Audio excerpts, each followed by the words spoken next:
Good evening, wonderful Kenyans, ladies and gentlemen. Wadau vipi? Thank you for joining us this great, wonderful evening. Hope you're well, wadau. Karibuni sana kwa show. Thank you for being part of this wonderful, wonderful show. Mutembei Live is on all our platform pages, Facebook, YouTube.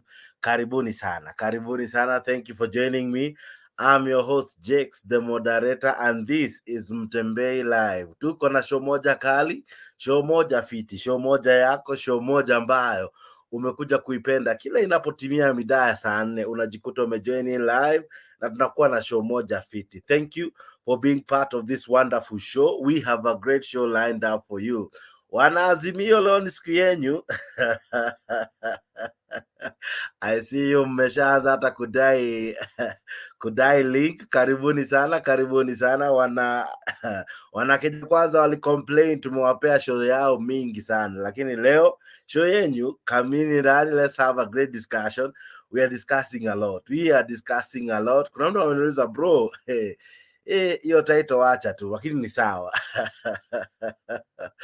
It's just a title, nothing personal. Wacha tukuja to defend hii show. Hii mada kali, mada ni yako, mada ambayo wewe utaifurahia. I tell you for free, utaifurahia. Asante sana kwa kujiunga nami. Namuona La Powerful ako ndani, namuona Haji Kim Ozil ako ndani, Man Like Mato, I see you my brother.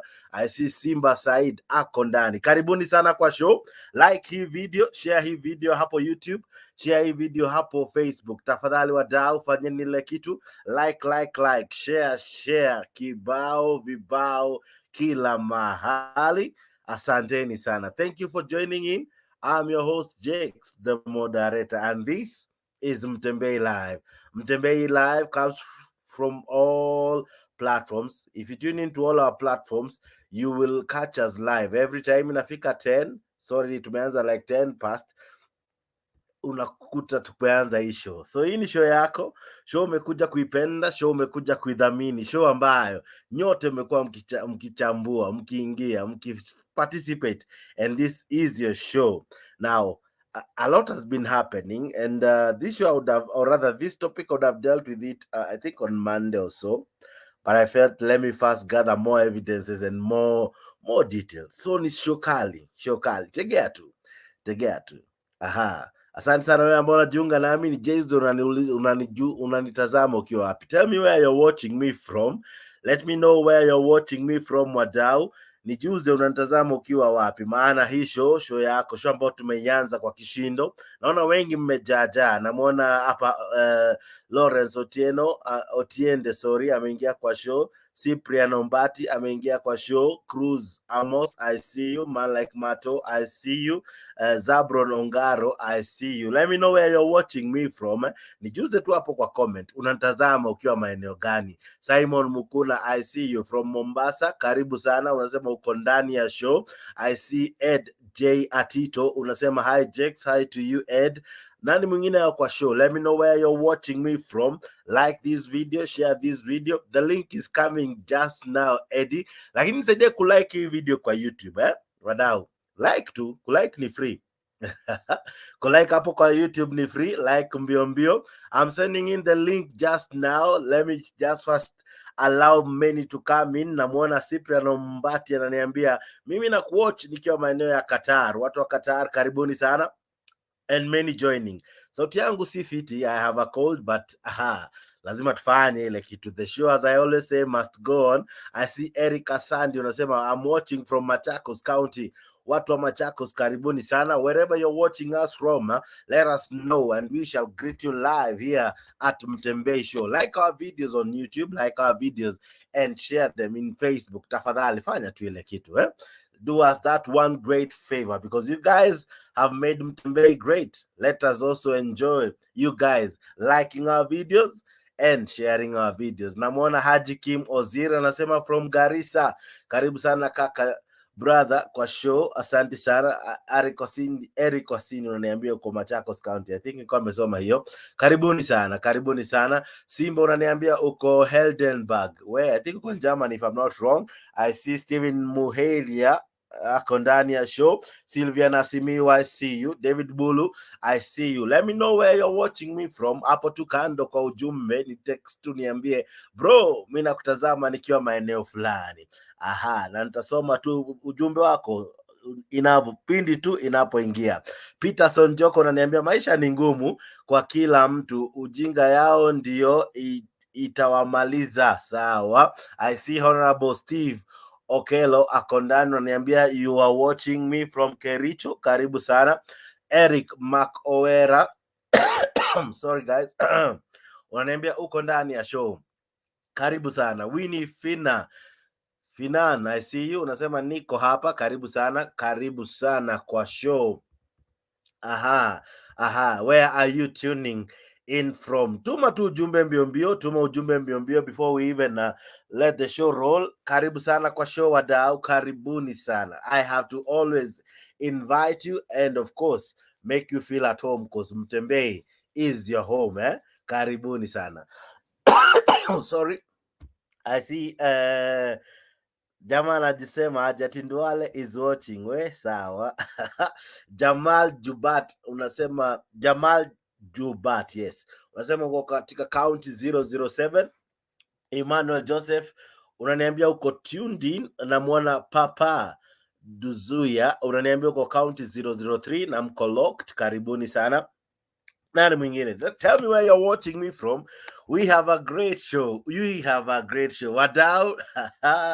We have a great show. I know today lazima watu wa Azimio wafanye ile kitu, eh?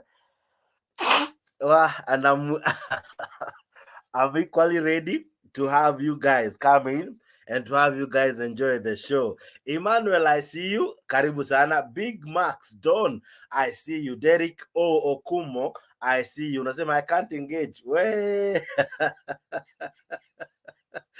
we.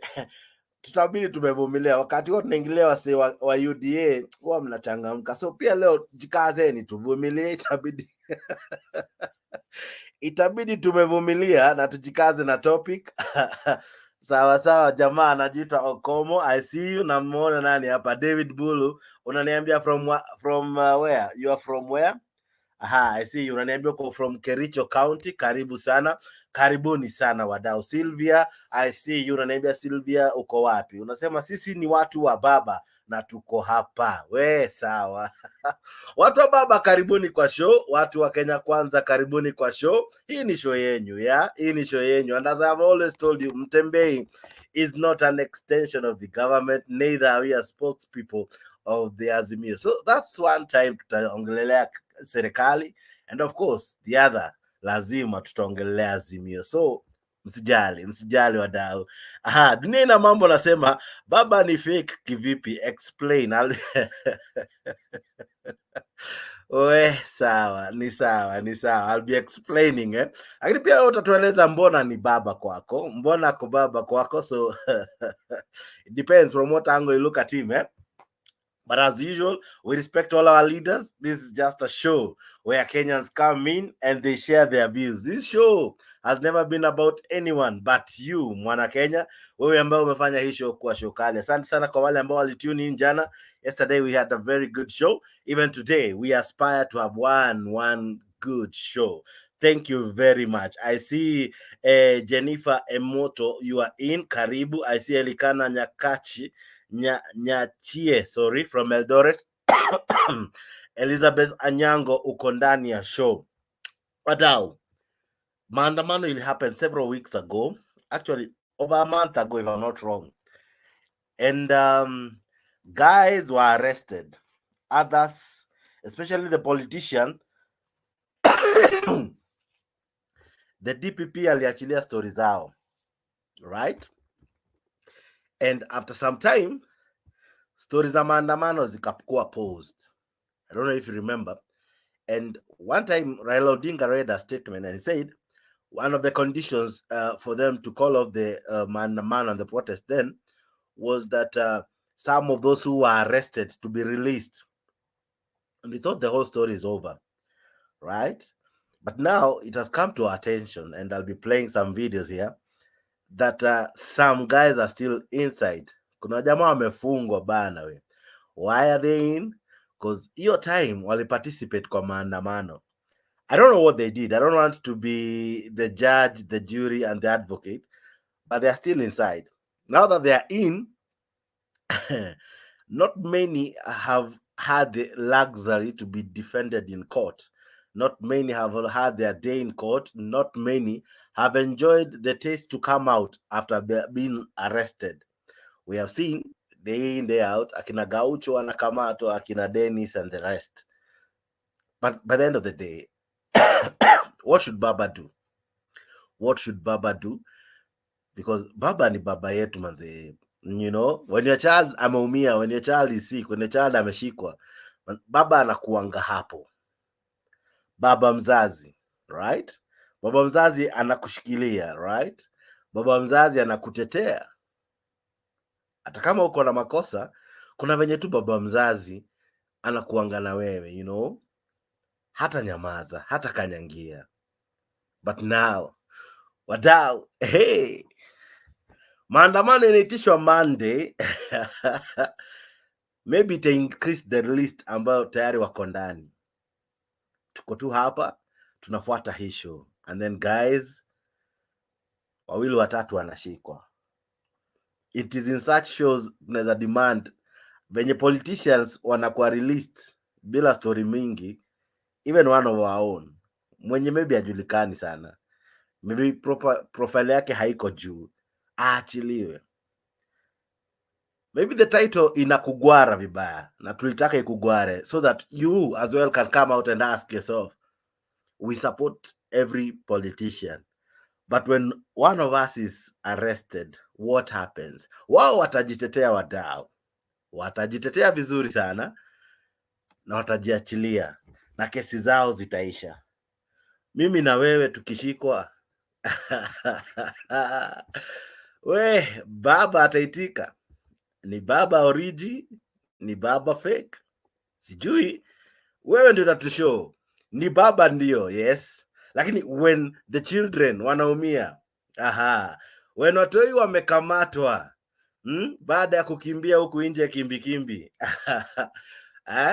if you remember na Mutembei, kuna jamaa walikuwa wametoka Kericho, walitoka very far, Eldoret and the other places, kuattend maandamano, and then kidogo ndio hao ndani. Allow me to begin with this clip. Listen to this clip. This is not... Naitwa Dennis Wanjala. Sauti. Nashukuru Mungu nimeweza kutoka jela. Nilikuwa nimeshikwa kwa sababu ya kupigania haki ya Wakenya. Na sisi kama Wakenya tuko kuwapigania sababu hii nchi yetu sisi wote. Na nashukuru Mungu niko nje. Mimi kitu ambayo nataka kuongelelea ni hii. Kuna vijana ambao wako pale kwa prison, Nairobi West Prison, ambao nimefunga. Ni vijana wadogo wanalia sana waweze kuachiliwa, especially vijana wa maandamano. Vijana wako hapo ndani, vijana 25 wote wamepigwa bili ya kila mtu 100,000. Wale vijana wanadaiwa almost $1 million. Okay. Wadau, huyu anajiita Dennis. Dennis anadai alishikwa pia yeye juzi tu, na alipoingia ndani alikuta wadau wameshikwa, na walishikwa ile time ya maandamano. Anadai wajamaa wako ndani, wajamaa wameshikwa, wajamaa hawana mtetezi, right? When Maina Jenga alishikwa, I'll be playing a clip that Gaucho just tried to explain something. We saw Matakaru and everyone fly to them. Now we have some guys. Listen to this. Shikwa kwa sababu ya kupigania haki ya Wakenya. Na sisi kama Wakenya tuko tayari kuwapigania sababu hii nchi yetu sisi wote. Na nashukuru Mungu niko nje. Mimi kitu ambayo nataka kuongelelea ni hii. Kuna vijana ambao wako pale kwa prison, Nairobi West Prison, ambao nilikuwa nimefungwa. Vijana wanalia sana, na ni vijana wadogo wanalia sana waweze kuachiliwa, especially vijana wa maandamano. vijana wako hapo ndani, vijana 25 wote wamepigwa bili ya kila mtu 100,000. Wale vijana wanadaiwa almost $1 million. Mimi nitataka kuambia Raila Amolo Odinga, wewe walisema vijana waachiliwe, mbona mpaka saa hii vijana wajaiachiliwa? Hata mimi nilistuka vile niliingia prison, Nairobi West Prison, waliponiona tu hivi. Wadau, karibuni kwa show. Kuingia kwa show si ngumu. Kuingia kwa show unafanya vipi?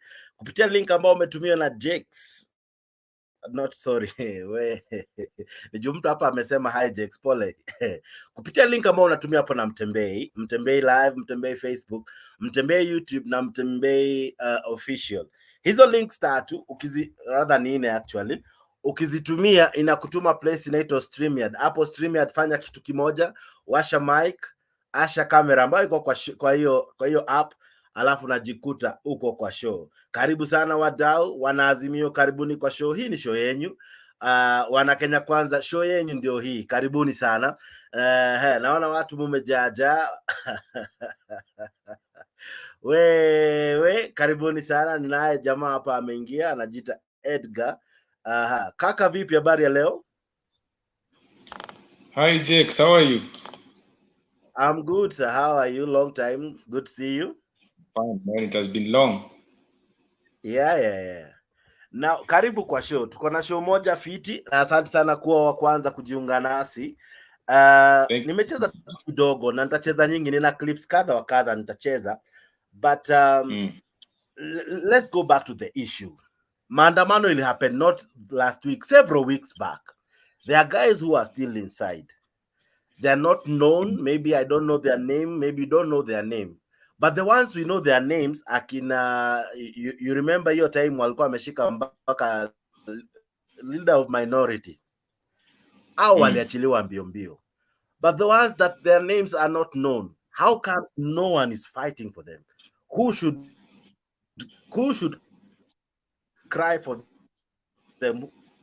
Should the big guys will defend their own? Shouldn't we come out in such a platform and say, hata sisi we demand, when the other ones were released without questions, these smaller ones again should also equally be released?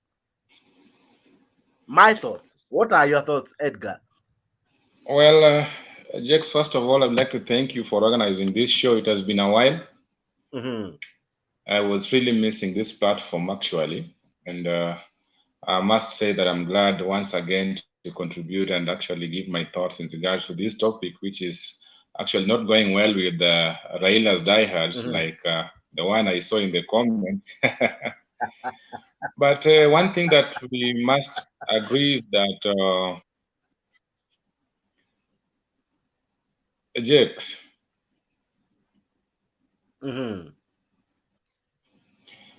you know, politics has gradually evolved. Actually, it has become equivalent to the religion, where we hold hands with like-minded people and circle around with a fixed set of values and beliefs disregarding the possibilities or the outcomes, you see.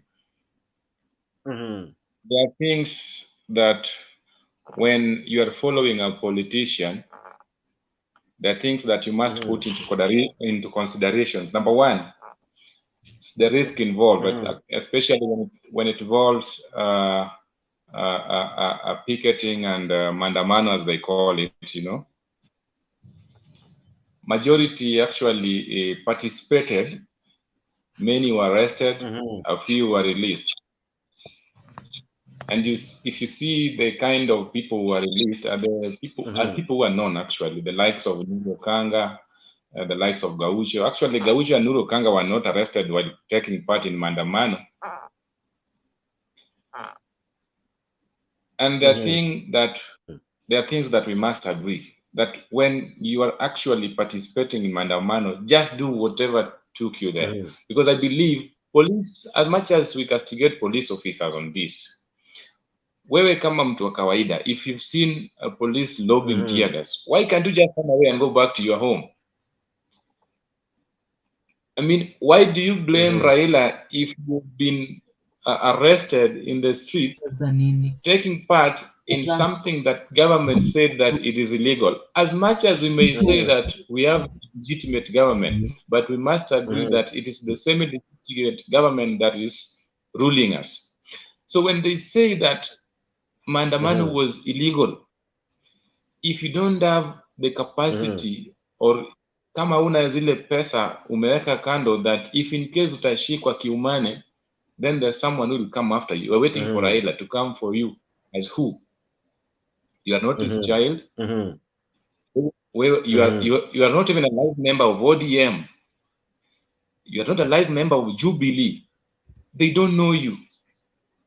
I want to call upon my fellow citizens, especially the people from my area where I'm from, that is Nyanza and Western, that before you go out, take part in the man, please consider the risk.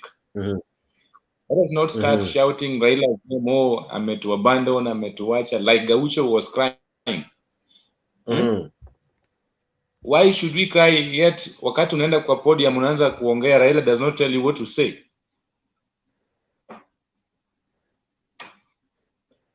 We should be mindful of our actions. We should be our own keepers, knowing that in the event that the worst happen or kitu kibaya kitendeke in this maandamano, utashikwa. Wakati umeshikwa, you are coming again, unaanza kulilia Raila. Raila atoe watu Kisumu, atoe watu Nairobi, atoe watu Mathare, atoe watu Mombasa. Wapi? Will he really manage? He cannot. Let us be realistic. Raila is not the president. He's not the president who has the authority to say that I've pardoned or forgiven those who were arrested taking part in the Maandamano that was called by opposition leader. I want to say that Baba is not fake. Baba is not the fake. People were arrested out of their own actions. Of course, I am a Raila's diehard and I'm a Raila supporter. But where am I? I'm not in jail. I'm not in cell. I'm not in the police cell. Why? Because I act wisely. As much as I support his ideologies, but there are things that I can't do. Okay. Let us people be mindful of their actions. Let them watch wakishashika, they come back again. Edgar, shikilia hapo, wewe ni mkuu wa hii show. I'll be coming to you just now with several other more questions. Just hold on, just hold kidogo. Allow me to invite the other three panelists, as well as the many who are watching us and many who are participating kwa show kupitia comment section. I see Patricia Mweni is in. I see Eric Juang, Elizabeth Anyango, and Fatun Mohammed, and many others joining in live. Asanteni sana kwa kuwa part of this show, and thank you so much for always making time to be part of us. SG Kamau, vipi habari ya leo kaka? Najua mada ya leo inakugwara pabaya, lakini vipi kaka? Mada ya leo ni nini? Sijapata mada ni nini? Mada ni nini? Ni nini bro? Acha nianze tu jinsi ilivyo. What is it? Mada leo ni Baba the Fake. Kenyans shocked as Baba supporters are in prison. Raila is calling for more maandamanos, and these guys are yet to be released. So where is the care for those who are already arrested? Nakuli, I'm asking you, why that is a storm in a teacup. Unanisikia poa? Hello? Kabisa endelea. It's a storm in a teacup. Let us not create a storm in a teacup. Ama a molehill, make a molehill a mountain.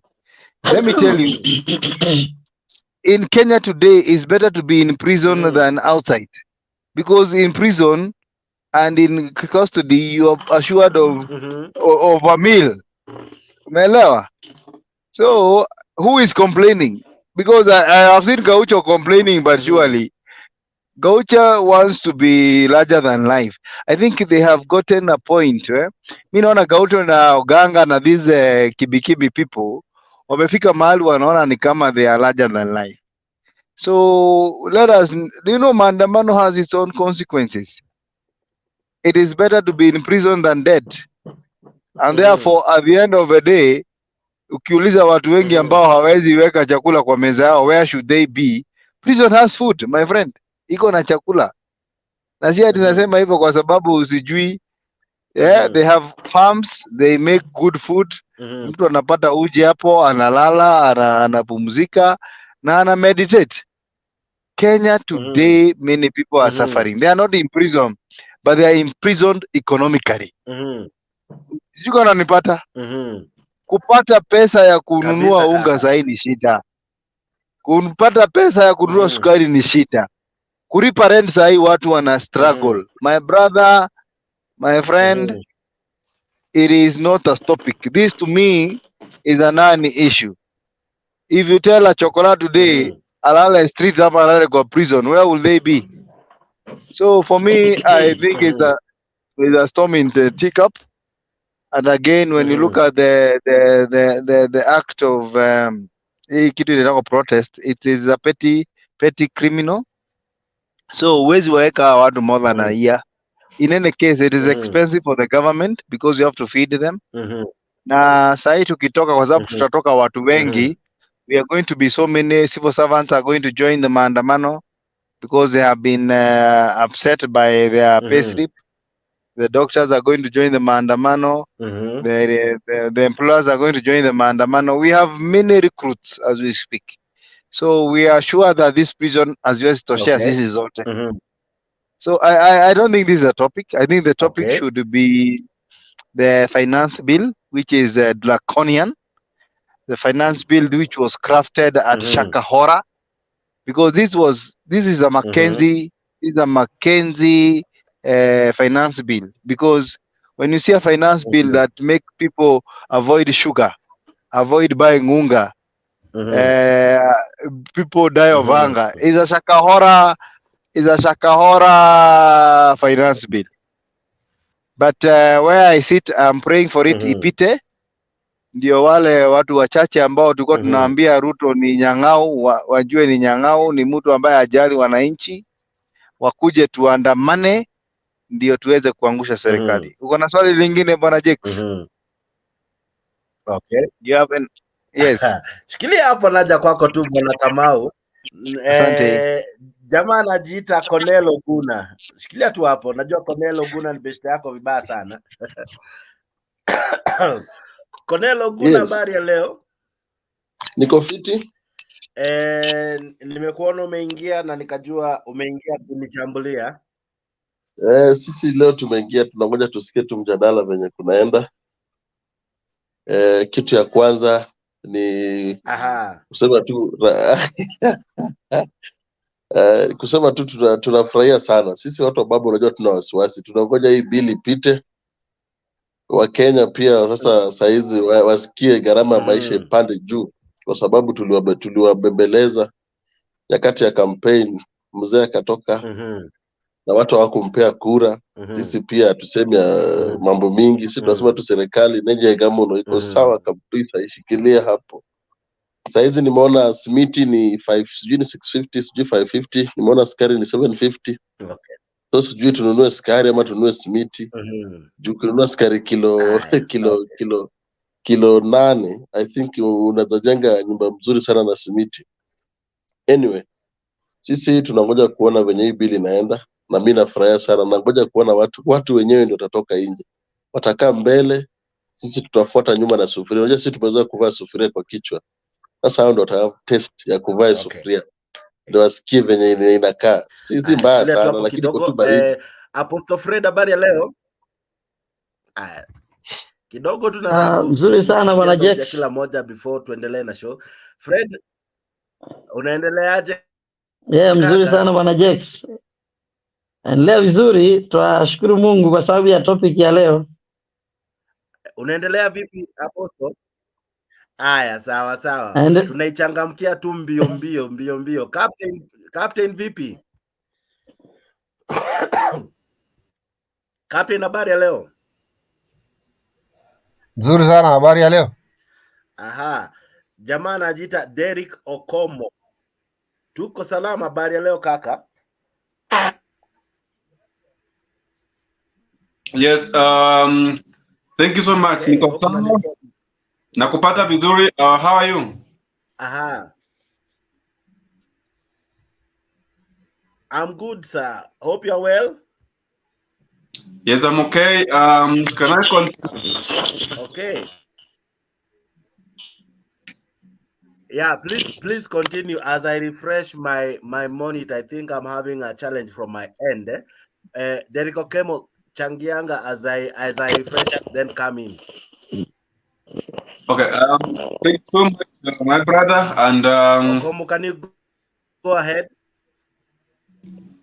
thank you so much, my brother, and my fellow panelists, my viewers from different places. I take this time to say hi to you all, and also to share my view concerning the topic of today, and actually what is trending. First of all, in my opinion, I'll rather differ with the admin of today concerning the topic that that goes that Raila supporters are in prison, they're in jail, Baba, something of that kind. For myself, with support, I'm not in prison, so I differ with that kind of statement. And that's why in my comment, I indicated that maybe participating in this discussion could be a challenge. But I've heard of my brother who had spoken before me, who was talking about the current trend, which is the financial bill 2023. That is what is more important than the topic of today that I've seen my brother has written there. Because currently what is trending or what is so important is the life and the well-being of the Kenyan citizens. But I'm happy with one of the MP of whom I can call my friend, Okia Omtata. He faced Ruto live and told him that he has already filed a petition to reject the bill. For me, I can say that the financial bill is aimed and is targeting some few individuals. And these individuals, they are the ones who are going to make the normal citizens, the border they were talking about, the Mamamboka used to talk about, to start crying on the tax. Because the 3% that the border will be paying at every 100 shillings they make, they will be unable to sustain their life. So I can tell you, because I'm talking of experience, because where I am, I'm in Kirinyaga, and there's the hotspot where the Kikuyu lives. There's the hotspot. And even where I am, you see them crying in the neighbor, someone crying about beya sukari, someone crying beya unga. So for me, I enjoy because they were warned and they thought it was just a joke. They thought they were going to be the CS, they were going to be the one in charge. So this is going to be a lesson. For me, I can say if the financial bill is passed, those who are going to cry are the same people who are supporting the UDA government. Unasemaje mama? Okay. Now, Mr. Derek Okomo, sorry I didn't get your first initial submissions. I was out, but now I'm back in. We still have to discuss the topic. I know you may not agree with it. I know you may want to disregard it in totality, but by the end of the day, there are Kenyans there are Kenyans who are suffering differently, right? They participated in a call to push for the opening of the servers, lowering the cost of living, which is equally an issue that is important, as you rightfully say. and now wako ndani, wameshikwa bana, wamefungiwa huko ndani, and they thought they were fighting for Baba Raila Odinga, but ole wao now they are kila mtu kivyake na wako ndani. Who will cry for them if it's not Okomo? Let me now respond. Please do. You know, when we say that some of people or some of the supporters who participated in the fight to lower or to open the server are currently under in difficult situations, others being in prison, it is good, it is very important that you single it out that Derrick Okomo, who fought for this, is in prison. Because I remember there are individuals, the likes of Nuru Okanga, the like of the Kimbi man, and so many who are at the front line. Those are the die-hard men of Raila Odinga. And whenever they were in problem, Raila himself supported them, even managed to even hire for them a lawyer. You remember? Of which they were freed, and now they are free. They can conduct their own activities. But at the same time, my friend, you know, someone can come to support you for sympathy. You know very well that you are a criminal. You know very well that this thing you know, but there's got no support that you only say by word that with me, what you survive funguliwe and you are done. There's no support you are offering that person. So for me, if that can happen, for example, you want to support me that now let's serve to be open by the word of mouth, but without no action.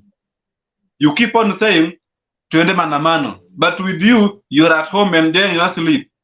And then once you are in the problem, you call me to come and assist you. It can't happen. So maybe there's some individuals who are in jail or who are in prison, they never took it. They never involved in that opening of the server and the fight for the lowering of standard, the living standard. Okay, I hear you. I'll be coming to you with with a question, but shikilia tu kwanza hapo. Dunia ina mambo, uliniuliza mbona baba is fake. According to you, baba ako origi kivipi? Habari zenu watu ambao wako kwa panel na wale ambao wako kwa message. Assalamu alaikum warahmatullahi wabarakatuh. Ya topic yako iko sawa, pande ingine iko sawa, pande ingine iko si sawa. Pande ingine na make sense, pande ingine make sense. Na make sense kwa wale ambao wanachukia Raila, na make sense kwa wale ambao wanapenda Raila. Unajua lazima tuongee ukweli. Ya pili, unajua wewe ndio umekuja na topic. Topic kuja nayo lazima ukue answer, kwa sababu ungeandika Raila ni msaliti, amesaliti watu msupport, ina make sense. Umeandika Raila ni fake.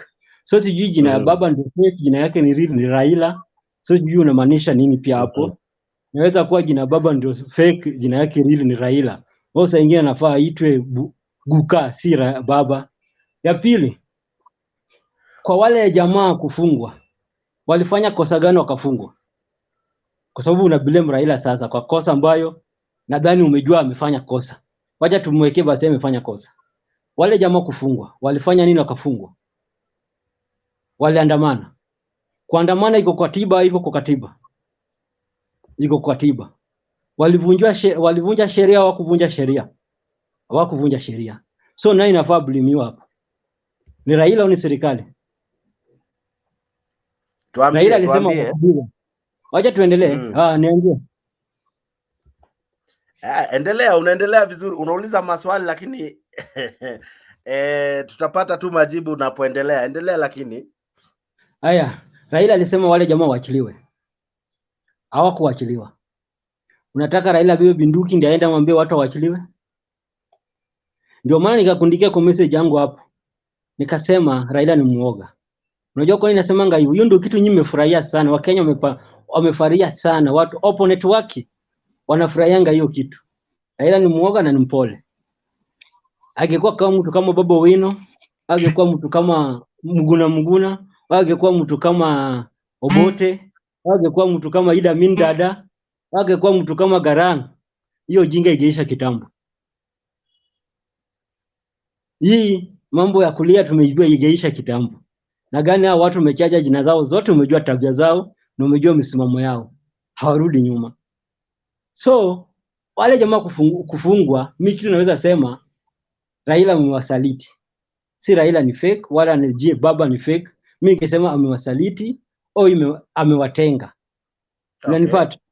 Okay. Kitu ya pili, heading ingekuwa nafaa kwa hivyo. Kama tunataka kuongea juu ya Raila, kama tunataka kuongea juu yake au tunataka kuongea juu ya mistake yake, kwa sababu mistake ya Ruto sasa imekuwa nyingi mpaka sasa lazima tuingie mistake ya Raila sasa.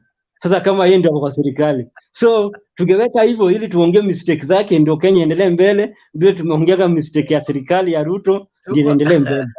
Tuko tu sawa. Unajua when it comes to heading as long as imekufanya ukakuwa interested, iko tu sawa.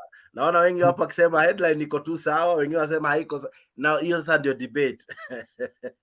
Sio mimi ndio maana nilisema unajua debate ni nzuri kama tuko na yes na no. Hiyo ndio debate.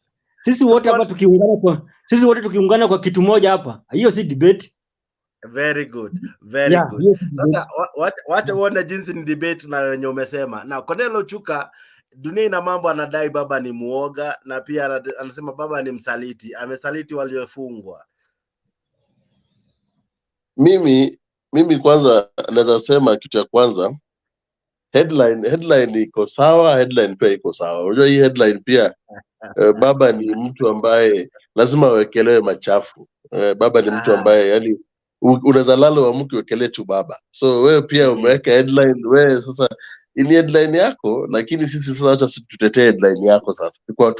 Tukuchambulie vizuri. Exactly. Raila Amolo Odinga kwa rally zote za Azimio, Raila Amolo Odinga ameshinda akisema waachilia vijana. Rally zote za Raila Amolo Odinga, hakuna rally Raila hajaongea hivyo. Na kuna point Raila ametuma lawyer wake. For Raila atume lawyer wake akuje police station, akuje kotini, jua Raila anajua hizo maneno. The problem we have is police. Polisi unajua saa zingine wanakaa tu, wanakaa kona nyingine, alafu wanavuta bangi, alafu wanasema tusumbue vijana, tutafute Nuru Okanga, tutafute Gaucho, tutafute. Unajua sasa hiyo bangi inaonyesha, alafu wanashika vijana saa yote. Mimi napenda venye umeleta mjadala leo. Mjadala ni tutetea vijana. Waingie huko ndani, watetee Raila Amolo Odinga huku nje, wakishika kule ndani watoke haraka. Nataka watu wa Azimio wajue hao watu wanashikwa na wanashikwa kwa nini. Unajua lazima pia tujue. Unajua pesa zingine wanaweza kuwa wanashikwa, wanapewa hongo huko, na unajua saa zingine hongo huwezi pewa mtu nje. We want to know, are they trying to buy these people? Are they trying to threaten these people? Serikali inataka nini kwa watu? Kwa sababu watu ni watu wa bunge la wananchi. Wanaongea sauti ya wananchi, sauti ya mtu wa chini. Saa hizi unajua siku hizi hata to depend kwa parliament wala senate, kwa tumejua wanatuangusha.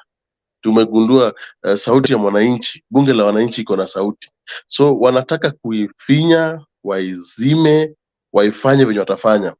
So Raila jasaliti ya watu. Raila kwa kusaliti ya watu, Raila jasaliti ya watu. Raila anajua watu wako na Raila anawatetea. Na Raila si muoga.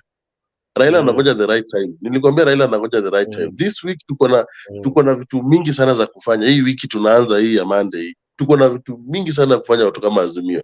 Na hizi ndio one of the things tutakuwa tunapitia. Hawa vijana kina Gaucho wanatetea Raila Amolo Odinga na wanatetea wananchi. Kila kiongozi, for you to be a leader, you must be arrested. For you to be a leader, lazima usacrifice. Ukisoma maisha ya Nelson Mandela, kuna nyakati hata waliachana na familia. Kuna bibi wa kwanza na watoto waliwacha because alikuwa anapigania South Africa na ilimcost. So akina Gaucho hata wakishikwa tuko na wao pamoja. Watulie tuko ndani, tunaunda malaya huku nje, watakuja. Baba hawezi saliti ya watu. Wenye wanasaliti ya watu ni mapolisi. Wawache kuvuta bangi na kuchokora vijana kwa makona. Ati wamevuta bangi. Hii serikali ni ya Samoi. Samoi unajua kuna sisi tukifinya vijana. Polisi kuna nyakati walienda Jakaranda wakakata miti. Miti iliwafanyia nini Jakaranda? Miti iliwafanyia nini? Kuna nyakati waliboeka wakaenda tu Jakaranda saa 12 asubuhi. Watu wanaenda kazi au naye wanangoja kushika watu. Sasa unashangaa polisi hawana kazi ya kufanya ama ni nini? Mtu kama Gaucho, mtu kama Okanga unashika ya nini? Ni watu ambao wanaongea sauti ya wananchi. Na Ruto kwanza amechukua kiti ya republic. You know, once umechukua kiti ya Ruto, rule number 1, lazima utukanwe, lazima tukuchukie, lazima tukupende, lazima tulie. So ukisikia kina Gaucho wanaongea, it is because those people hold public office. Public office means you can be told anything. You can unajua mimi huwezi kuja kwa on air na unitukane, nitakupeleka kotini na utashikwa because mimi sishiki any public office. So wakina Gaucho wanashikwa, hata kuna kitu wanafanya. Katiba imekubali demonstration, katiba imekubali kujiexpress, kuzungumza. Hapa Mutembei TV tunazungumza venye iko. Kama Ruto ni mbaya, kwenye sahi Ruto ni mbaya, anatupa vitu gushi. Anatupa vitu gushi, vitu ambaye anaamka sijui anaongea kiamka, sijui yeye anatamka tu, lakini ni vitu gushi. Tunamwambia ukweli, hatuumi because tuko guided kwa constitution. So wakina Gaucho pia kwa guided kwa constitution, wazidi kufanya hivyo. Hata wakiwa arrested, baba kuna wao. Hata kama baba anawaacha, sisi tuko na wao kwa sababu sisi ndio wafuasi wa baba. Kodelo Chuka walisema, kuna mtu alisema alipokuwa akishikwa alikuwa anaulizwa pia akina Mutembei wako wapi. Na wataanza hivyo because ukiangalia bunge la mwananchi pia sisi kama Mutembei na other stations tuna cover them live, and if wanashika wanabunge si pia sisi tutakujiwa. Alafu kama hiyo umekuja kuipenda imefungwa kwa sababu Jakes hamtamuona shakamatwa bwana. So if hatutajitetea saa hizi, nani anatutetea? Ni sisi tukikubali wafunge, na ni sisi tukubali watushike kwa sababu tuko na Mutembei TV. We should be talking about this most of the time. Hata before tuanze nafaa tuchambulie, tujue nani ameshikwa, nani ameweka. Kama ukisikia kesho mimi niko ndani, nikikupigia mimi niko ndani, nimeshikwa kwa sababu leo nimeongea ukweli kwa Mutembei TV. Unafaa kusema one of our own alishikwa kwa sababu hii na hii na hii, yeye huongea vizuri, yeye huongea maana kwa Mutembei TV. So tusiogope. Unajua once tumejitoa, unaona hatujaficha sura zetu. The reason why hatujaficha sura zetu tu clip ya saizi tu. The reason why hatujaficha sura zetu. Okay. Naeka tu clip ya saizi tu umsikize jinsi jamaa hapa alikuwa na bonga. Ngiri 10 asend hiyo message hapa. Nyinyi watu wa bunge lazima tusimame na watu wetu.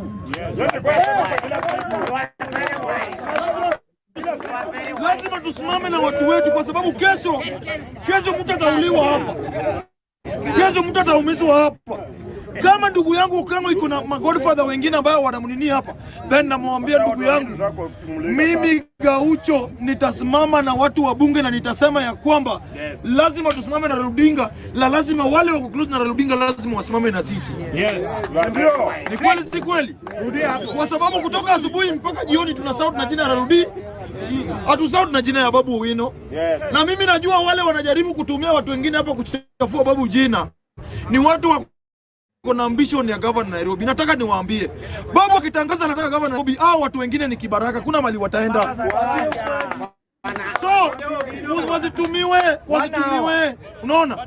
Na mimi nasema ya kwamba kama utasimama na mjukuu wa bunduki, kesho utasimama na Ken. Junta lipo wanasema eti hiyo kitu ni kisinema. Kama mimi mwenyewe wengine walikuwa nasema ya kwamba Gaucho amejishika. Eti Gaucho amepanga na madisi hayo uchukuliwe na gari 4 plus moja nyuma ya IP na mbele ni kama unalinda pesa. Alafu mtu amekaa huko na ofisi na kitambu eti Gaucho anachora na hao watu wanataka sinema. Kama mimi mwenyewe wanasema wanajishika, wewe ambao unakaa hapa nani anasema hujajishika? Lazima watu wetu wa bunge wasimame na watu lazima wasimame na sisi. Na lazima pia tusimame na Raila Odinga. Na Raila Odinga ni baba yetu.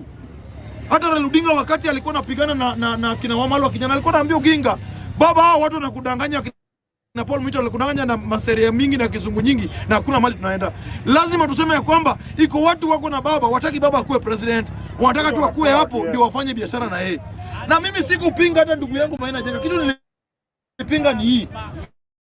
Last election tulikuwa tunasimu sana wakina Sabina Chege na kina nani Kanini Kega.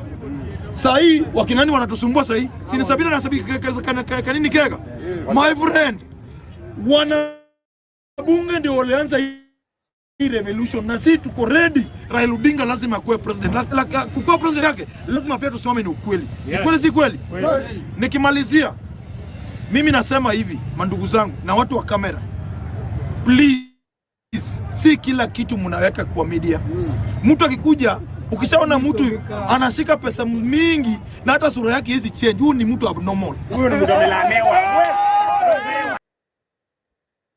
Okay, kidogo tu naona hapo iko na mshiki. Lakini kuna mahali amesema hivi ya kwamba utakuta nao wameanza nao watu wa chini, right?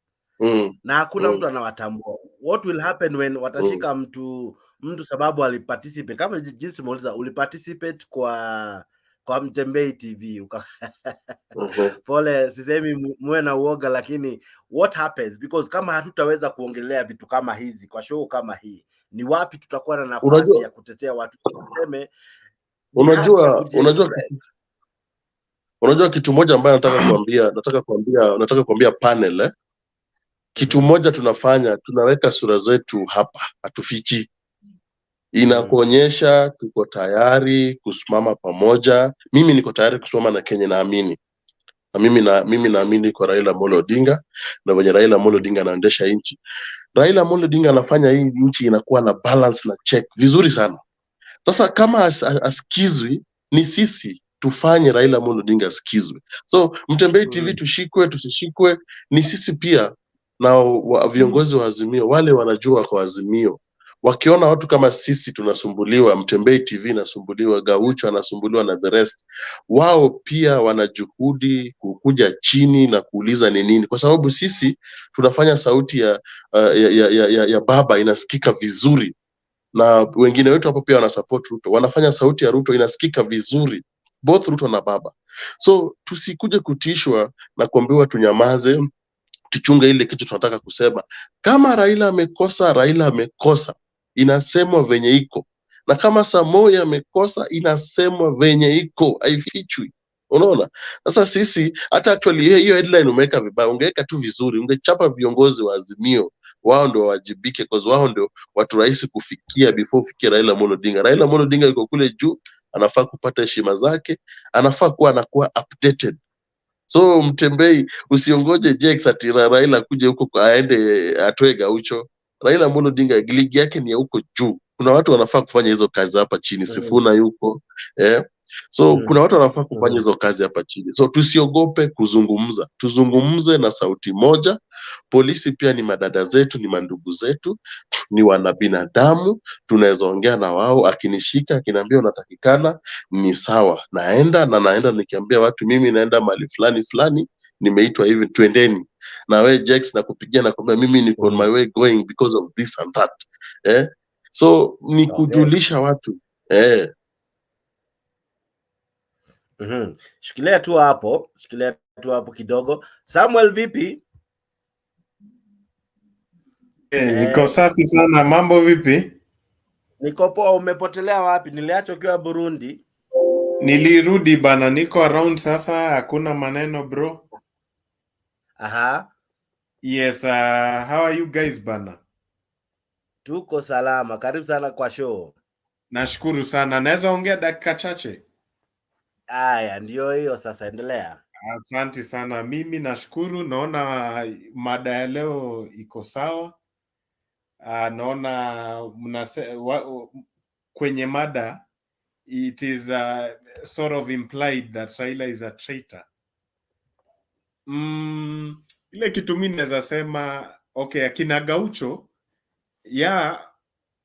in one way unaweza, it's a double-edged sword. I agree with Colonel. It's a double-edged sword. It depends with which side you are seated. Unaweza ona ni traitor ama pia si traitor. But kitu naweza sema, vijana wa bunge la wananchi ndio wamepatia hii movement yenye tuko nayo. Najua Raila alikuwa chini sana. The first place Raila yeye alienda wakati alitoka mafichoni.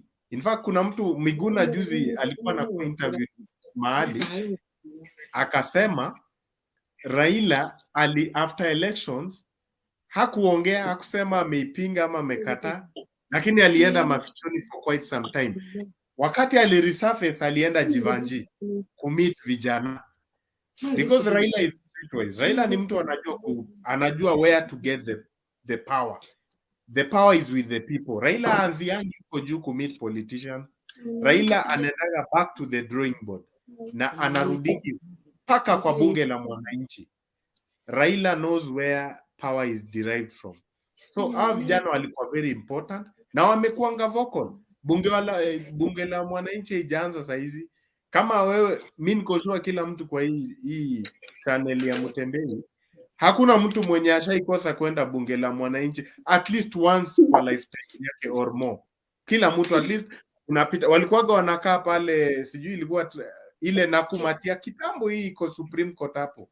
There was a crowd, wachana na Jivanji. Iko mahali ilikuanga Nakumatia kitambo karibu Supreme Court. Karibu hapa Jubilee whatever. So mimi naweza sema Gaucho anafaa saidiwe, na si Gaucho pekee. Gaucho na vijana wale wenzake wote, including wale watu ambao wanaleta agitation. Hawa vijana ndio wanasaidia to bring to the fore what is happening in this country. They are giving impetus to this revolution. We have a very big problem. Sometimes kwa hii channel si usema, why is it that Raila asipoongea it's like Kenyans are comfortable? So Raila is getting old. One of the significations zenye unaweza taka kuona Raila is trying to hand over the baton. Raila anajaribu ku mentor wale vijana wadogo. Yes, of course hatakuwa nao every time, but mimi naweza sema I agree with Kanal that Raila anafaa. Hawa mawakili kwa ODM ni wengi sana na Azimio. Lawyers ni wengi. Iko lawyers wanafaa awapatie. Na unajua ni kutoa tu amri. Sifuna, sijui nani, watu wetu wakishikwa toa wao. In the 90s wakati tulikuwa tunapigania multiparty, those days akina Shikuku, Raila mwenyewe alikuwa anashikwa every time, alikuwa analala ndani. It is Haminwa ndio walikuwaga wanatoa yeye ndani. Haminwa, Orengo, Otieno Kajwang, iko a group of lawyers. So revolutions also zinafaa zikuwe pia na watetezi wao in the side of the court. Koti pia, you see some of these boys, some of them are not learned properly. So na unajua every right has limitations. Article 25 inasema, Article 24 inasema ya constitution, rights are also limited. So as much as you are exercising your rights, your rights, freedoms of expressions, right to opinion, conscience, those rights are also limited you know, if it infringes on the rights of others. So vijana kama Gaucho, najua they are not legalistic, hawaelewi sheria. Like even me and you, we might not be able to understand the nuances of the law. Sometimes it is upon hawa mawakili wakuje watusaidie, watu correct hapa na hapa. Na pia ukishikwa mara ya kwanza kama Gaucho, si eti utafute cloud from hiyo kushikwa kwako. Unajua Gaucho pia is scheming a very big thing. Gaucho ameai hii kiti ya Lang'ata ya Jalango. So he wants to play victim, ashikwe kama mara 3, 4, 5 ndio aanze kujulikana. He's also a very good politician. Gaucho anataka anashikwa anapiga nduru. Anashikwa anapiga nduru. Kwani mngemjuaje? Gaucho is also playing good politics. As much as munaona anaweza kuwa anasema na persecutiwa na Nuru Okanga, hamungejua saizi Nuru sana na Gaucho kama wangeshikwa. Omosho wanawa ni watu wanalalanga ndani nomo, na hawashikwangwi eti wanapelekwa koti, wanashikwangwa tu kutulizwa. kutishwa kidogo, wanapiga story kidogo. There's nothing they can do to them. Polisi hawana interest na watu, ni watu wadogo sana. But so those are the few dimensions I'm picking out of everything. But let us not say that Raila ni fake. It hasn't reached at that point. He's not. There's nothing like Raila amewa nini. Raila is too big bana. Raila is bigger than akina Gaucho bana. Gaucho ni watoto wadogo bwana. Hawa si watu wenye unaweza hata Raila. You see these boys, Raila hawa ndio watu wana benefit kwa hiyo limelight. Raila shouldn't be there. Ni kama kwa nyumba yako maybe you are running Coca-Cola. Coca-Cola is worldwide. So huwezi jua a regional manager mwenye ako Burundi ama Botswana, wachana na hiyo. Raila cannot know all these people. Yeah. Yeah, that's Apostle Fred, vipi? Shikilia tu hapo Samuel, naja kwako na maswali. Uliza mtu swali so far. Yes sir. Yes, Apostle Fred, umeniambia umerelax sasa. Sasa nipe maoni yako. What do you make of all this? This? Actually, you know, of course, I am a serious supporter of the president. So I am listening to what is going on there, and I'm like, which president? I think, which one? Which president? We have to. The one and only president. So that is Raila. You know when the one who is recognized by the constitution. Yeah, when I listen to the debate, I remember just a few months ago when Raila and Uhuru were in power. So many of these guys were bashing us, and we were not able to talk at all. At least now we are able to talk just a little because there is a flip of the coin. But having said that, I think the people that have been arrested, is good to whichever divide you belong to be true to your friends, so that if somebody has been defending you, you don't run away from them simply because they are in trouble. You stand with them, because that is how people will also grow confidence to stand with you again and again. Otherwise, if that trend continues, I think Azimio might be losing some of the best foot soldiers, even without them knowing. And as somebody has mentioned, I think it might not be the fault of the top brass. It might be the fault of the people that benefit more from the grassroots mobilizers. The likes of the MPs that are there, Kina Babuino, Kina the Senator Sifuna and all that. If they are serious with these young people, they can actually be able to do something more than just the talk. But having said that, I think for me, I think it is actually the lenience of the government that not many people have been arrested. Because if it was, previous governments, I think something that is not very pleasant would have happened with the kind of demonstrations that we saw happen.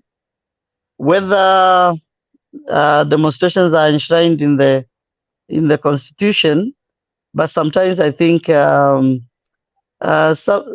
some people, without knowing exactly what the law says, go overboard, and they find themselves in trouble that nobody will follow them to help them out. I think it is also good to have some civic education, teach them a bit of how to be able to come close to the red tape, but not crossing it, because some of them really cross it with a lot of boldness, and sometimes it becomes difficult for them not to be arrested. Now, so I think that is. Yes, sir. Apostle Fred, the halves, when they are arrested, we see the halves accumulate them, join hands and have them released. Others go to almost 5-star prison if we have such. They are handled well, with care, with caution. Yeah, they are treated with a lot of care. But a Yeah. commoner, they have not, when they are arrested, they are thrown into the deepest pit, others to be forgotten. Now, who defends them? Where can we go? Who can we call? What can we do to have them also enjoy the rights, just like the privileged are enjoying? These small guys, they are known, they have not equally have their voices heard. Actually, JX, I think we need to learn something from the elite, because from whichever divide, if they are arrested, they act like a club. You know, the MPs will actually defend their fellow MPs even when they are not in the same side of the political divide, and they will do everything they can to make sure that their colleagues are out of prison, and they will know, because tomorrow they might be the ones that are going to be arrested. But us down here, we are the people who think that there is enmity up there. I listened to Malala the other day. I think you also listened to him talking directly to the two guys in the meeting, where he wasn't telling them to their face that when you come to State House, you don't talk about the common mwananchi. You only talk about your own issues. But us down here, we take it like there's an enmity between our leaders, and so down here we make it even wider, and we don't think about the welfare of the people that are in the same level with us, whether it's somebody from Azimio or somebody from Kenya Kwanza. When there is trouble, believe you me, it is only the people that are able to associate with you that can help you. But the people that are up there, even if they belong to your political divide, they will not even think about you. And so I think it is high time we also think about our own kind of our own level, where sometimes we can go out of our way, think about the people that are across on the other side of the divide, because like when the politicians, they have issues like the unfortunate occurrences of death, you see people from every walk of life in the political circle, they visit one another. When they have weddings, they all go together. But for us, we seem to have a permanent divide, down here, which I think it is important for us to also know who is it that has been arrested. Is there something that people can be able to say, okay, this one is wrong, and if it is something that is needed, can somebody who doesn't believe in the cause that this person was arrested for, can they go out of their way and contribute to their freedom, even though they don't hold the same view as the person that was arrested? Because I think that is something that needs to be hammered a little bit into our system, so that we are able to know when it crosses this line, this person is no longer just an Azimio person or Kenya Kwanza person. Now this one becomes a concern for all of us, that somebody should not be arrested together with a senior person. The senior person is released, the other person languishes in prison. I think there is something that we need to also think about down here, so that we are able, whether it is making noise, we make noise together. Then we can go back to support whoever we support. Yeah. Okay. Thank you, Apostle. I'll be coming to you with another question. Edgar, vipi kaka? Endelea kidogo.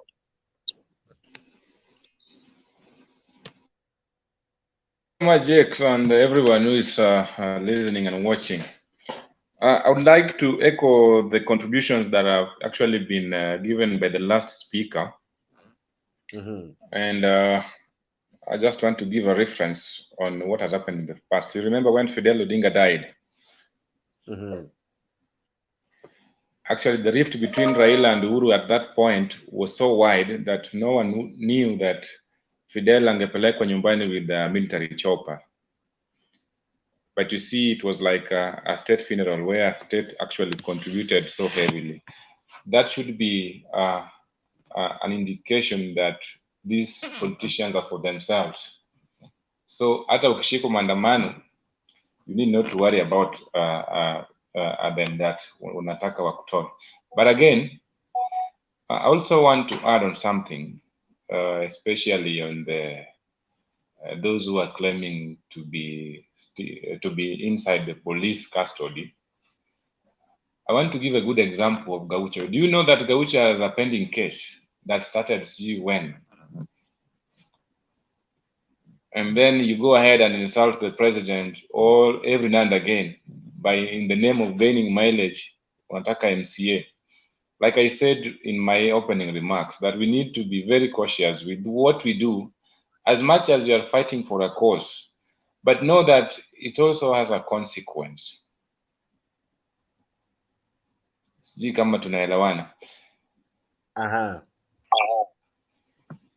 Number 3, during these demonstrations too, pia kuna kwanga na wakora, and the police are always there. Kwa nini wengine wasishikwange? Why some people? We have bad elements in between. We have bad elements in between the good people. Wewe saa zile una participate kwa maandamano, on the other hand, hata kama police ni wabaya, wewe unanyang'anya wananchi simu. Who will spare you? No police officer will do that. Police wamekurushia tear gas. Just walk out. Just run for your safety. Why should you take that tear gas and throw back to them again? That's not a good behavior. Even if I'm a police officer, I'll arrest you. But as I conclude, I want to disagree with their topic that Raila has become the fake. No, Raila is not the fake, and he has never been fake in his life. All that we don't know is that najua mwanasiasa mkubwa akishikwa, wale wasiasa wengine will stand with him, unlike us. Mimi mtu mdogo nikishikwa, hata sitampigia mbunge wangu. I'll just call my family and tell them that nimekuwa arrested. I won't even disturb my MP or my MCA. But again, the people when you wanna complain, the likes of Gaucho, Nuru Okanga, these are people who are up to something. So hata hiyo kushikwa pia kwao inawasaidia. Raila is helping them more than they are helping Raila. Kupiga kelele, unatusi Ruto, unatusi Gachagua will not change anything. So wao hata wakisema nini? So as I conclude, Jakes, Raila is not the fake. Raila is still my president. He's our president. Huyo mtu wa UDA, tunaomba finance bill ipite. Tunaomba kesho ulete hiyo mada ya finance bill. It has so many hidden things in it. Kama nyinyi wenye kuna magari, wale wa magari, there's amount that you'll be paying. Tunaomba hiyo bill ipite, si sote tuumie, because that is what we deserve. Okay. Before goes, sorry. Yeah. Before Edgar goes, yeah. Edgar, you've just made a dangerous statement. Let me disagree with you, Kathleen. Yeah.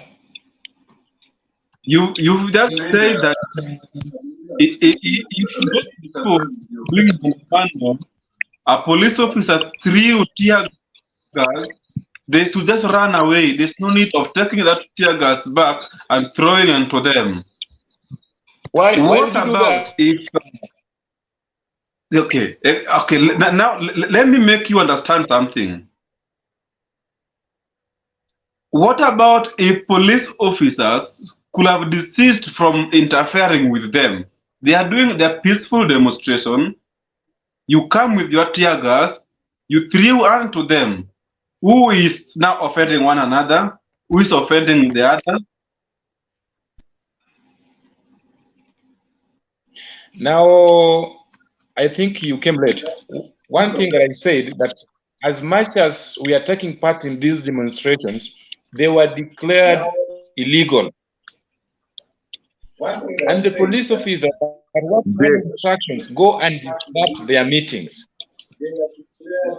So if police has been advised or has been instructed, commanded to go and dispatch you, just run for your safety, because he's doing his work in the first place. Okay, so let me now let me understand it. Now, that's 1 minute. 1 minute. Then the person will carry on.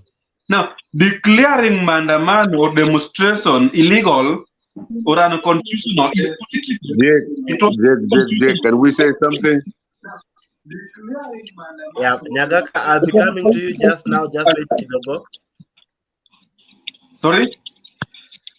Come again. I was responding to Nyagaka. Okay, sir. Thank you so much. Now, declaring demonstration was political. It was something to do with the politics. It was not declared null because it was unconstitutional. The constitutions allow you to do peaceful demonstration. So if the demonstration is peaceful, why must you employ force by introducing police officers? So the problem begins from there. I'm conducting my own problem. I'm conducting my own activity peacefully, but with you, you come with your own force because of political differences. That is what exactly happened. And that's why you see them, they were now throwing tear gas. The other party also taking tear gas, throwing onto them. That was where the problem began. It was nothing to do with constitutional, but it was political differences. Okay. Jax, can I respond? Captain. Just one moment. Just one moment. Just one moment, Edgar. Allow me to have Captain. I'll be coming to you. Just hold on for a minute, please. Captain. Jax, you see now, you are bringing me in, yet this issue of Derek Okomo and Edgar, they have not sorted it out. Because if I come in, it will distort what they are arguing about. Maybe I'm coming It hasn't, because a different issue. Derek has already, Derek, what he did, he kind of gave a submission instead of a question. So what Edgar will be doing will be responding to Eric's mini submission. So I want Even to me, give me I think also I can respond to Derek that you are going to demonstrations guided by the Constitution Article 34 for picketing and all whatever. You want to follow the Constitution when you are doing demonstrations. But when a tear gas is being lobbed to you, you want to return it back to the police officer. Where is it written in the Constitution like that? What if it is a live bullet? Will you wait for that bullet to touch with your hand? And that police officer will shoot you and kill you, will forget you, waiting for the tear gas, and yet where umeenda saa hiyo? Huyo polisi atapigwa transfer aende Mandera huko, atafanya kazi yake, atapata mshahara yake. Tutalia mbili tatu, tumekusahau. Like remember the other case in Maseno where a woman police officer shoot a student. Do you think that woman But where must you do that? The government it was wrong. The government cannot train me in Kiganjo using their resources, and then they sack Captain me Jambo. in here. I have not trained what they have used to train Captain, me. wacha Let nikusaidie. me tell you that. Anyway, Wacha nikusaidie Captain kidogo. Wacha niweke chumvi. Wacha niweke chumvi kidogo. Wacha nikwambie kitu moja. Hakuna vile mtu atasema ati polisi atupe tear gas na tukimbie, polisi atupe bullet tutakufa. We need to stand strong and tell the government, hapa unakosa. Raila, it's your position. Raila is somebody who can tell the government, this is bad. Why do you think people listen to Raila? Because we are strong. Hapa kwa ground, you throw that thing, tutakurudishia. Dawa ya moto ni moto. Dawa ya moto ni moto. Usidanganyane. Wacha tusidanganyane. For us to make Samoei Ruto work for us, na Raila Amolo Odinga baki mali anabaki, ni moto. Dawa ya moto ni moto. Wewe leta polisi wako, sisi tukuje. Tukutane hapa. Huyo polisi mwenye anafanya kesi, wewe ukiwa hapa chini. Tusidanganyane hapa. Hiyo mambo ati nasikia pia Edgar amesema ati watu wanaiba. Serikali inaweza tumia mtu yoyote kusema enda kwa television sema walipita hivi wakaiba simu yako, which is a lie. We don't steal. Watu maandamano, we don't steal. We just tunatoa tu vitu zetu tunafuata baba. We don't steal. We know who steal. Government inaiba. Alafu wanakuja wanaweka watu ati maduka. Kama Raila alikuwa pipeline, maduka zimeibiwa Kayole. Raila kuenda Kayole. Kayole unaiba duka kutoka almost mita sijui kubwa, alafu unasema ati watu Azimio walikuwa huko na watu Azimio walikuwa pipeline. That clip unatoa picha za watu 2018, watu wa Uganda, unasema these people wanatafutwa, watu wa Kenya. Mbona tusiongee ile mabaya ambayo serikali inafanya na wajue walifanya vibaya? Unaekaje picha ya watu wa Uganda ati these are the faces we are looking for 1 2 3 4? Which government is this one? Sisi hatutakubali serikali nyanyase watu na tutakubali in the name of tunakuwa arrested ati no we are ready. Dawa ya moto ni Exactly. Ochuka, sikiza. Sijasema tia gas ikitupwa ukimbie. Weka hapo, we relax, ngoja tia gas ikuje. Tupatie wakati bwana. Alafu urudishie polisi. Sawa. Lakini sisi tumekufa wengi na tunazaa wengi na wengi watauliwa. Sisi si watu wa kwanza. Hata hii jina yangu ukiangalia, hii jina natumia mtu alikuwa na hii jina alikufa. Na mimi nimeichukua, mimi naitumia vizuri. Mwingine pia ataitumia vizuri. Hata kudanganya wananchi bana. Uwangi maandamano wewe. Lazima polisi tusimame na wao. Polisi ni binadamu, tuongee na wao, tuwapende. By the way, mimi sitanga shida na polisi, but ongelesha vizuri, lakini mambo ya kuwarudisha tiagas, usidanganye watu hapa wakitupa tiagas tukimbie. Tupa tiagas tuwarudisha mbali umetoka. Unaona mahali mnafeel kama Azimio. Sasa mnashinda tu Ruto masiku, hakuna mahali anaenda. 2027 msipojipanga tiagas rudishie bwana. Hamutaki sasa kujipanga vile mtafanya 2027 juu tutawashinda bado. Hamuna sahi strategy yote vile mtajipanga mtoe William Ruto kwa campaign ama nini, mwambie wananchi tutawafanyia yama ile. Maisha iko juu, atafanya vile tunataka. Maisha sasa iko juu. Sasa tunataka kufanya zaidi. Hii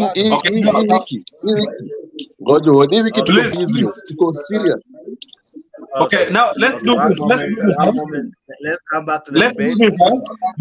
Just one moment, Eric.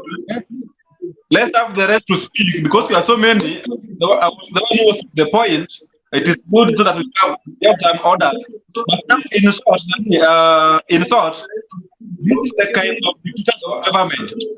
In a government where there is dictatorship, you are not allowed to speak your mind. So that is why when I speak my mind, you will scare me that someone will come and look for me online. That Derek is talking in Mutembei. So that is the government we call dictatorship for someone who is not aware. I remember reading a book of the written by the Battle Bridge, The Betrayal in the City, where in the land of Kafira, you don't speak up your mind. So when you speak up your mind, you are being jailed or you are being killed. It is the government that we currently have in Kenya. When Gaucho speaks his mind, is being threatened. When I speak my mind, I'm being threatened. When I go for Maandamano, I'm being threatened. So that is the government that we oppose, that we don't want. Kidogo to allow me to give Pen Nyagaka so that at least I wanted to ask Okomo a question, then I disappear. Okomo, let me ask you one question. Yeah? Between now, Jakes, habari yako leo, revolutionary habari yako. Jakes, habari. Sasa, kama yesterday, Jakes, I had a problem with your title. If you don't say Ruto anadanganya. Lakini hatu kusema kitu. Well, when you come and say today that Raila is fake, people are crying like little children, which they are. But Raila is as fake as they come. And let me tell you something. Ruto has up to 2027. Waja wafanye maandamano every day. Jakes, unafanya hisho yako sasa inakuwa kama very petty. Because wakienda, even the people of Azimio were saying that if anybody opens a shop, even if somebody opens a shop in shauri yake, tutachukua everything. Is that maandamano? Can't see you. No, maandamano kama France, they do like 4-5 times a year. In everywhere there is maandamano, but they should be legal and peaceful. Hii maandamano mnafanya leo, endelea. iko Kome, iko Kindiki, Kindiki, they should do that job. If these guys, if you guys have not realized that Ruto is going to be there till 2027, you are just joking to yourselves. Mnajidanganya. Ruto, Raila ni binadamu kama wewe. He's as fake as they come. And we have seen it all the time. Kanochuka should know. If Kanochuka was the one who was there in 1982, Kanochuka was hung because of what they did. Raila was part of it. So wacha niwaambia kwamba let us talk about the future. Let us not talk about what went on in 2022. Arafu Raila analia kila wakati ati ameibiwa. Mimi Mugisi, huwezi kuniibia. Ukiniibia mara mbili, mara tatu utaona. So let us not, be petty. Because maandamano mkiendelea, lakini wale mnaibia, do what you have to do. Lakini tujue ya kwamba it is 2027, the next election. If you are going to have to kiss on Raila kama ni Mungu, nini, hiyo ni shauri yenu. Do what you want, Derek, because you are Tito and every one of these guys are really praising this guy as if he's God. He's not God. He's a human being just like me and you. Kita Maandamano, go on Monday and meet with Kome and everybody else. Jax, asante sana. Ndasikiza kwa radio, kwa TV. Asante. Baki hapa kidogo, nataka kuuliza swali. Baki kidogo. Hata nikuulize swali moja. Hii serikali ni serikali kichwa ngumu. Lazima tudili nayo kichwa ngumu. Mbona wewe ufungue duka na mimi nataka kuandamana, na mimi nataka kusaidia maisha yako kuwe sawa? Unafaa kufunga duka ukiona mimi nakuja. Ochuka, that's what I'm telling you, that you should have changed it for 10 years. Raila amekaa position for 40 years, 50 years. Actually, let me tell you something. Go for the future. Nyagaka. Go to 2027. Nyagaka. Ukishinda ushinde. Nyagaka. Watu wanakaa kwa ofisi 10 years. Raila amekaa hapa 50 years kwa hiyo kiti moja. Sasa sisi hatutingiziki. Tukipata umefungua tunabeba tu, because hatuwezi enda maandamano na unafungua duka ya nini? Baba amesema funga. Jax, niko na swali na Okomo, nilisikia mzee ameongea nikanyamaza. No, mimi nimekuambia Ochuka. What kind of reader is that? Hata ile mnasema ati atalipa, he will give 6 million.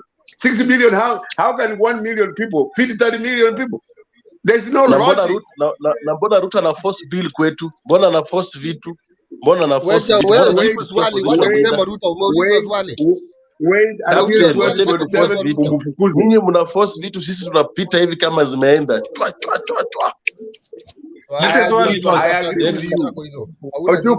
Ochuka, wait till 2027, we will kick out. That's how democracy works.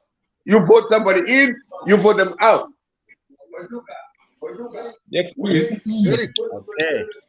Eric anasikiza bwana, ako tayari kujibu swali. Actually, swali langu kwa Derek ni kwamba kutoka saa hizi Derek hapo penye huko hii tarehe ya leo mpaka mwezi wa 8 2027 hiyo uchaguzi ingine, unaona hapa katikati kuna rais mwingine ataapishwa? Hivyo ndio mnazunguka mkidanganya wananchi. Sasa, thank you. Let me respond. The president who was declared is William Ruto. And is the one to lead. And if it's the one to lead the government, there is the opposition government. Minority government. If we have the opposition and the working government, the two of them are serving at the same time. Now, if the opposition government is stronger than the working government, which will become superior? If the opposition is stronger than the working government, which one is so superior? How many MPs do the opposition have? How many MPs do they Wacha have in There parliament? is nowhere in the constitution jibu unakuwa swali na ya government Nothing like Ng'ombe. that, mbili. bro. Government ni moja Don't all give the Kenya time. promises which are not there. Hata Raila It's angeshinda nothing like that. Don't tell kama us. tungechukua. Mutapea Raila kitu anataka, mutapea Now Raila listen, kitu anataka, penye Nini prime anataka, minister? venye amesema. just Mnusumugeta? listen to me. Hakuna. Listen to me. Haya, Tutawasukuma kwa Derek, ukuta. endelea. Let me educate my friend. Sorry, let me educate you a bit. There were presidential candidates, and yet the first person who leads to the highest vote, who is declared as the president, that is the president-elect. And then the second person becomes the leader of opposition. Let me educate you, my friend. Good boy. And I get the you. I work know of that. the work of opposition is to keep the working government on toes, to oversee the process of the working government. What they are doing is like the second. They are the one overseeing what's happening, is to put the government on toes. Now, if the person is putting the working government on toes, such that they cannot perform, what do? You make the person to become, then it becomes the other way around. And that is why we even say that the coming week, if they will be unable to work for us well, we will be having two Kenya. We shall be having the two of them. So Kenya Kwanza to have their own part, then Azimio we have our own part. Because we have got our tabled agenda that we have for the Kenyans, and then the other team also, they also had their agenda of which they are not performing. Each and every day they are giving us promise. Now, hizo ni hadithi za kaka Sungura anayekaa za Wasipotusikiza tunakata nchi hapo ndio katikati. mtapigwa kama hadithi za kama kaka Sungura Mwanwasi. anayekaa za Msiposikiza tunakata Hapo nchi ndio watu katikati. watapigwa. Ambia Samuel tunakujia yeye. Nchi katikati.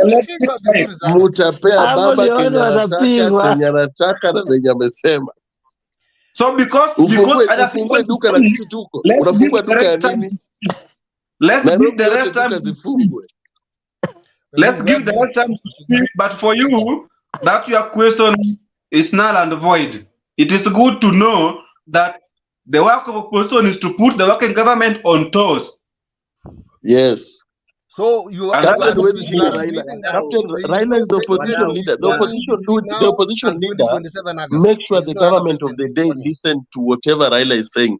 Raila is trying to make this government wafanye kama walisema wanataka kufanyia watu barabara. Raila atauliza wapi barabara? How do you want Raila Amolo Odinga aenda uliza barabara? Aenda uliza Raila Ruto barabara kwa hoteli? No, we are the people who makes this government to watusikie.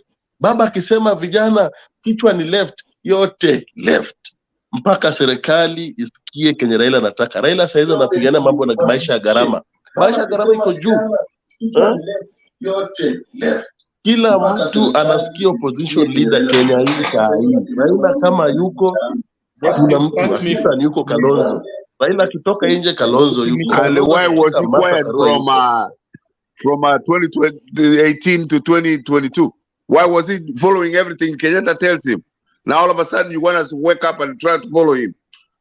Raila amekaa hapa 40 50 years. So mtazoea. Please. Edgar ongea. Okay. Yeah. First of all, nataka niwaambie, we need to have a sober debate where one speaks and the other one listens. Hii ya kuongea mwingine anaongea, it's not making it interesting anymore. But again, I want to respond to my good friend Nyakaka and then Captain. But again, I want to respond. You can talk as much as you want. Nyakaka mute bana. Am I audible? Nasikika? Uko sawa, endelea. There was a ish from Nyagaka. Go ahead. Nyagaka is having a reckless talk. You know, as much as I criticize Raila, I'm an ODM diehard. I'm #1 supporter of Raila, though I'm not a live member of ODM. But when some things are not going right within our camp, we must speak them out. So, especially to our supporters. And the issue Ria Jakes was Raila being the fake. in that kuna wengine wameshikwa and they have been left alone. Now we shifted our discussion from that debate, and now we are discussing. We have no problem. In fact, Ruto atakipenda, let them rule even for 50 years. But what I want to tell Nyagaka, he's not feeling any better than us. And that is the truth. We are going to the same shops. We buy things at an inflated price. Ukiraizi ukienda kujaza mafuta unawekewa the same price as mine. So even the way you talk is so reckless, and it's so shameful from someone like you. Anyway, I withdraw that. Back to Captain. Captain, you speak like a police officer. As much as I was defending you, you have no rights then to start again kuanza kuongea in a manner that it seems now unataka kupigana na wananchi. It's not right. What I was saying, that if I'm participating in maandamano, mimi kama mwananchi wa kawaida, yes, maandamano was declared illegal. Within my mind and in my right mind, and even you know, it is my constitutional right. It is in the constitution that I must participate in a peaceful demonstration if I feel that the government is not doing what is supposed to be done. I mean, how do I express my displeasure with the government? Through picketing and going to the streets. That is not illegal. However, they declared it illegal. If in case police are dispersing us with tear gas, what I said and what I'm against, that if kama mimi ni protester, I should not even take that and throw it back to the police, kwa sababu italeta vurugo, and that's when others watashikwa, wengine wataumia. So as much as I was saying this, I was not supporting Ruto, by the way, but on this, let us be sober. There's things that when we say, when you start talking about how Raila is bad, Raila anashindwa kila siku, my friend, you know very well that Raila shindwangi. You know very well that kura iliibwa. Yes, we have a government there which is there illegal. Hata kama wali corrupt the system, wakachukua koti and whatever, we accepted. Yes, we are having a legitimate, and we are seeing the results. Please, as we debate on this, let us be sober. Let us be sober. Let us discuss maturely. And sasa tunaumia sisi sote. And Kenya, my good friend Kenya Rebel. Oh, sawa. Lakini Edgar Tito si amenitaja Edgar ndani Jex. Wachia Sijaambia Edgar, watu kuja na wewe bana baadaye. nini maandamano, nimeambia watu bana wawachane na kurudisha tear gas. Itaweza kuwa lazima urudishwe wewe. Wewe utaleta maneno mingi hapa. Kenya Rebel ana. Mbona uchuka mimi nikiongea unaingilia? Ya talk reckless. Uchuka wewe unasema sisi ni reckless na wewe ndio unaingilia. Unaweza kuwa unashika tear gas huko unaongea risasi. Una haja.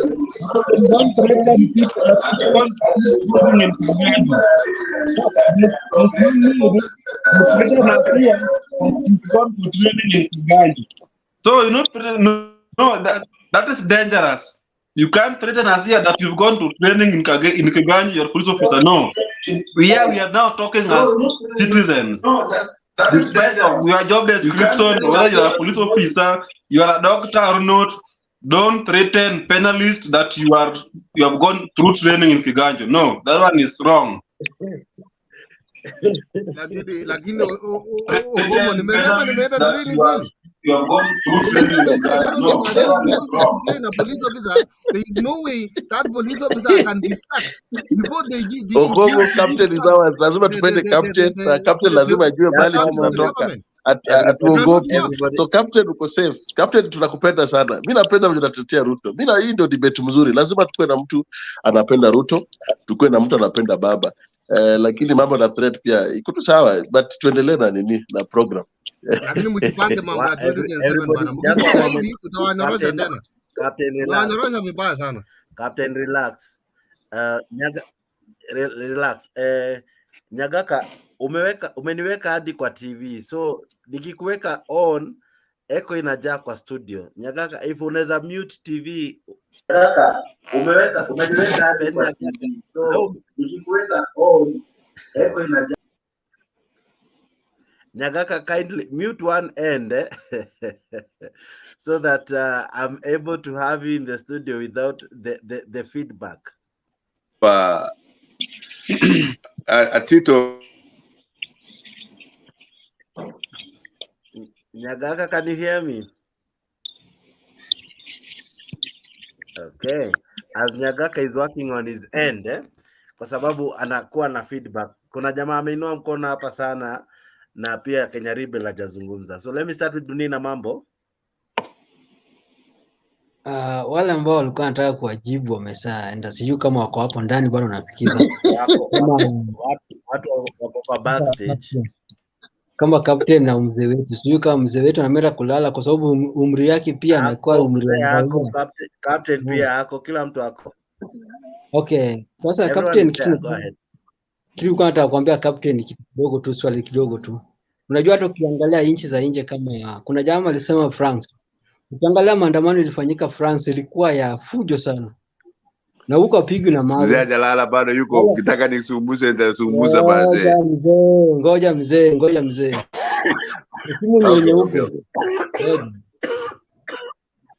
Kitu hiko ni ile maandamano. Ukiangalia France kitu ilifanyika maandamano yao, ukiangalia na Kenya yao ilikuwa fujo sana. Tena huko wanapigana na mawe, walikuwa wanapigana machupa. Na huko wanarusha paka moto. Wanatengeneza moto kurushia mapolisi. So kusema polisi akirusha tear gas ukimbie, au akirusha tear gas urudishe, mimi swali yangu ni simple thing. Polisi kwa maandamano kazi yake ni nini? Tear gas kwa maandamano kazi yao ni nini? Simple thing like that. Ndio tuelewe. Unajua before ruke haitasaidia. Wafu tuseme wataongoza paka nini? Si hao ndio wanaongoza tangu Kenya upate uhuru. Si maisha ni ile tu. Bado tunaendelea kuishi tu. So vitu kama hizo lazima tuangalie. Alafu kitu kusema, unajua mtu akifanya kosa amefanya kosa. Raila anafaa atetee wale wameshikwa. Bila maana mimi nilikuuliza swali nyingi hapa na hizo swali zote hujajibu. Kwa sababu gani? Ni nani anafaa blamiwe? Raila ndio anafaa blamiwe wale jamaa kushikwa au ni serikali ndio anafaa blamiwe jamaa kushikwa? Jamaa kuna kosa kufanya maandamano ashikwe. Waliiba wakati walikuwa wanafanya maandamano. Waliua wakati walikuwa wanafanya maandamano. Walifanya kitu gani washikwe? Hiyo ndio swali lazima tuulize. Ni hayo tu. Okay. Good questions, very good questions. I hope it will be answered. Aha, Kenya Rebel.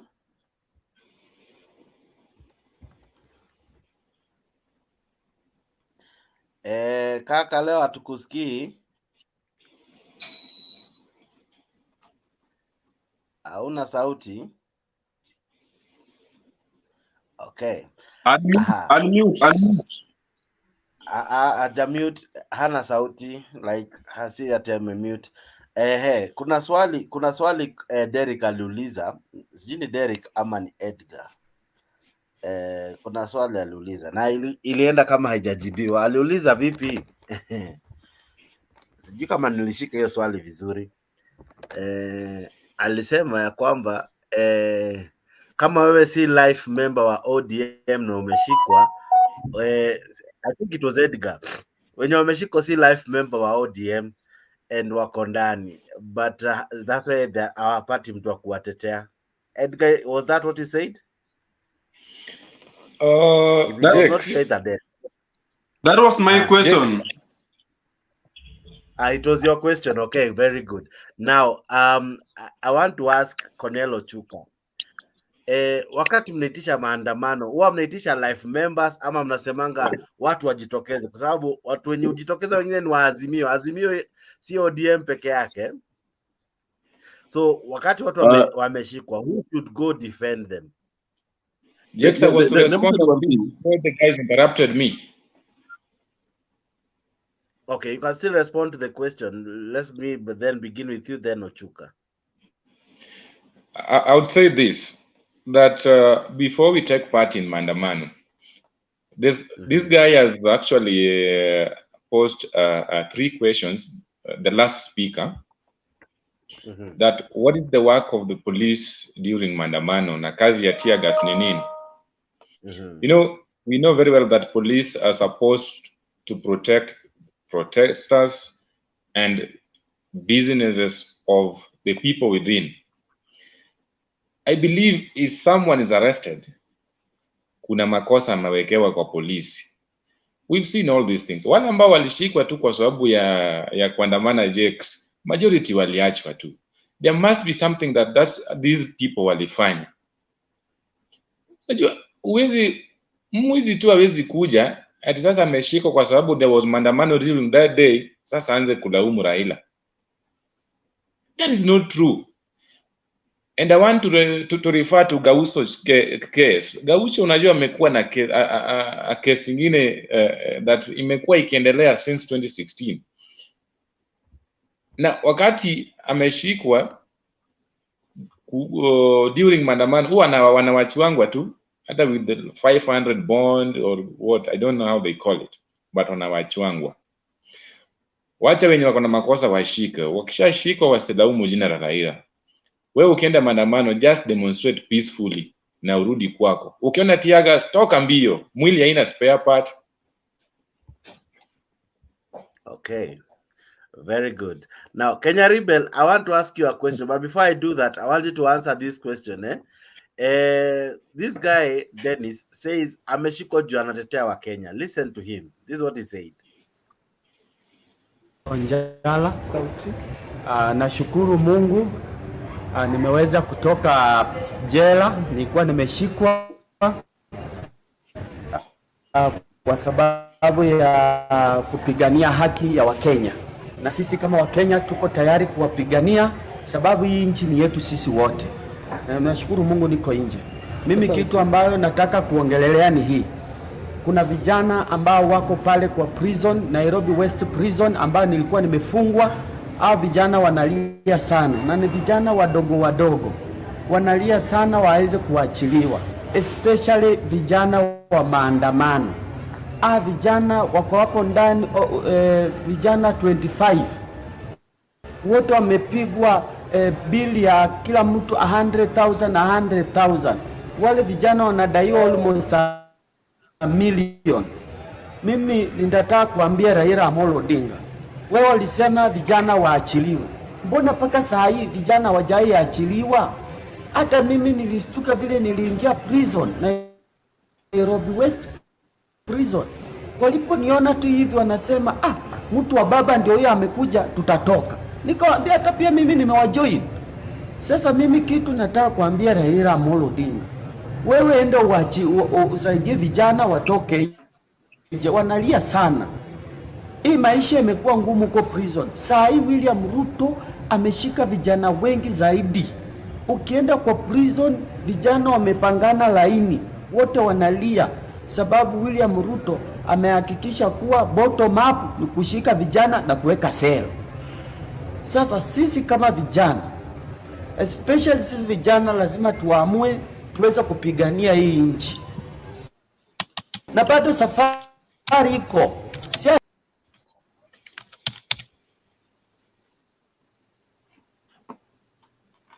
Azimio ya kwamba ni kitu pen Maina Jenga akipelekwa hapa nini, akipelekwa CD headquarters, karibu 4 principals walienda kumuona. Lakini sisi tukishikwa, mpaka jana akipelekwa Nakuru iko wale walienda wakina Kioni. Lakini mimi nikishikwa inakaa ni kama umbo fulani amepelekwa station. Unaona? Inakuanga aje, kwani iko jina fulani mimi pia nijiite Njoroge ndio watu wakuje? Ama niite Mwendo ndio watu wakuje? Unaona? Hii kitu inaniuma. Na sasa hivi vijana wangu wengi ambao walianza hii struggle ya bunge la wananchi ndio tulianza hii struggle. Watu wengine wametupata kwa hii struggle. Vijana wangu sasa hivi wengine kama 20-30 wako industrial area. Wengine washafungwa kwa kamiti, wengine wanasafa.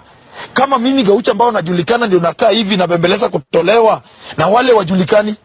So mimi nasema hivi, na nasema kama muta change, kama mutabadilika, hii ni ya yenyu. Kwa sababu mimi najua mtu genuine hapo Raila Odinga. Iko wale wako close na yeye hapo, wanaona ni kama wananyang'anywa political mileage, ambayo mimi siko hapo. Mimi nasema bila kunini, kama hiyo part, kama vile vijana wangu wanahangaishwa na watu wa bunge wanahangaishwa, Jacaranda wanashikwa juzi 14, Babu Wino ndiye ameshinda akipiga simu, akishughulika. Wengine wanasema eti wengine si maana, ni wa maana na wanakaa karibu na Raila Odinga. Mimi nasema Kama itakuwa hivi, then mimi nawaombea Mwenyezi Mungu hii partisan ifaulu. Isipofaulu, then muite maandamano ya pili, then itakuwa mimi nitawatakia mazuri mbele, kwa sababu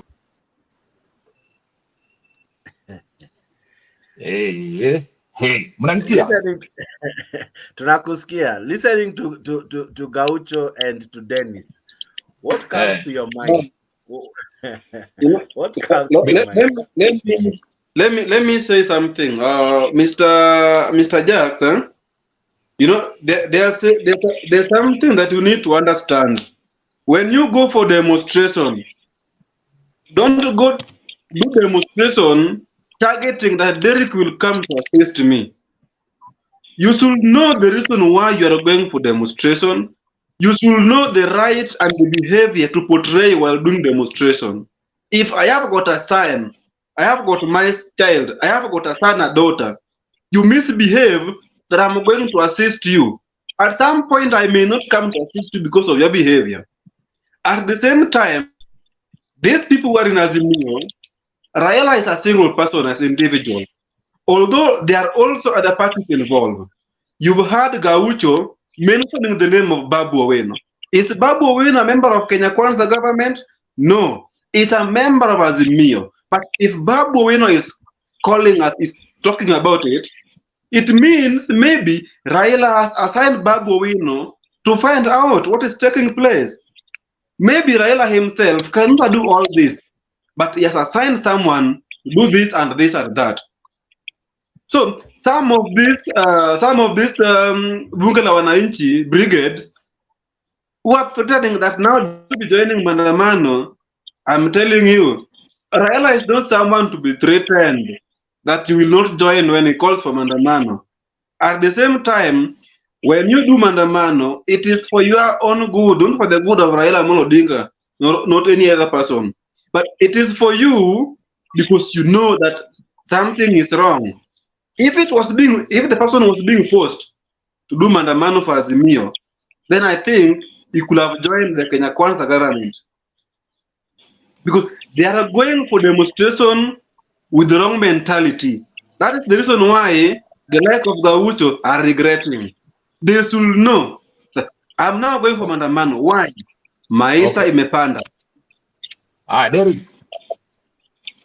First of all, let me greet everyone here. Mr. Edgar Atito nakuona, Samuel nakuona, habari yako, Derek Okombo. Hey, chuka mwenyewe, ndiye Marachi. Dunia ina mambo, pia hata na shidilio. Haya, sawa. Jex, to answer your question, I have a video of me asking Gaucho when that pastor used to be the host in Mutembei, and I asked him, Gaucho, I supported Raila in 2017. We went Maandamano, watu wakauliwa, we were tear gassed, vijana wakauliwa, baby Mora, baby Pendo. Once you joined joined Uhuru Kenyatta in that handshake, you never mentioned anything about the justice of those people who died. And I asked Gaucho, why should I again support Raila Odinga in 2022? Bernard kicked me out because Gaucho was not able to answer the question. So what I'm saying is this. Number one, Raila has proved that once he gets what he wants, he can care less about who supported him. He can care less about what because now, tell me, especially when Uhuru was in power, wale vijana walikuwa wanachapa bunduki huko Kondele, Kibera, did he ever bring up that issue and say, hey, unajua Uhuru sasa mimi tuko na handshake hapa, we seek justice for those vijana, compensate them at least for the police brutality, the very police who were rumored to be Mungiki, who was shooting down those vijana. Now you see him standing with Maina Njenga. Okay, that's number one. About the Maandamano, police shooting people and people throwing tear gas. we can apportion the blame on two sides. Number one, the government before the maandamano waliwaambia mnaweza mkaandamana. It's your rights, constitutional rights. You can picket. But kuna mahali msiende downtown CBD area. Hapo msipite, lakini huko mahali pengine mnaweza kufanya mambo yenu. You still have your just don't disrupt the business in downtown. But you know, as we know, watu wakajaribu kwenda downtown, then skirmishes started. That's number one. There's also cases of people looting, being robbed during maandamano. I'm not saying every Azimio protester is out there looting. But if that happens, it forces the police to intervene. Na hiyo ndio itaanza virogo, watu wataanza kutupana matia gas, nini. I'm not supporting police shooting down people with live bullets or even rubber bullets. But don't even give them a reason to do so. How? Kama nyinyi ni watu wazimio mnaenda kuprotest. If you see somebody who is trying to wanajaribu kuvunja maduka na nini, why don't you stop them? But it's hard because, like someone mentioned, watu wa Jakaranda nilikuwa nawasikia wakisema, hata even Korolochuka even said here, baba akisema mfunge duka, sisi tutaenda tutakuuliza kwa nini ulifungua duka na tutapita na vitu. Now that's the attitude that makes the police intervene. Alafu bunduki, when they start shooting people, unakuja hapo unasema ati polisi wasianze kuchapa watu. So it goes both ways. So yeah, there was something I wanted to address, but nimesahau. But anyway, Ochuka nilikwambie, Ochuka. Raila Amolo Odinga. Owadga Kinyi. Mano. Agwambo Tiringenyi. Conman. Agwambo Koretek. Haya. Endelea. Wacha nikwambie kitu moja. Opinion yangu ni tofauti. First of all, nataka kuchukua Gaucho kama normal Mkenya, kwa ni Mkenya. Gaucho ni mtu ambaye alitoka kwa shida. I think sijui kama mmesikia history yake, mama yake alikufa, he struggle mahali amefika. Mtoto mwenye amestruggle, mtoto maskini huwa anapitia through many challenges. Na anaweza pitia kwa mkono wa polisi, anaweza taka kiatu, pengine hajaipata kiatu. You know, so many things can happen. Edgar anasema ako na kesi. Kesi ya Gaucho maybe sijasikia, but maybe nikisema venye nimesikia kwake inaweza kuwa kesi ya kitambo. But mimi nataka kuambia Gaucho asinyamaze, asiogope, azidi kuongea, kwa sababu serikali ya sasa ni serikali ambaye ukizungumza kitu important wanakuletea kesi ambazo hata ziko. Wanajaribu kukunyamazisha, usielimishe watu, usionyeshe watu wa support baba. Anything yenye baba anafanya, the government of the day inajaribu kufunika mianya zote, baba asisikizwe, baba asiheshimiwe, lakini bado zinapita. Gaucho anajua hiyo kesi, maybe kama kunayo Edgar, but ako ready still kusupport Raila Amolo Odinga despite ako na hiyo kesi. Hata wewe saizi Edgar ungekuwa na kesi na una support maybe Raila angeshinda na Ruto hajashinda, ungekuwa na support Ruto right now, wangekuwekelea hizo kesi. So ni kitu normal. Kitu ya pili nataka kusema, tusikubali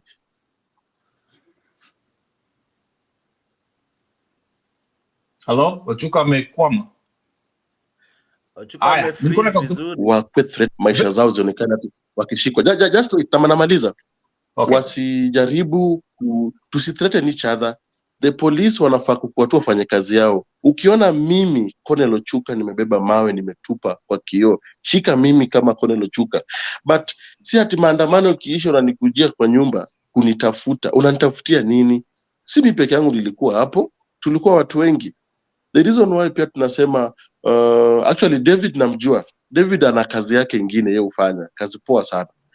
Tukienda maandamano, because mimi huenda maandamano. Tukienda maandamano huwa tunaenda tukijua sisi watu wa hii region tumeenda watu wangapi na tumerudi watu wangapi. Wangapi wamerudi na gari, wangapi wanarudi na miguu. Kwa sababu baba watu wanatoka willing. Wengine wanafuata baba mpaka baba aende mpaka hata Mombasa Road. Na mtu anatoka Mombasa Road mpaka Kawangware na miguu because of the love tuko nayo kwa baba. Watu wa Azimio si watu ambao ni wezi. We have an instant where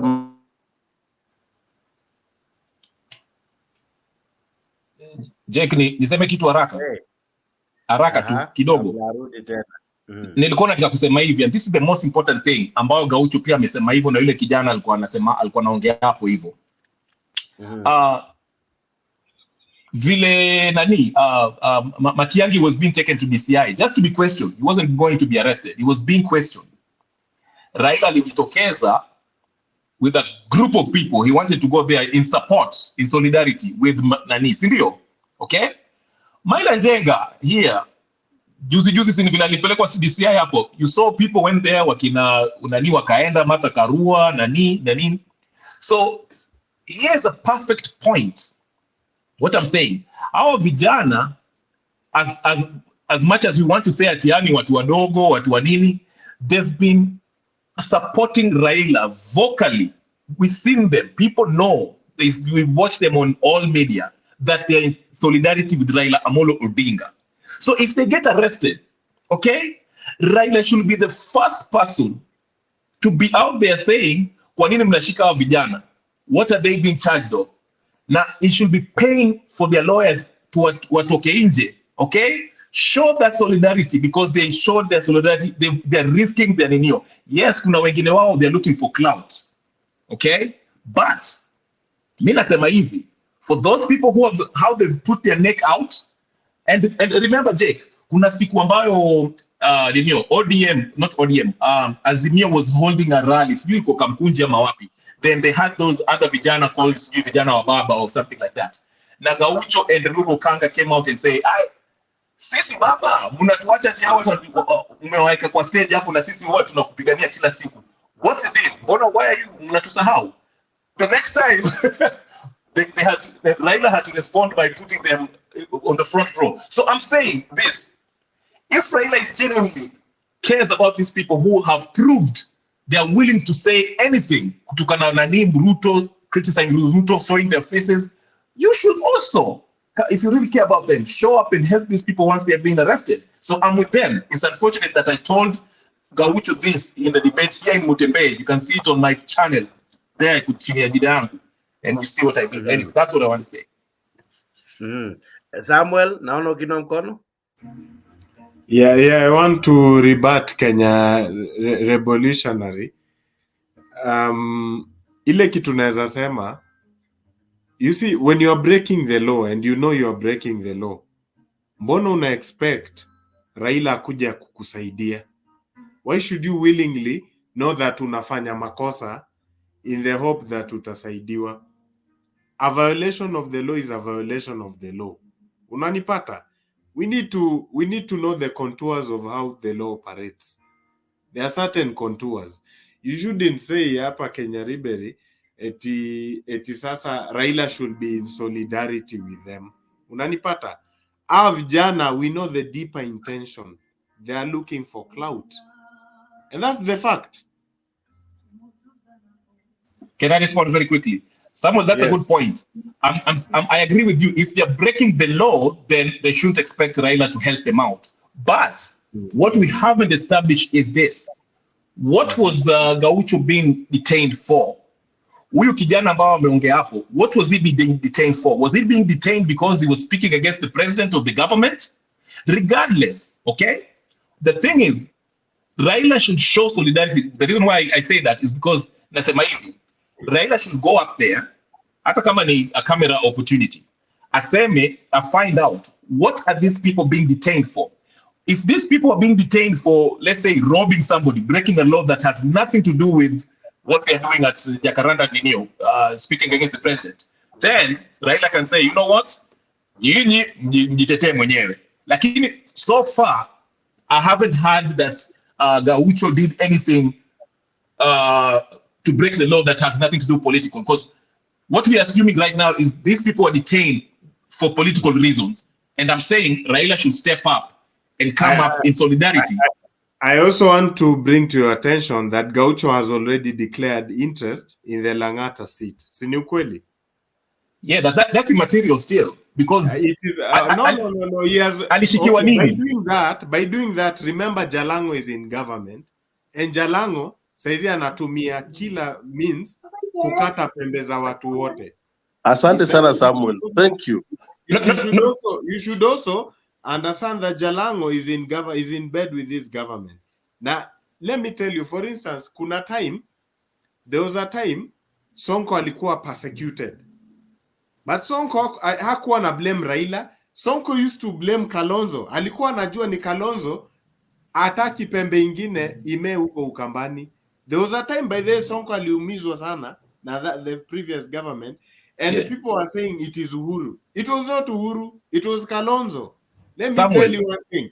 Politics is dirty. Iko namna hii. Gaucho, there is more than what Raila can can lose by coming out and supporting Thagari. Wacha nikwambie, iko vijana pia wana misbehave sana huko. What about ile kijana aliongea mwanzoni? Yule kijana wa kwanza. What Gaucho? Tutoe Gaucho. What about the other guy who spoke fast, that Jake playing? I don't think he's running for anything, from what I know.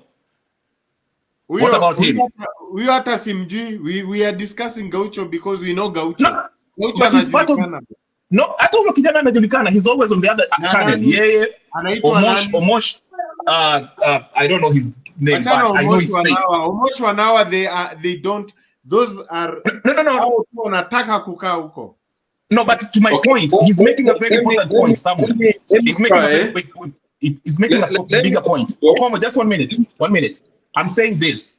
Huyo kijana, so far we don't know if he's running for any political position, but he was genuine in pleading that, saying, Raila, please, we are supporting you and we are against this government. Tumeshikwa hapa, we don't know why we are being shikwa, and there's hundreds, tens of us huko kwa jela. Sasa kuja ukitetea vile sisi tunakutetea. What's wrong with that? Thank you. That's okay, all. I don't want. Now let me help you. Let me also help other people so that we can also help each other. Now, the other guy who had spoken first before Gaucho, he spoke so well. I can attest that he spoke so well, and he was speaking his mind. He even said what transpired. He went for Maandamano, then he was arrested. Now, the challenge becomes, and it is good to be honest. The challenge comes if you are not popular. If I am not popular, and then I am involved in a problem, that my problem may take long before it is known. It is good to be honest from there. Because right now, if something happens to Gaucho, if something happens to the like of Babu Wino, if something happens to Raila, because there are those who are there keeping watch. Today, what's happening to Raila Odinga? Today, what's happening to Ruto? But this person who is not popular, this person is not known, but it's in between these people. It's in between, like what the man was talking about. He went for Maandamano, but the challenge here comes, he is not popular. So it takes Raila time to identify the challenge. Unless someone informed me, then it is very important for me to take action. But if Raila cannot take action, once he had known that the issue has taken place, then I can't agree with him. From there, Raila can intervene.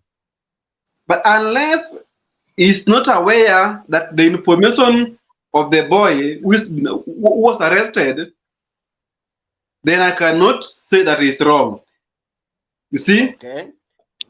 Unless Raila Odinga identified that Derek is fighting for me, yes. Because there's someone who can make jokes. There's someone who can make a plan with an AP, a police officer, that you pretend you went for Maandamano. I'm going to arrest you. Tell him that we want 100,000. We are going to divide this and this. So this is also the game that these people are playing. So it is good you be active, you be known that you are taking part in that Maandamano.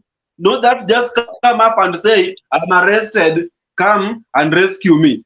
How? You are arrested doing what? What were you doing? What were you doing? What is the evidence that you are doing it? Okomo, I don't know if you are on Twitter, but there's something that Winnie Odinga tweeted, that they have established, I don't know if it's a pay bill or it's an account, that there's money that lies in there, that whenever Gaucho is arrested, because ameshiko mara mingi, that money, before they find a permanent solution, that money will be used for his bond. Now, there's someone here who has said, at least Gaucho is famous. Samuel, I think it's Samuel. We know Gaucho. Very okay. I have no problem with that. My contestation comes to those who are not known. Who cries for them? Because tomorrow Okemo will be atashiko kwa sababu this is like an extension of bunge la mwananchi. Here we are hearing views. If Okemo kesho ameshikwa kwa sababu ya kutoa maoni yake, right? Okemo is not known like Gaucho. Okemo is not Nuru Okanga. Who will air your voice? And that's why the show is here today. The show is not. Now I think you're getting why I had to do that poster. Wait, Jex. Now Who will fight for you? Yes, Samuel. it is right. Jex, Now, there's a big issue we need to address here, and it has to be very, it has to come out very clearly. Number one, we need to know what we are fighting for. You don't get in political agitation ignorantly. There are so many people in Bunge la Mwananchi who are ignorant. They are pursuing a cause they do not know. You see, Raila has an interest, a very bigger interest, and sometimes his interest is not related to what these guys wa Bunge la Mwananchi wanafanya. Those guys, Raila is only, you see, there is some sort of euphoria that he has been able to create, a momentum. So there are people who are ignorant. They don't know what they are fighting for. Now, they are speaking carelessly, engaging in acts of, lawlessness. And there is always, at the end of the day, accountability. Whether you are nodding against or not, Samuel, before you even go far, before you go far, I want you to remember during Maandamano, we saw the likes of Opio Wandai, the likes of the Kilifi senator, I'm forgetting his name. Stewart Mazayo, Judge. Akina Stewart Mazayo and the likes being arrested. Now, my question is, their cases were dropped so fast like a hot potato. Why? Maybe they are known. Maybe they are famous. Maybe they are close to Raila Odinga. They knew their moment. Same day, just one moment. They had their day in court, and the ruling was not handed over by the judge. It was handed over by the DPP, who said, I don't have enough to really charge these guys. Now, these guys in prison, we don't know their story. They were caught maybe probably the same day, maybe even within the same particular juncture that these guys were arrested. Now, my question is this, and I ask it with all due respect. Yes. Who defends them? Who defends them? Because they are the very many. Listen, there are the very many who end up in prison, and because no one takes care to find out what happens, eventually, if the government feels that these people are a threat, their bodies will be found in Yala. Then we'll make noise, oh, our people are dead, blah, blah, blah. Yet we could have made some noise when they're alive. Would have made these voices heard when they are still in prison, because as we defended Opio Wandai, that unknown human being in prison equally deserve their day in court. They deserve to be heard. They deserve to be released unconditionally, just like they were released. That's my question. The animal farm, we have kuna shamba la wanyama, kuna wanyama wakubwa na kuna wanyama wadogo. Unanipata? Wanyama wakubwa wanaonekana, wadogo haonekani. Let me tell you, police sometimes during these agitations, they arrest people. One of the objectives of arresting is just deterrence. Supu ikikuja, wataarestiwa, waekwe ndani, so many will be released. Even the prisons hazitoshi hawa watu wote. But they handpick the masterminds. Unaona wale watu wakubwa pale kwa kwa hizo demonstration, people who can influence, you know, Okay. a sizable population. However, this is the bigger issue we are trying to say that you see, sometimes it's not about the police, imprisoning. Criminal justice system is a process. It's a system. The police arrest, the DPP prosecutes, then the courts convict on account of evidence adduced. You see, now what we need to be asking ourselves is that this agitation, is it really genuine? There is a question of whatever Raila is doing, is it really genuine? Is it people, driven or politician driven? Why do we why are we all blaming Raila Odinga? Why can't we blame the civil society or media? Why are we not blaming media? I can ask you a question.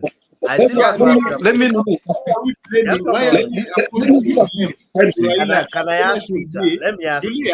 The other day, Samuel, listen. The other day, just a moment, a second, please.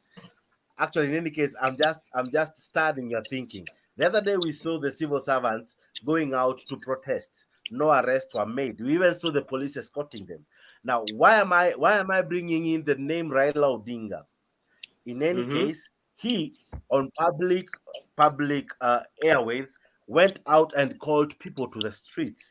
In fact, he even declared some of these days holidays. His words, as you're saying, the big fish. He is the big fish here. He is the one who came out and said, "Guys, tomorrow we're not going to work. We must go to the streets."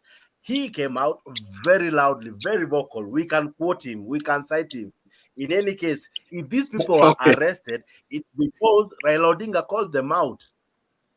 Now, let me probably they'll be out with their families, their wives and children, but they're in cells and in prison because someone said, tomorrow let's not go to work, let's go to the streets. They go to the streets, do some funny things, they are arrested. Why can't we ask the person who called them to the streets in the first place to come out and as well defend them? That's the question. Now let me ask you. Now let me assist you. Let me now assist you.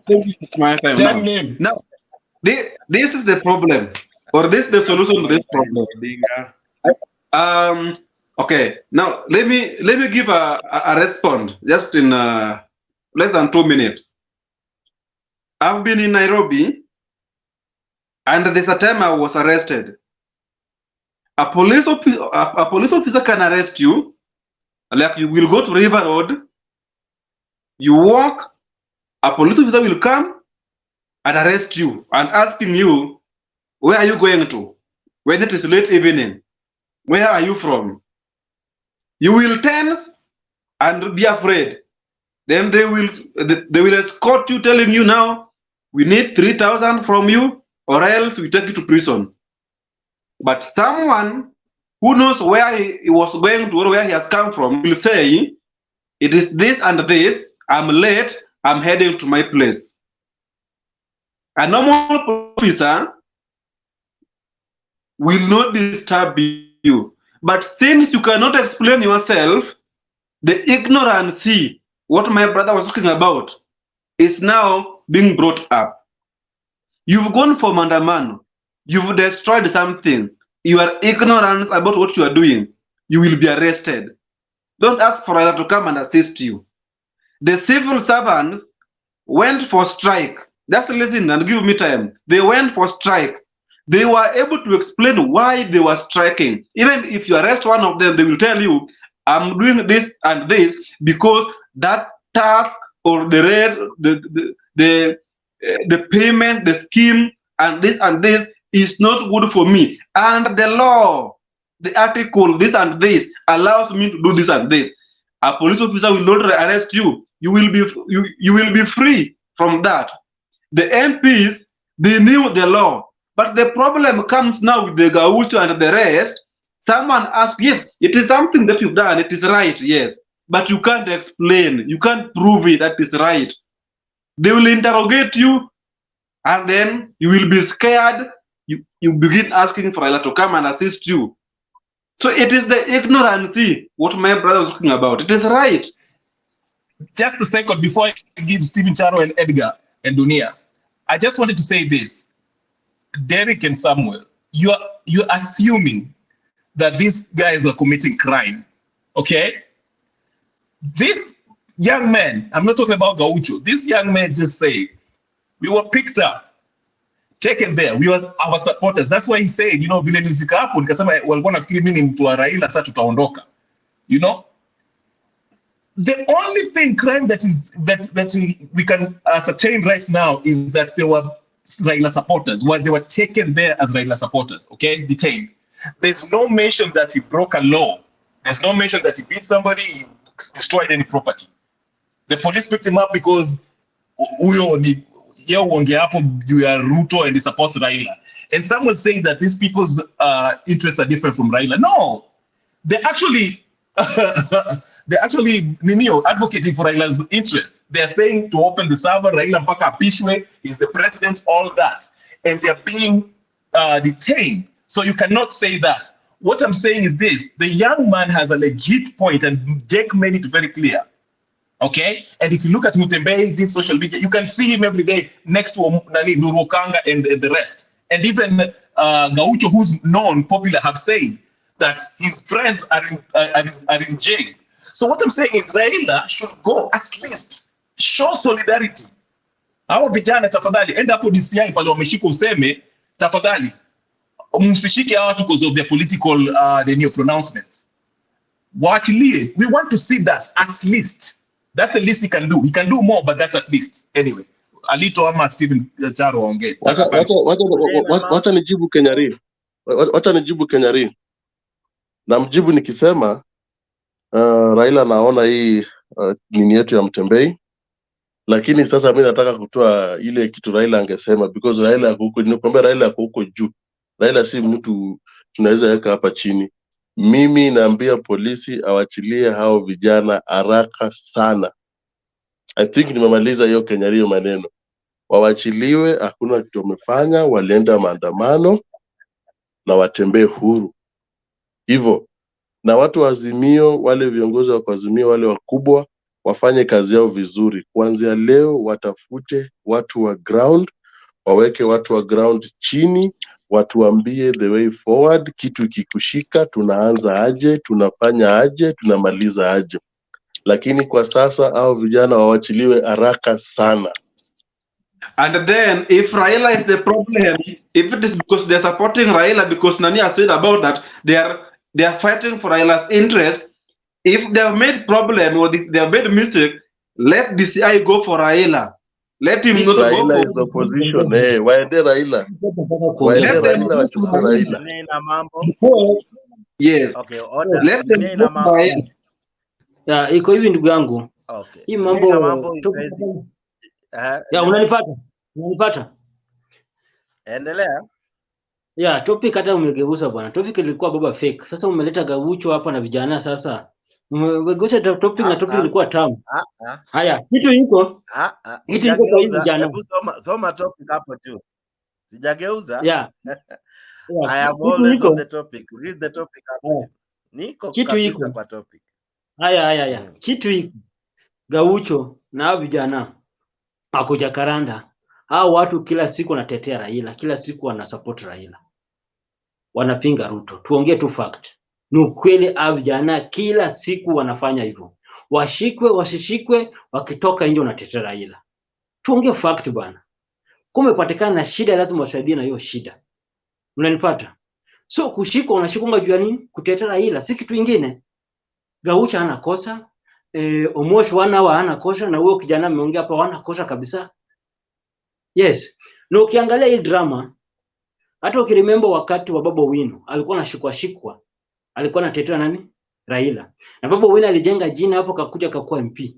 Siku hizo unaona anashikwa hata akiongea mbaya. Kwa sababu gani? Ni mheshimiwa, ako na watu ambao watamsupport. So iko kitu moja nani aliongea, kama nyinyi unaanganganga YouTube yake. Anaitaga Kibe. Adri Kibe. Alikula ka video alishot leo jana, akamwambia Gaucho, kitu unaweza saidia Gaucho sahi. Asitegemea wao politics ambao iko juu. Ye aende kama ni Kibira, ataenda mahali nyingine anajulikana, amobilize watu wake ambao wanakufa na yeye.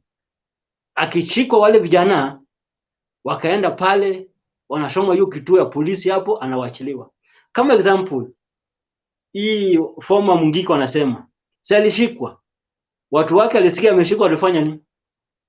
Walikuja pale na wakuitwa wakaleta mambo kimbili tatu hivyo, akawachiliwa. Alipelekwa koti, hawakuwaita, wakaja pale nje akawachiliwa. Unajua sasa hapa kitu iko bila, watu nasema Raila lazima asimame na hawa watu, ukweli semwe. Hawa wamependa sasa kitu iko asiruke hao watu, unanipata? Na politics iko hivyo. Hata ukiangalia hii president wetu wakati alikuwa na campaign, mdomo wake alikuwa anaimba watu wa mboga, watu wa kiosk, watu wa nini wa chini. Akiingia kwa serikali, watu wa mboga umeona wameandikwa kazi, watu wa bodaboda wameandikwa kazi, hakuna wamewaruka. Hiyo ndio politics. Politics watu nakutumia ili wapate kitu wanataka. Wewe watu wa mboga ambao wameandikwa kazi pale, mama mboga ameandikwa kazi pale ni Asha Juma. Mtu anduthi ameandikwa kazi pale ni Mudavadi. So wale ambao walikuwa wanampigia hizo wamerukwa. Haya, wakati Ndini Nyora alishikwa akitoka kwa Citizen, Uhuru alienda kumtetea huko. Nani Ruto alienda kumtetea huko kwa kituo ya polisi. Alienda huko kumtetea bila. Sasa Kenya Rebel anasema at least Raila anasema aende huko. Ruto alienda wakati ile? Hakuenda. Walimlenga tu Rosafi. So vile jamaa mmoja alikuwa anaongea hapa, anasema kama you are big fish utatetewa na hao politics. Kama you are small fish hautatetewa na hao watu politics. Simple like that. Nukweli tuseme. Example nakupea. Ni sawa. Nina swali kwako. Jimmy nani huyu businessman naitanga nani? Jimmy wa Jiji. Yes. Wakati alishikwa Raila alimtetea. Wakati alikuwa anapingwa na Uhuru, wakati alikuwa ameruka Raila, Ruto alimtetea. Unanipata? Kwa sababu gani? Those are the big fish. Hakuna capital. Ni hayo tu. Sawa. Okay. Hata swali yenyewe nilikuwa nikuuliza, acha niulize Chalo kidogo tu. Edgar, nitakuja kwako kidogo tu. Acha niulize Chalo because pia niona akinoa mkono. Chalo, Raila ndiye ameitisha maandamano. Tumejitokeza, wewe ukatoka kwako mbali Kilifi, ukachukua nauli yako vizuri, nami nikatoka kwangu mbali sana. Tukakutana Nairobi. Bahati nzuri wewe ni kiongozi na tulishikwa pamoja na wewe. Wewe unaachiliwa na kesi yako hata inafutiliwa mbali. Mimi sina godfather, sijulikani, mlala hoi, mtu hafifu. Mtu sina mbele wala nyuma. Wewe ulitetewa mbio, watu walishikana ukatoka. Mimi nikaachwa ndani. Nani atanitetea? Hiyo ndio ime create mada ya leo. Kwa sababu by the end of the day, aliyeita mkutano, aliyeita maandamano amenyamaza kimya. Walioshikwa ni walioitwa kwa huo mkutano wakiwa wanaandamana. Nani anafaa watetee?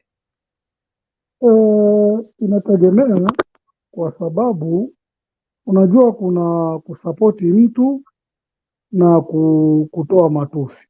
Ukijua kuwa kuna serikali iko pale, hata kama hiyo serikali ni mbaya, hatuitaki, lakini serikali yoyote ukienda ukitupia matusi, wewe ujue uko kwenye shida.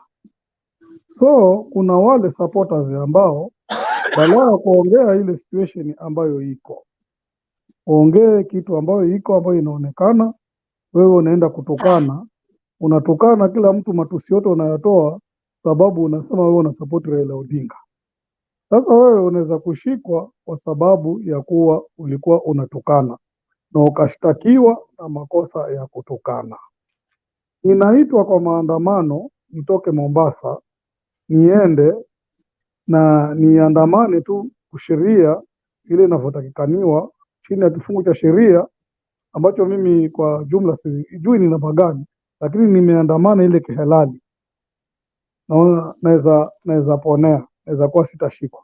Lakini nitoke Mombasa niende, nimeitwa na Raila, nikaanze kutupa mawe, nikionekana nitashikwa na nitashtakiwa kwa malicious damage. Kwa hivyo hizi kesi zote ambazo zinakuja, naona huwa zina sababu zake. Wewe utatoka hapo bunge la wananchi, uchukue microphone, uanze kutukana, balaa kutoa zile sheria, taratibu na vile vinavyokoseka uvielezee wananchi wakuelewe, wewe unaanza tayari na kutukana huyo nini na nini. Unasahau kuwa kuna serikali ambayo iko pale, na serikali ni serikali, hata iwe mbaya iwe vipi, ni serikali.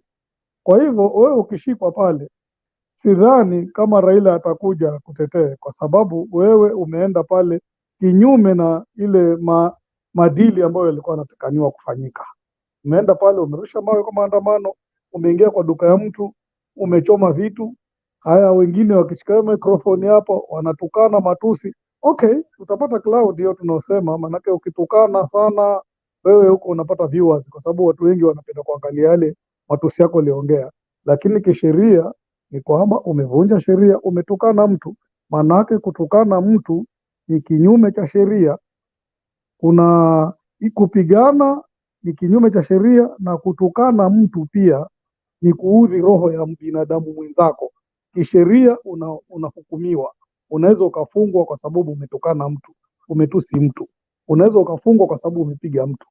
So wale ambao wanaenda pale kinyume cha kupata yale matakwa yanayotakaniwa, ndio huenda mara nyingi wakashtakiwa na wakakosa watetezi, kwa sababu kesi yao inakuwa ni ngumu. Manake saa hizi hata huyo jaji akipelekewa wewe umeshtakiwa, umeandamana, huyo jaji alikuwa atakuhukumu na kifungu gani? Isipokuwa jaji yeye ataangalia, pengine utasingiziwa, pengine uandikiwe kuwa wewe umefanya malicious damage, ndio jaji anajua wewe atakushtaki na malicious damage. Jaji aangalie umeandikiwa kuwa wewe umemtukana rais, jaji atakuhukumu na kutukana rais. Lakini akushike tu huyo jaji ambaye alikuwa amesomea ujaji, atakushtaki na nini kama wewe huna makosa yoyote? Ndio swali langu ambalo naweza kuuliza. Sijui manake hapo nyumbani sisi Afrika, hata polisi anaweza kukushika mwenyewe, na mimi mwenyewe nishawahi kushikwa, na tembea nilikuwa nimetuma mafuta ya taa, na yule polisi nikamuonesha mpaka kitambulisho changu na nikipasua mara 2 na akataka pesa. Kwa hivyo mambo ya corruption, unaweza ukashikwa na jaji akasema mimi nilishikwa saa 3 na nikaandikiwa nimeshikwa saa 8 za usiku, na jaji akakubali bila kujua, kwa sababu hiyo ni kangaroo life. Kwa sababu kawaida ukishikwa ukisemekana umlevi, ujulikane ulikunywa pombe kiasi gani, sio mbio ulikuwa mlevi tu. So mambo ya huko inakuwa unaweza kuhukumiwa na chochote, hata udanganyifu unaweza ukafanyika, lakini at the end watu watadanganya, lakini ukweli utakuja utokee, hata iwe vipi. So tusiende pale tufikirie kuwa hakuna serikali, tuanze kumtusi rais, tuanze nini na nini, tumtukane rais mpaka tutosheke. Tutashikwa. Tuende pale kwa maandamano, Raila ametuita, okay, tuanze kurusha mawe. Polisi anarusha tear gas, wewe nao unachukua ile mkebe nao unamrushia. Sasa inakuwa ni vita, sasa si maandamano tena. Wajua kuna maandamano na vita. Sasa sijui kama sisi tukiamka asubuhi tuenda pale kivita ama tuenda maandamano. Hiyo ndio swali langu naweza kuuliza hapa kwa panel. Edgar, nataka kuja kwako kidogo tu, sama naja pia kwako. Acha nirudi kwa Edgar, alikuwa ameinua mkono kabla. Edgar, unapochangia na maybe ni sijui ilikuwa swali amekuwa kuchangia, lakini acha nikuulize swali. Tunaona Martha Karua alichangamka sana na stories za Maina Jenga na akina Danstan Omari, kukiwa na issue, they are very busy to represent people. Mbona hakuna lawyers ambao they can present these guys pro bono so that their cases are expedited? If kuna mambo na bail, people can be mobilized or something, so that they can be reunited with their families. Some of these people are some people's husbands, they are some people's children. All this while they are in prison. I'm not sure if they are having good living standards over there. But if they cannot be defended in court, if we cannot have lawyers like Danstan Omari, venye anajitokeza tu, he has been a guy of interest in most of these big cases, or even Martha Karua, tumuone vile alijitokeza kimasomaso kwenda kurepresent Maina Jenga in court. Mbona can she also come out and we see her defending these guys? Because in any case, they are the voters who voted for Azimio. They are the ones who are in this bunge la mwananchi campaigning daily for Baba, and they're the ones who publicize his name. So if they are losing them in prison, in any case, they are losing their supporters in jail. So why can't we have Azimio coming out strongly with lawyers who are ready to work pro bono? Akina Sifunas, they are lawyers. As much as they make noise in Senate, why can't they also make noise outside here? And we see them working for the Mwananchi who voted for them. Edgar. First of all, before I respond to your question, naomba niruhusu kwanza ni kupeleke nyuma kidogo, ndio at least nikimaliza nitamaliza na swali lako.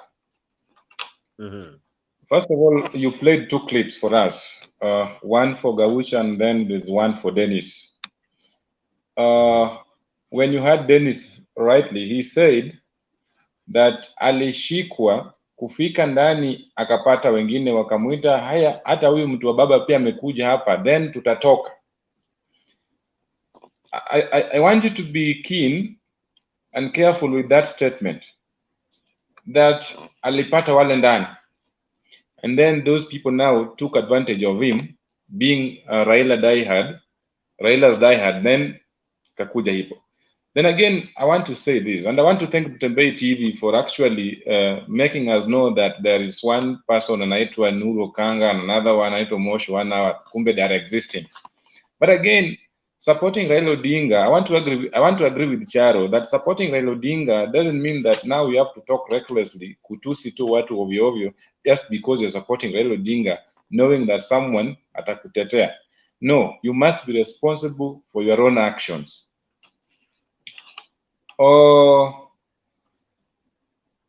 Another thing, ilikuwa about the Kenyan revolutionary. He said one thing, that Raila once has received or akishapata chake, then he forgets about others, which is not true. That is not wrong, and that is a bad statement that lazima yeye afanye nini ya withdraw. But again, Jakes, let us agree that sio mtu yeyote akishikwa during maandamano alikuwa na navana. We saw the likes of Gaucho wakishikwa, tuliona Nuru Kanga, tuliona Moshi 1 hour, actually walitolewa ndani, na hata ukiangalia charge sheet wao wanaandikiwa nini. You know, you cannot come out of your house, you take maandamano as a scapegoat that now umeshikwa siku ya maandamano and you were robbing people. I think I have a brother whom I want so much some days, aliparticipate kwa maandamano, hakushikwa. I mean, if there are bad elements in between us, tafadhali, let us uproot them. There was a day that Governor of Kisumu, Nyong'o, actually led the protesters. And they did it in a manner that if in case they spotted anyone who was breaking the law, they were dealing with such kind of people ruthlessly and on the spot. And we never saw skirmishes during that day. Hiyo inakuonyesha nini? That these people wakiachwa tu wafanye maandamano, which is right, yes. But again, kuna wale wanasemanga tu, we want to use this opportunity to loot other people's property. Look at that Muria guy whose supermarket was looted during that day. You want to tell me that unataka Raila tetee watu kama hao wenye wakishiko kama wana loot property? It will be so shameful for Raila kuja kuanza kutetea thugs. You are comparing Mainanjenga with the likes of I don't know, with the 25 that Dennis said that are rotting in jail. What is Mainanjenga's crime? I think if you look at it keenly, it is more of political than we think. But now we cannot say or castigate Raila for not standing with some people who are found doing some things against the law during Maandamano, just because Raila said that we are going to Maandamano to fight for this worthy cause. Hata kama mimi ni Raila siwezi tetea hao watu wote. If you are breaking someone's shop, you want to loot, wacha watu washikwe. Let them be responsible of their own action. I think I've answered your question. I want to get busy, Jakes. If there's something that I've not answered, you said that who will tetea hawa? wenye wameshikwa, na tunaona makina Martha Karua, Wamalwa going to stand with Maina Njenga. I think I've explained to you that Maina Njenga hakushikwa during maandamano. Maina Njenga's crime, the alleged crime, we don't know actually what is it all about. Of course, let them fight for him if they find it is worth doing so. But kwa wale watu ambao walikuwa na barabara, I have a question. I still have a question. You see, Maina Njenga's charge sheet read like this: that in one of his home, I think in Nakuru. They say Nakuru, yeah, that in one of the homes they found bang, they found guns, they found funny things. Yes. Now that's what they found. Now already bang, wacha hata stories zingine, bang already is an issue. Bang, saizi nikikushika na bangi, it's already an issue. Martha Karua was there defending someone caught with bangi. Sawa, hakuwa kwa maandamano but ameshikwa na bangi, right? Huyu alikuwa kwa maandamano. So yes, is there a lesser crime and a bigger crime? Yes, you are wrong. You are wrong. Maina Njenga was not arrested with bang. Those things they are saying that walipata kwake. We don't know who placed them there. Maina Njenga was not there during the raid. Na kuna nyumba 6. Mbona hiyo ndo aliendea? Oh, hold on. Let me correct. Hold on. Hata mapolisi wanafanya kazi ya banki. Polisi wanafanya kazi ya banki. Kwani banki na wewe unataka nini? Polisi na jeshi.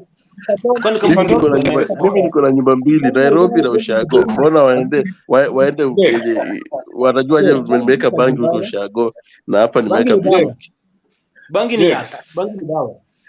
Bangi yes, and to tell you that we in Azimio we care about our supporters. Uliona Nuri Okanga bragging on Mutembei TV that yeye Nuri Okanga mtu wa class 3 anashare lawyer na Matiang'i. Was he not Raila's supporter? And if you ask me, who's Nuri Okanga? Nuri Okanga is just any other Kenyan.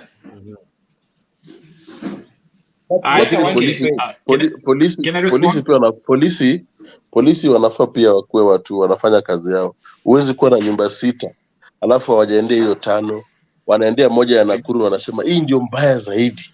Walijua aje ni mbaya zaidi na wanalagi huko. Wacha tukue tu kusema kweli. Tuseme tu. Can I respond to Edgar? Yes. Can I respond? Okay. Because my name was mentioned here. I want to finish up. Just a minute. Okay. Just a minute. You said that once Raila's received or what he wants, then he care less. But I want to say this: we saw Nuri Okanga bragging live on Mutembei TV that he shares lawyers with Matiang'i, Danston Umar, yeye class 3 dropout, sharing a lawyer with Matiang'i. Then ask yourself, who is Nuri Okanga? Just a normal citizen. That is a clear indication that the Azimio brigade or that Azimio leadership, actually they care. So let us not give criminals who have been arrested doing some nasty things along the street in the name of protesting. No, kama mtu amepatikana akifanya makosa, tusiwatetee, wacha washikwe. Someone said here very well that when you're leaving your house, going to Maandamano, tafadhali, know what you're fighting for. Don't go there ignorantly. You know, I want to be very honest with you. I'm a Gor Mahia fan. I always see how my people behave. It's so uncouth. Mtu anakuambia mimi ni serikali. Mtu anahang kwa gari yako kwa nguvu. And remember, those are some of the people who normally take part in Maandamano. If such kind of a character is arrested, do you want to blame Raila? Edgar, I have to cut you off. I keep on saying, and let me just say this: I like Samuel, Dunia, Charles, Colonel, Edgar. I like you guys because you have a different perspective. it makes it more interesting. But Edgar, I have to correct you. Why do you assume that huyo kijana ambaye alikuwa anatoa hiyo video that he did he committed a crime? Why do you assume that? Because so far I didn't hear the police or he didn't say actually the police charged me of breaking into somebody's kiosk or something like that. That's not what he says. Okay? Don't assume that these people who go to Jacaranda and talk. And let me correct Charo. There's no law in place that says that kutukana rais ama kutukana serikali is illegal. That is freedom of expression. I can wake up and go to Jacaranda na niseme Ruto ni mwizi and all that, and there's no law that I can be arrested. Public office. So what? You can say that he's a mwizi and it's not against the law. Ndio nasema Kenyari, you can talk to Ruto like that because ako kwa public office, si private. Yeah, exactly. You're making my point. Tunasema hivi, huwezi kuwashika ukisema ati umevunja sheria kwa sababu walitukana rais. You can tukana rais, okay? But what I'm saying is this. Anyway, to other thing Edgar ulisema. Raila, what I said actually. When Raila came into handshake, okay? It was him, Winnie, Paul Mwangi, and Uhuru that sat down. Wakashikana mkono. After that, before that, Raila was mentioning how the corruption was happening in Uhuru Kenyatta's Ninio, how the police was killing his supporters, how sijui nini. Once they shook hands, up until Uhuru akatoka kwa Ninio, kwa office, he never mentioned about Waiguru. He never mentioned those people who were shooting the youth in Kisumu, Kibera, all his support. He never mentioned that. Once hiyo handshake ilishikana, all the scandals were happening. Raila alinyamaza mpaka wengine wetu kusema ai jamani baba nini imefanyika? This is not the baba that we know. Okay? So that's why I'm saying Raila alishapata hiyo but Kenyari I remember wale polisi walishoot Bebe Pendo walishikwa ama wakushikwa. Mimi sielewi pia wananichanganyisha kidogo hapa. Ndio arrested ama polisi. Wale walio Bebe Pendo. In fact, very good. Sio wewe unataka nini? Hold on. Let me correct you. Hiyo kesi ilianza after Ruto became the president. Wakafungua hiyo kesi after Ruto became president. Not when Ruto was there. Wewe ni bongo. Hao watu walikuwa arrested before hata Ruto aingie bwana. No. Hiyo kesi. No. Can I interject briefly? Kenyari. Usiweke Raila kila kitu. Kenyari. Raila ni mtu kama Sijamaliza. We can't let you get away with Tutaanza kuua wale ambao tumetuua. Wacha tupate serikali, sisi pia tutaua wale ambao wametuua. Sasa hatuna nguvu. Sijamaliza. Niko karibu kumaliza lakini unanikata. Okay. Wacha niwapatie hiyo. Wacha niseme haya kama walishikwa nini? I stand corrected. Wacha niseme hivi. Haya, Baby Pendo. Wale watu waliuliwa Kisumu during when we were protesting 2017. Who stood up for them? What I'm saying is this. When Miguna was being deported to Canada, what happened? So what I'm trying to say is this. And I told Gaucho the same thing. I'll remove it for you. Just poo there. I need Gaucho the same thing. Just poo on that thing. Once Raila gets his stuff, then the evidence, if you can tell me, just poo here, I'll remove it. Cornel. Yes. Haya, iko hivi. Temori, wacha nikujibu. Wao unaona Raila ameruka watu wake. Ruto hajaruka watu wake.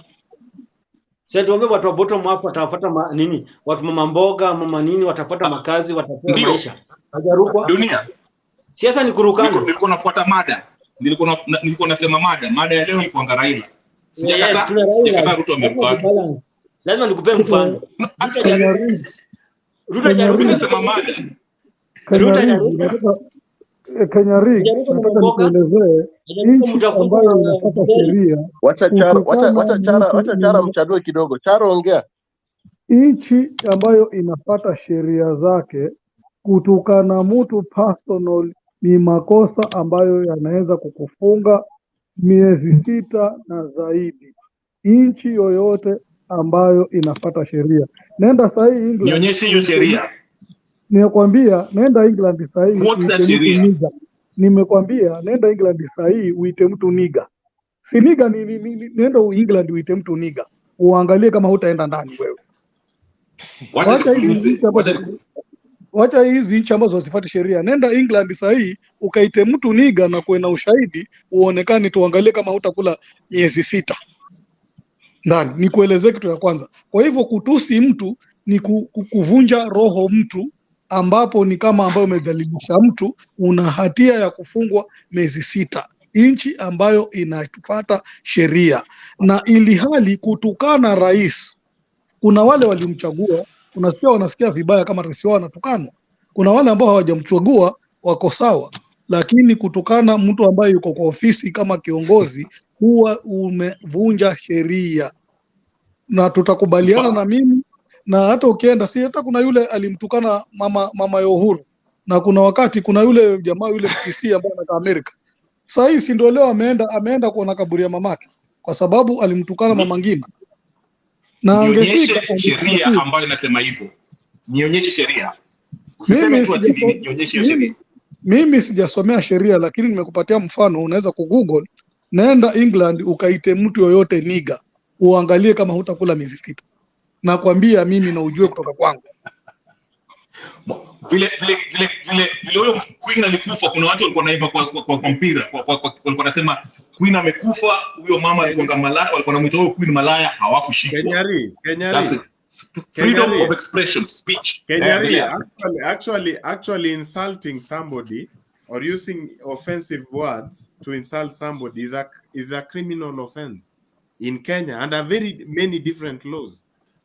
We have What's the law? And I'll agree with you. Nakwambia bro bwana, me am a practitioner. Law. No. Everything. The National Cohesion and Integration Act, it penalizes Computer Misuse and Cyber Crimes Act of 2018 and the Penal Code. Zote. Okay, let me correct you. I will send you chill. Thank you.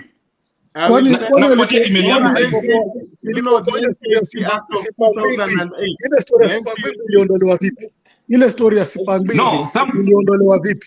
Iliondolewa kwa sababu ile Sipambili. Let me correct you. Unaona hata nikikutext kwa simu yangu hivi nikutusi, we have the latest legislation inaitwa Computer Misuse and Cybercrime Act of 2018. Nitumie tuisome pamoja hapa. Tumia watu wengi wamekuwa convicted Kenya na hiyo. Kenya Rebel. Kwa nini cartoon ya Jeff ilikatazwa? Kenya Rebel, if you don't know the law, can I speak? If you don't know the law, tulia.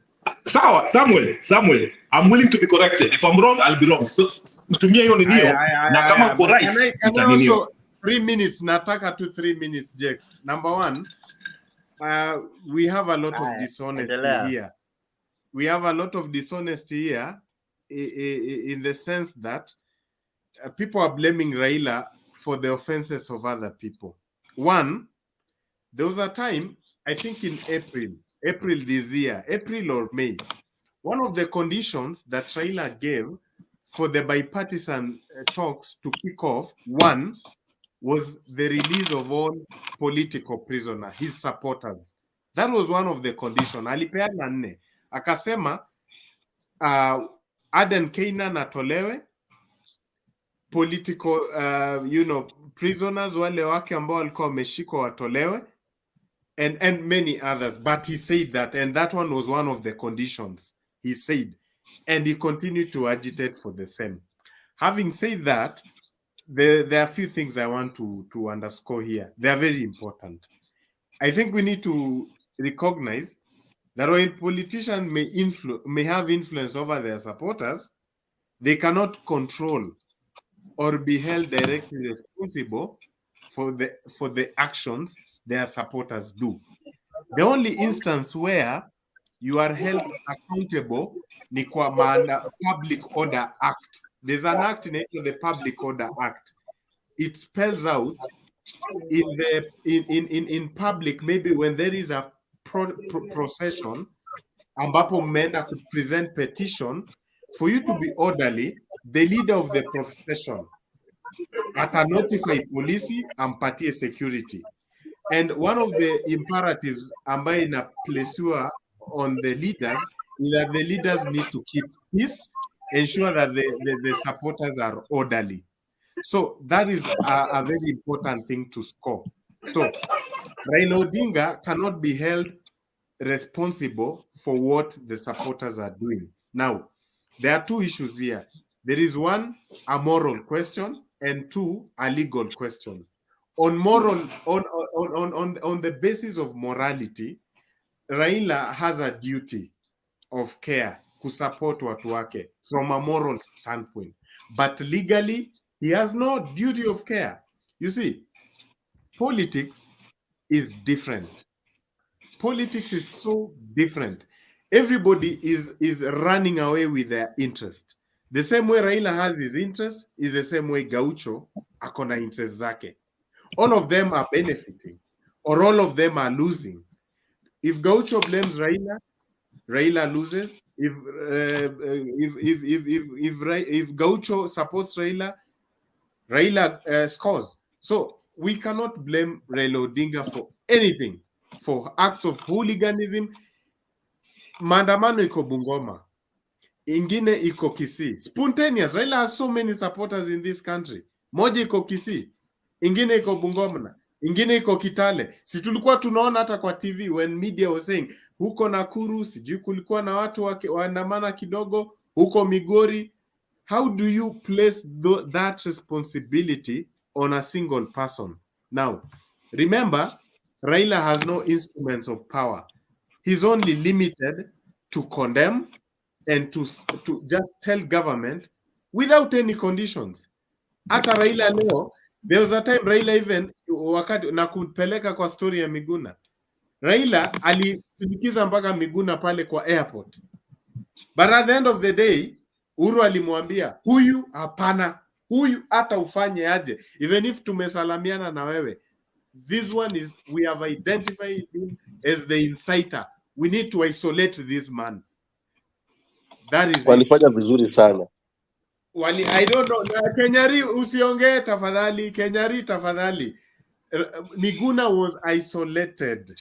He was isolated by Uhuru Kenyatta. Kwa sababu yeye ndo alikuwa among wale watu unruly, the supporters who were very radical. He was extremely radicalized. His views were very, conflicting.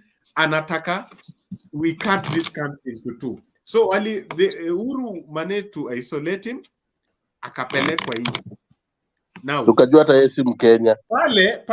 Pale pia kwa hiyo bunge la wananchi, there are people who are growing horns na wanakuwa popular, and their views, of course, their views can be able to trigger a lot of things. Remember, government has a responsibility. As much as we are exercising our rights, even here, government also has a responsibility to ensure that as we exercise our rights, freedoms of expression, opinion, conscience, we are also limited in a way. We cannot, it is not, rights are two, we have two categories of rights, absolute rights and qualified rights. Kuna zile absolute, you cannot limit those rights. Now, what we, na hii kitu nimerudia mara mingi, what we actually need to do, if we are to help these people, we are all saying that Raila is fighting on behalf of Kenyans. He's fighting for the cost of living. Tulia, he's fighting for Kenya. Saizi wewe, you're not in Kenya. Are you in Kenya? You're not in Kenya, Kenyari. Kenya, we have a bigger problem. Very few people can speak on our behalf. Kama si Okiomtata, it's Okiomtata pekee. Leo ndio tumesoma. Yeye ndio amekuwa na balls kuenda kuregister kesi pale pale High Court. Nobody, hakuna mtu alikuwa amefanya hivyo. Apart from that, it's Raila who has been talking about hizi vitu zote. Now, these are people's protectors. Raila, if you touch Raila, if you blame Raila, remember there are so many people watching and they're listening. Raila Odinga is a voice of the voiceless. A person like Gaucho is a boy trying to find clout. Anajaribu kuhang on Raila. Wanaitwa political hangers on. They are clout chasers. He's not after anything. After all, we can imprison Raila. I want to ask you a question. Eh? Yes. I want to ask you a question. When I listen to you, I feel sad. Yes. The reason being is some of the people who I even see we air here at Mutembei, others are ladies and others are gentlemen. Unfortunately, the boy child ndo atafinywa kabisa. It's the boy child who is sent into these prisons. The boy child is the one pushed inside to the level that none will advocate for their rights. I can tell you for free, if it was a lady, there's a lady who is very, very famous still in that bunga woman. If it was that one, all hell break loose. Akina Gaucho is because they still have some, we still know them. But I don't know why is it that it is the boy or the man or the guys who suffer more, even when they ought not to really suffer, because by the end of the day, they came out in large numbers to support the clarion called Raila Odinga to protest. But when it didn't go as expected, the one who was still arrested in huge numbers is the Mwanaume guy. Yeah, how do we even protect him? You see, with women, that's a patriarchy. That's a gender question. It's tied with patriarchy and also the feeling of victimhood. Women play victim because they feel that from a feminist point of view, they feel that society has oppressed them since time immemorial. Now, even in the US, if you go to prisons, if you go to Germany, it is men who are in prison. Yeah, because of the patriarchal way in which society is set up. That men are more aggressive than women, even naturally, even from physiologically. So the issue of men, being so much pronounced, being agitated politically is not a very big question.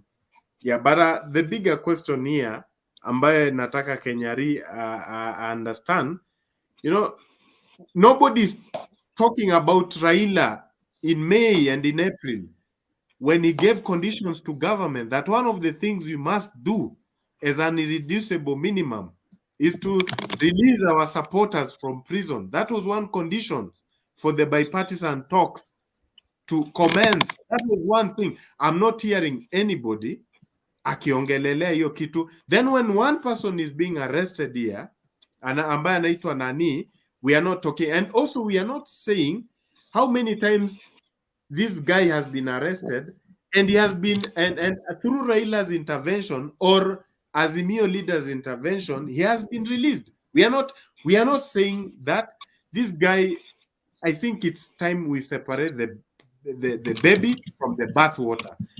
If you are a political leader in this country like Gaucho, there are also political consequences. Raila suffered the same fate. He was a political agitator in the 80s. He suffered the ultimate prize. Kwanza Gaucho anapiga nduru, amefinywa kidogo, sijui siku tatu akilala weekend moja. Raila ameshikwa for 8 years. There are people like Matibo ameshikwa for a very long time. Orengo, watu wamelala ndani, Kiraitu, Murungi. All these people wameshikwa. In every political revolution, every political clamor, there has to be sacrifices. Some people will suffer the ultimate price. Some will die, others will be imprisoned, others will be will suffer mental anguish. At the end of the day, something has to give for political freedoms to be enjoyed. Even the way mi na wewe tunaongea saa hizi hapa, and all of us in this panel, there is at one point kuna mtu alisuffer. There's somebody who's not alive so that we can be talking freely like this. That is a fact. Also, you need also to remember, as we are agitating, the government of the day, the regime which is in government, is not happy. They're not happy, and they will not sit pretty. They have instruments of power. They have the police. The government has monopoly of violence and force. It has the criminal justice on its side. So some people will be arrested. What we need also to consider is that not so many people have, the number of people who have been arrested vis-a-vis the number of people or of agitators who have not been arrested, you can compare them. Watu wachache ndo wameshikwa, wengi ndo wako. Bunge la Mwananchi, you arrest today Gaucho, it will continue, tomorrow it will be there. But the most important thing is that nobody is outlawing Bunge la Mwananchi. And even if one person is in prison, there is still out there watu ambao watatuongelea. And we want to give that momentum, freedom of speech, expression, it is still there, irrespective of few people who will be isolated and suffer the ultimate price. Kenyari, those are facts. People have to give. Kidogo. Raila alikuwa prison, akachiliwa, akarudi, mpaka akatoroka exile. Kidogo. Just very quickly. Freedom of expression from the Constitution 2010. The only reason why your freedom of expression 33. It's actually 33. Yes. So the only time that they'll stop you from that if you are propagating for war, incitement to violence, hate speech, or advocacy of hatred.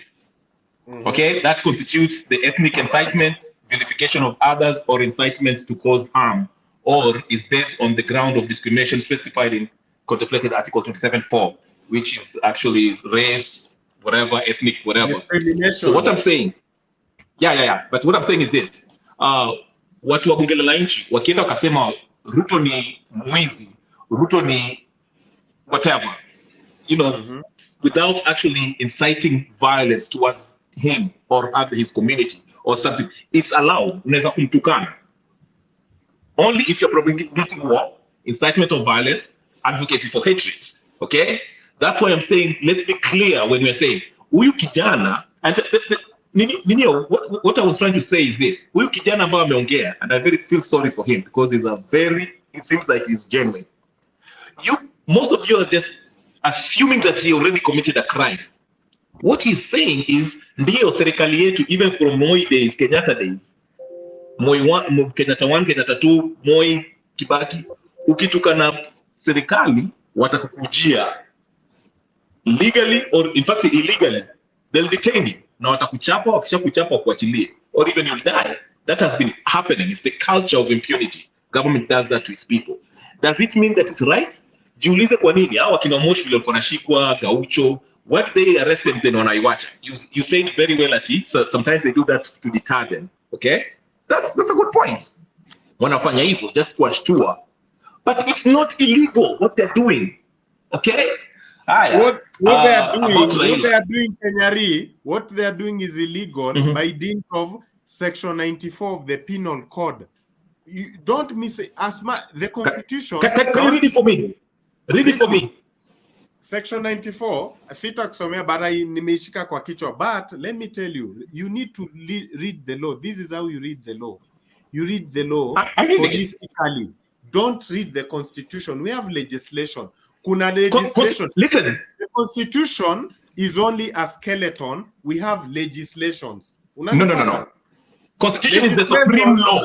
You cannot make a law that contravenes the Constitution. You cannot make a law. Listen, please, Samuel, for a minute.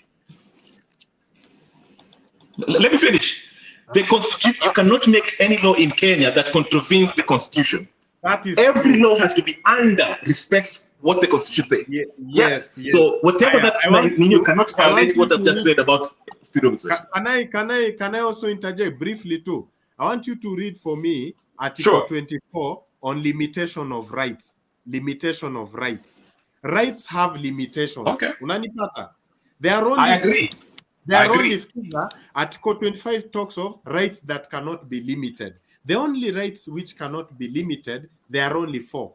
Rights to fair trial, rights, freedom from torture, freedom from slavery, and rights to habeas corpus. Habeas corpus is production of person dead or alive before court. The there process, are only 4 yeah, the due process. which cannot be, No. nataka usome, and in interpreting the law ni kitu tu moja, only interpretation of the law. You have to interpret the law holistically, read many laws, unanipata, together, so that you get the meaning, unanipata. I'm reading what's nakupata. I'm just reading what's on the Mutembei official America. Okay, so based on what he's writing here on section 94 of the penal code, okay, how does tukisema Ruto ni mwizi, how does that breach the provoke a breach of peace? No, hold on, relax. How does calling Ruto a liar, mwizi, threatens? Kenya rebel, the words are there. Inasema that when you are abusive or insultive, listen, it is there in plain English. When you threaten, when you are abusive, when you are insultive, with even intent to provoke peace, with intent. You see, peace can be defined personal peace, national peace. If you insulted me, I can take you to court, right? Number two, So that's not true. What someone is telling you, Jex, again, true. Jex, the president represents just a moment, the presidency. Just a moment, Samuel, kidogo. The other thing, it's because I'm unable to project all that. It's a very extensive law. Section 94, 95, 96. Read it. It's there. You'll see it has so much detail that goes beyond just and what Samuel was saying. Even insulting someone kwa WhatsApp, aende nayo kwa evidence kwa court, utafungwa, my friend. Okay. Utafungwa. Let me correct you. That is what I've been telling him. Mr. Kenya That Rebo. is what I was telling him. Just a second. Kenya Rebo. Abuse just somebody. a disclaimer. Just a small disclaimer. I did a degree in law. Najua sheria. Okay, so watch niku. Okay, let me ask you this as a lawyer. Okay, Samuel. In every crime, there should be a mens rea. Okay. Yes. Which means you should prove mens rea intention. If inaitwa malisa for thought. No. Listen. Yes, that's why I was very clear. Nikiita Ruto matusi. Let's say mwizi. Okay. You have to prove that in court, I was provoking the peace or intending to bring harm to him. That's why I made the statement that every time wakina Omosh, wakina Gaucho, wanapelekwa jela, they cannot take them to trial and convict them on the basis that walitukana Ruto, because you cannot prove that this person was breaching the peace. He just called the president mwizi. Ruto ni mwizi. Correct. Nataka before umalize soma 194. Kuna offense inaitwa libel. Soma 194 of the penal code. No, okay. No. Libel. Read listen. what is libel. Rebel. I'm answering. Libel. Libel. Slander. Listen. What is libel? Unataka tuite Ruto aje? Ukituchukua tutachange jina yako. Najaribu kupea example kuita rebel ndio ujue kenye najaribu kusema. What is libel? Section 194 of the penal code. But libel does not apply in this case. No. Nataka tu nasikia. But it does not apply. I want him to read the law. Just one moment, guys. Unasema tukita Ruto mwizi tutashikwa. Unataka tuite Ruto nini? Unataka kitu sikuwe na ladha kwa nini? Nchi sikuwe na ladha kwa nini? Conchela, can you explain to us? Because I think there is a contentious issue here. At what point does one is termed an offense, or at what point is something termed an offense, especially when you call someone a thief? and they're taken to court. That is the issue they're trying to No, debate. look, here's the thing. Is it a crime to insult someone? No, it's not. Yeah. Let me explain. It becomes a crime if you threaten someone's safety. That is a crime.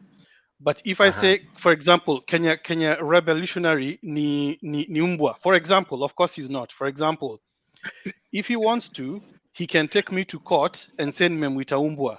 Okay? But it does not constitute a breach of peace, either to him, because I intended no harm to him. So if Ruto wants, he can take these people to court himself, like you guys insulted me, and this is the damage you caused to my reputation. He can do that, but not send his police to grab guys and torture people. Basi Ruto akopeti. Thank you. We have a law in Italy, the Defamation Act, Cap 36. Yes, we also have laws that prevent police from grabbing people extrajudicially and torturing them. Wanabomoa manyumba za watu usiku, wanakutoa uchi, kuna shot, wanakuemba, alafu Kenyari, the courts have pronounced themselves on so many matters related to insult, offensive conduct, and even offensive words. There are precedents, so many. People have been jailed. Right. Yes. Somewhere. At a personal level. Yes. I agree. So I don't disagree so whatever with you are saying, you are arguing your argument. I was basing you on your argument. That's one moment. Guys, when you I have a actually question. My question is this, Samuel, and Conchela, I want to ask you a question, and of course, it's the same question I'll ask Samuel. Conchela, the ethics, is it called not ethics? There's this body that charges people with hate speech. NCIC, Cohesion and Integration Commission. I think I'm tired. That's why I'm forgetting. Yes, in NCIC. Yes. When it comes out and judges people and tell this way you spoke, it was hate speech, it was wrong, the wordings were wrong. Actually, it is more of they charge people because of wordings, the words you used. If the words you used are insultive and all. Okay, let me explain what hate speech is all about. Okay, hate speech is when you use abusive or threatening speech, okay, that is usually targeted against a particular group of people. For example, ethnicity, religion, sexual orientation, etc. A good example is all the stuff that used to be said against Kikuyus during elections that then led people to target Kikuyus with violence. That's hate speech. Where you say something that targets a particular group and that could lead to that group being harmed, that's hate speech. Yes. So it's not just saying Ati Kenya revolutionary or whoever else in Umbwa, that's not hate speech. That's an insult. That's not hate speech. Which Kenya revolutionary could take me to court for that fine, but it's not hate speech. Yes. That is true.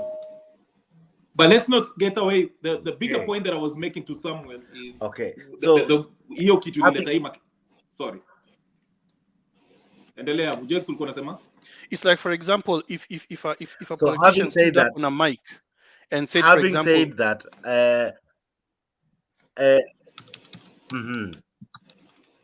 and he said, for example, Wakikuyu ni wajinga, this land they have ni lazima ichukuliwe. Those are words targeted towards the Kikuyus with the intention of harming Kikuyus. For example, that constitutes hate speech. But kusema Sajex ni umbwa is not hate speech. Okay, my original point, and I want to emphasize this, was the poor man, the young man who was on the TV, was on Mutembei, where alisema, I was supporting Raila. Mimi nilikuja nikanyakwa, nikapelekwa jela, and they were like, oh, when mtu wa Raila tutatoka hapa, and that wasn't the case. So he was pleading with Raila, there were so many of your supporters in jela huko. We've watched watu wenu wakishikwa, Matiang'i, you support Matiang'i akishikwa, you go unamtetea. How about us who are always, advocating for you every day at Jacaranda? Why can't you just stand in solidarity with us? Kutusaidia, speak up for us. because we speak But about you're Kenya Rebel nilishaongea nikasema, Raila anatusikiza, watu wa Raila, viongozi wa Azimio wanatusikiza, na mimi nilisema hao watu waachiliwe haraka sana.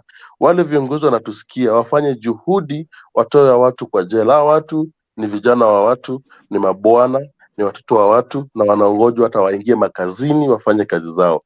Not at anybody mwenye anaendaga maandamano ana kazi. Hao watu wako na kazi, tunawangoja wa withdraw pesa zao kwa bank, wafanye nao vitu za maana. What you asking ni usipe mtu bail ambaye mtu hawezi shindwa, anashindwa kulipa. Eric Omondi alishikwa hapa, alikuwa na demonstrate hapa Parliament, alipewa bail ya 10,000. Remember yeye alienda paka Parliament na group waka argue, lakini watu wote walikuwa 10,000. Mbona watu wa baba, watu wa Azimio wakienda kuandamana wanapewa bail ya 100,000, 150, 250, 170? Mbona za baba ni 1 na 1? Hao wafanyikazi walikuwa wanaandamana juzi, before tuitishe maandamano yanze. Nakumbuka watu wa Nyamakima ndo watu wa kwanza kuandamana Nairobi. Mnakumbuka mpaka kwa ofisi ya president na deputy president, they were not arrested, they were not beaten, hakuna tiagas walipewa. Why is it that Raila Amolo Odinga akiitisha maandamano ya Raila ni wezi? No wonder mimi nilikuwa nasema, nikisema hapa tukipita hivi tupite, na najua because hawatupi chance ya kudemonstrate na peace. Hakuna mtu ambaye wanatukana Ruto. Ruto ndiye ana force watu waongee vibaya, kwa sababu tukitaka kujiexpress through maandamano hatupewi. Tunapata platform kama Mutembei, Jakaranda. Tukifika huko tunaongea paka point inaisha, unakasirika, unasema manga. Unaona, mtu anasema umetukanana. Hata saa zingine baba anaongea, akiongea akishindwa anasema gachiasa, because tumejiexpress. Hii serikali niliwaambia ni serikali ya thugs, to deal nayo kitagari hii. Niko na swali. Case in point. Kenya Rebel niko na swali kwako. Kwa sababu Gaucho na huyu Dennis ambao umeshika umewatetea sana hapo na mdomo. Mimi nakuuliza swali simple. Gaucho na huyu Dennis kushikwa, ni nani nafaa laumiwa? Walishikwa na kosa gani? Na kwa nini wamewekwa ndani? Ni Raila nafaa laumiwa kushikwa wa jamaa, au serikali ndio nafaa laumiwa kushika jamaa bila kosa? Kwa sababu kama walishikwa wanapita Rachel Ruto, ama walishikwa juu ya nini? Tunataka kujua. Unajua hizo vitu pia ni public domain, watoe watuwekee. Sikia, kama walishikwa juu ya maandamano, hiyo ni haki ambayo Mkenya yote anaweza fanya, iko kwa katiba. Kama walishikwa juu ametukana na Ruto, bila unasema kutukana mtu si lazima ushikwe. So mimi nakuuliza, hapo unafaa blame nani? Unafaa blame Raila, unafaa blame serikali? Unaniuliza? Okay. Swali kwa tunakuuliza, tetee serikali bandia. Tetee serikali bandia tunakuuliza. Gentlemen, I think we normally when we get a lady in the show, tunakatabia kakupose kwanza tuwasikize, because sisi watu tunaongea. Kenya Rebel huyu ni mtu ya sorry, I normally do that so that we encourage our ladies to be part of the show. Aswito, hi, good to see you. Asante sana. You are a part of this show. You really work hard behind the scenes. Many don't know you, but I do, and you really work hard behind the scenes to make this show possible.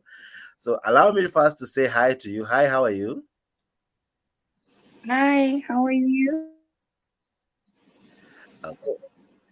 Yeah. We are well. Now, we are discussing myriad of issues. One of the things umekuta tukidiscuss ni kuna vijana wanaambiwa wako ndani, wamefungwa kwa sababu they supported Baba, participated in maandamano, and it's like they have been forgotten, wako huko ndani.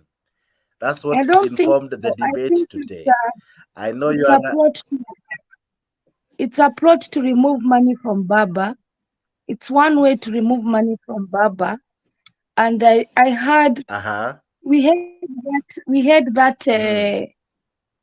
that thing here in diaspora. We had a very great big meeting about it, that we have people who are behind it.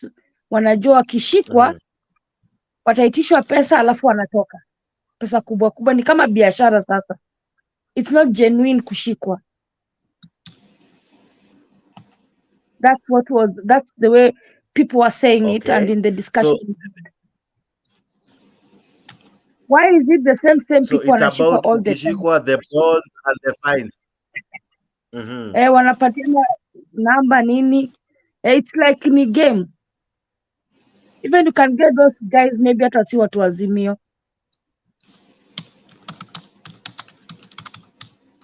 They're thugs. They just want to tarnish Baba's name. You know me, I'm Azimio damu. Damu kabisa. Hata ukinikata ni Azimio. Blue.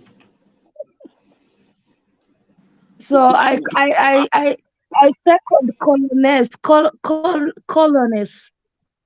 Yes, madam. What he said, it's true. But unaka yellow, madam Aswito. You look yellowish. Yellow, lakini ukikata hivi ni blue. Wewe tushakwambia. Madam, you look yellowish. No, I'll never be yellow. Mimi nilibeba sufuria hapa Europe nikienda kwa embassy. Keep it up. They know me for that. kidogo kabla tujaendelea mbele. Sawa. Now kidogo tu we need to not to vamia Aswito kabla tumuulize maswali Kenya Rebel. Just one moment. Aswito, now let me ask you. With what you have said, then who do we trust? Because Gaucho was in, he equally made the same allegation. Is it the government playing the games, or are these guys inside who are there using the name of Baba wrongly? People are using Baba's name wrongly. You know, so many people wamefaidika na jina Baba. Watu wengi wamefaidika na jina Baba. Somebody is against Baba, but he'll just go there and do something to say that I'm with Baba, but in the real sense he's not with Baba. They just want to get money from Baba, and then they have found that Baba amechanuka, hakuna pesa yenye anatoa.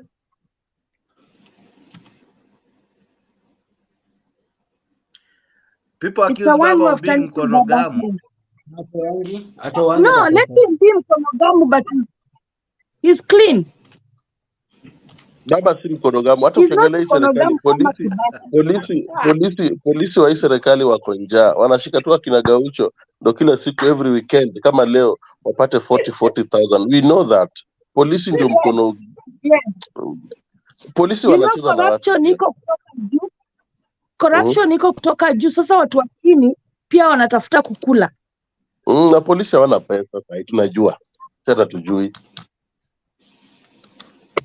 Kenya Rebel, jibu maswali yangu. Mimi nimekuuliza swali. Wale vijana kushikwa kuwekwa ndani, una blame Raila, una blame serikali? Kama ni Raila una blame serikali. Kama ni Raila una blame, tutoe blame gani una blame Raila? Kama ni serikali tuna blame. Wana blame walifanya kosa gani wakashikwa huko? Juu ya kutukana na Ruto au juu kwenda maandamano? Tupe answer. Na dunia pia inafaa tuseme tu rebel ndio anashika watu. Simple, tumalize story. First, sawa, wacha nijibu. Let me make it very clear. Samuel anafikiri mimi ni mtu wa Kenya kwanza. Mimi si mtu wa Kenya kwanza, lakini wacha niseme hivi. Serikali ikishika hawa vijana wanafaa watuelezee ati wameshikiwa nini. Okay? Hiyo ni number 1. Serikali waeleze kwa nini wameshikiwa nini. Hiyo ni number 1. Number 2, mimi nilikuwa nasema hivi, hawa vijana mimi nawaangalia hapa kwa Mutembei na hizo media zingine, na hata Raila amewajua. Huyo kijana alisema tu hivi, sisi tunatetea Raila. Nimeingia huko na wafuasi wengine wameshikwa, wote ni watu wa Raila. Sasa nasema hivi, sinasa sisi pia Baba kuja tutetee, maana hawa hawana sauti gani? Hawana sauti ya nini? Hawa wanyonge hawana sauti. Baba kikwenda hapo vile Matiang'i alienda kwa DCI hapo. Baba alienda akamwambia toeni Matiang'i hapa. Matiang'i within 4 hours akatoka. Nani alienda hapo hivyo? huyu nani huyu Njenga alienda hapo juzi, Martha Karua akaenda hapo na lawyers wake, hata yeye ni wakili, within 2 hours nani akatoka So why don't baba aende hapo aseme advocate for people who are advocating for you, stand with them. Ndio kama watu walipatikana walikuwa wanavunja maduka, then baba should not support them, should not even stand with them. But hawa vijana wanasema hawajavunja sheria yote, serikali haijasema ati walikuwa wanafanya any criminal activity. So baba should go there and stand with them in Neo. He will even gain, it will be a good opportunity to show the country that baba anasimamia watu wako chini. Lakini baba historia since 2017 sijui baba alikunywa nini, Uhuru alimpatia kitu. Vile alinio akaanza alisahau kabisa. Sasa ndio Ruto akakuja akatudanganya na mahasla. Sisi tukakimbia, watu wakakimbia kwa hasla. Kwa sababu baba aliwacha kutetea wale wanyonge. Nimejibu. Hujajibu swali yote. Mimi nimekuuliza swali simple. Tunafaa tu blame nani? Raila au serikali kwa vijana kushikwa ndani? No, serikali. Nasema hivi. Serikali, unisikia vizuri? Serikali inafaa kutueleza kama walishika vijana wamewashikia nini. Okay, that's number 1. So tujue walishikiwa nini. Na huyo kijana alisema yeye alikuja alishikwa tu kwa sababu ana supporting Raila. Na kama hiyo ndio the case, then serikali iko na makosa. Okay? Lakini mimi nasema hivi, kama mtu ambaye anatetea Raila pia kama mtu ambao ni mkubwa ODM na yeye usaidi nini hao vijana wanamtetea kila siku huko Jakaranda, the least he can do aende hapo kwa DCI aseme kuna vijana hapo wameshikwa hapa hivi, kesi yao ni namna gani aende na wakina Karua na kinaseme watoe, kama kuna kitu mnaniwashikia watoe, vile alikuwa anatetea Matiangi, vile alikuwa anatetea Jenga kuendea Jenga, but anybody ambao ushikwa kama ni Babu Owino or whoever, Raila will show up for these people who are also just because they are in Jakaranda, ni wafuasi wako. Kenyaribe nikuuliza swali moja. Aya, Jex ashikwe saa hizi, ameshikwa saa hii juu ya Mutembei TV, sema kweli, juu anatupa platform ya kuzungumza venye tunataka. Tutablame nani? Raila, Ruto, sisi? Jex ameshikwa. Okay, nijibu wacha tu. nikwambie. Tutablame nani? Nakujibu. Tutablame Raila? Nikujibu. Ngoja nikujibu. Jeka kishikwa saa hizi na serikali. Mimi nitatoka Southern Mugirango niende hapo kwa DCI niseme mmeshikia Jek nini? Kwa sababu tuko majuu, hauko hapa. Mutembei anaongea. Hauko hapa Jex. What can you do with your power now that you are there? Because mimi Jex akishikwa na power yangu ni mimi kwenda police station, nitumie simu yangu vizuri, niongee na yeye, hata ni record na niweke kwa zile platforms zangu zote za marketing na kila kitu. At least nionyeshe watu one of my friend alikuwa arrested. Wanataka certain, hii ndio bail yake nimeona, na amekuwa arrested because nitafanya mjue. Lakini wewe unasema unatoka South Mugirango, ukuje. Unatokaje South Mugirango na tunaongelea kitu ambaye mtu ako ndani. Tangu toke huko si ameshakuwa njaa. Mera, what are you saying bwana? Kenyariba. Sikia kabla hujaongea tafadhali. Fupi tu. The reason why I will go there kwa sababu Jake stood up with me at Mutembei akanipatia nafasi ya kuongea. Sasa nikisikia Jake ameshikwa, I want to show my solidarity with Jake by physically going there to DCI niwaambie huu ni mtu wangu. Kwa nini? And then use your phone. Use your phone to spread the message. That is that is where. Yes. So wewe uko 50-50. Wewe ni molomolo huko. No. Kenyariba anajibu kama baba yao. Unaona baba yao Ruto akipunguza mtungi ya gas akasema ni mtungi ya maji. Ndio lazima nitapunguza bei. Sasa unaona hapa. Jax, I think this is one of the most controversial debate because it is subjective. It is difficult to tell ni nani you see, there are people who will think this way na kuna watu watathink the other way. The way you framed even the subject, it was a bit subjective. ulisema Raila, what was the topic by the way? It's fake. Raila is fake. Raila is fake, bro. Raila is fake. Duplicate. From the word go. From the word go. And that is what is feeding Kenya Rebel. He has been feeding on that topic because he supports that topic entirely. Now, no. I think ungesema ungeuliza Israela or whatever, the framing of it would have taken another, another angle, because you see, this is a very controversial Samuel, one moment. I told you moment, Samuel, one moment. I told you to be a debate.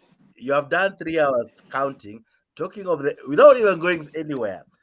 You see, a debate should make you want to defend it, want to oppose it, want to disagree, agree with it. And for 3 hours, you guys have been on it. So it was a very no. But it is favoring some people like Kenya Rebel. Wako, these guys, they have underlying biases. This guy is biased, naturally. For 3 hours, you guys. For 3 hours, we have been blaming Raila, hajatoa huyu jamaa Gaucho. Alafu kitu kingine hapa ilikuwa hivi. Juzi ndio kanda aliojiwa akasema Ruto waje kushika watu kwa Jacaranda. Sisi tunafanya ma contents. Ni kama ile kitu basi ni kupindi. Wanajicreate contest alafu wanakuja wanaongea huko. Sijuzi alisema hivyo akihojiwa yeye na Eric Omondi. Sasa hiyo ni contest wako biashara. Yeah. Alisema hivyo Samuel, this is a question for you. And Ochuka also you can chime in. Kama tuseme nani akishikwa, Babu Owino akishikwa. Let's say he's ni rafiki yangu. Babu tutumie Jex. Tutumie mtu atujui. Tupia tu Jex wetu hapa. Nakuja kwa Jex. Babu Owino akishikwa, mimi utaniona kwa TV nimeenda hapo, Babu atolewe.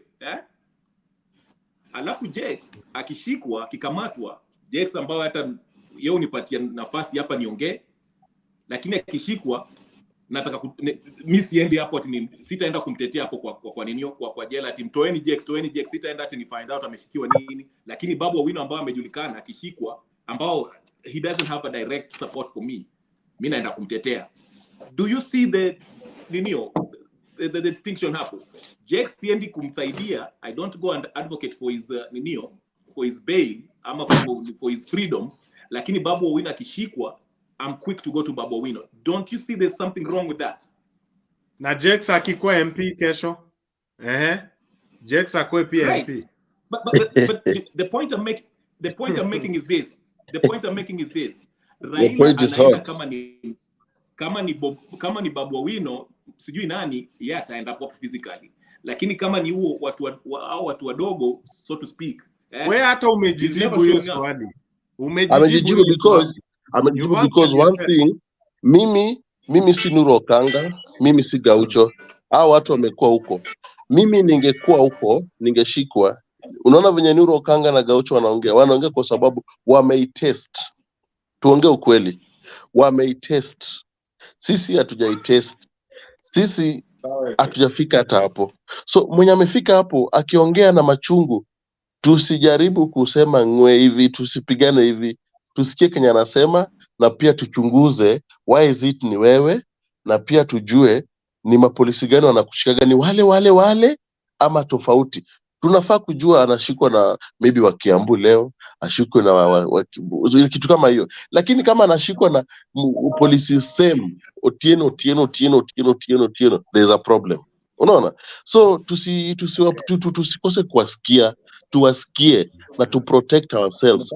Na blame yenye mimi natupa blame kwa viongozi wa Azimio, wale wanakataa watu wasifikie baba. Baba ako huko juu na mimi mambo ya baba siwezi ongea, siwezi muadvise. But wengine hapa chini, tafadhali tunaheshimika saa hizi. Ruto anatusikia saa hizi kwa sababu sisi ndo tunaongea. Tufanye juhudi watu wasiumie. I want to talk to Conchela. Just one moment. Conchela, there is guys have criticized the topic, but The topic is very interesting. If anyone cared to read it, it reads like this: Kenya shocked as Baba supporters are in prison. Now, hapo mwisho, there's still another key. These supporters were arrested because of maandamano. Now, Conchela, my question is this: on Monday, Baba says he will be blowing a trumpet, calling for more maandamanos, meaning more people will be arrested, meaning more people will go to prison. The ones arrested previously are yet to be released. Now, is it wise to still call for more maandamanos, yet more of the supporters are arrested and no one seems to be caring about them? Is it prudent, Conchela? Well, I really don't see the connection in the sense that you're calling for maandamano because you're unhappy with something, and the Constitution does give you the right to go protest. Correct. I think the issue here then would be if people are being arrested because during maandamano they were doing what is considered a crime, then they've rightfully been arrested. If during maandamano kuna chapa wase na mawe and you've been arrested, then you've rightfully been arrested. So if you go for maandamano and more people are arrested because they're committing crime, you know what I say, shauri yao. It's like if you want to call it peaceful maandamano, then at least be peaceful. But if police are just arresting people for maandamano itself, then obviously that's wrong. And that means then, if anything, there should be more maandamano against what police are doing.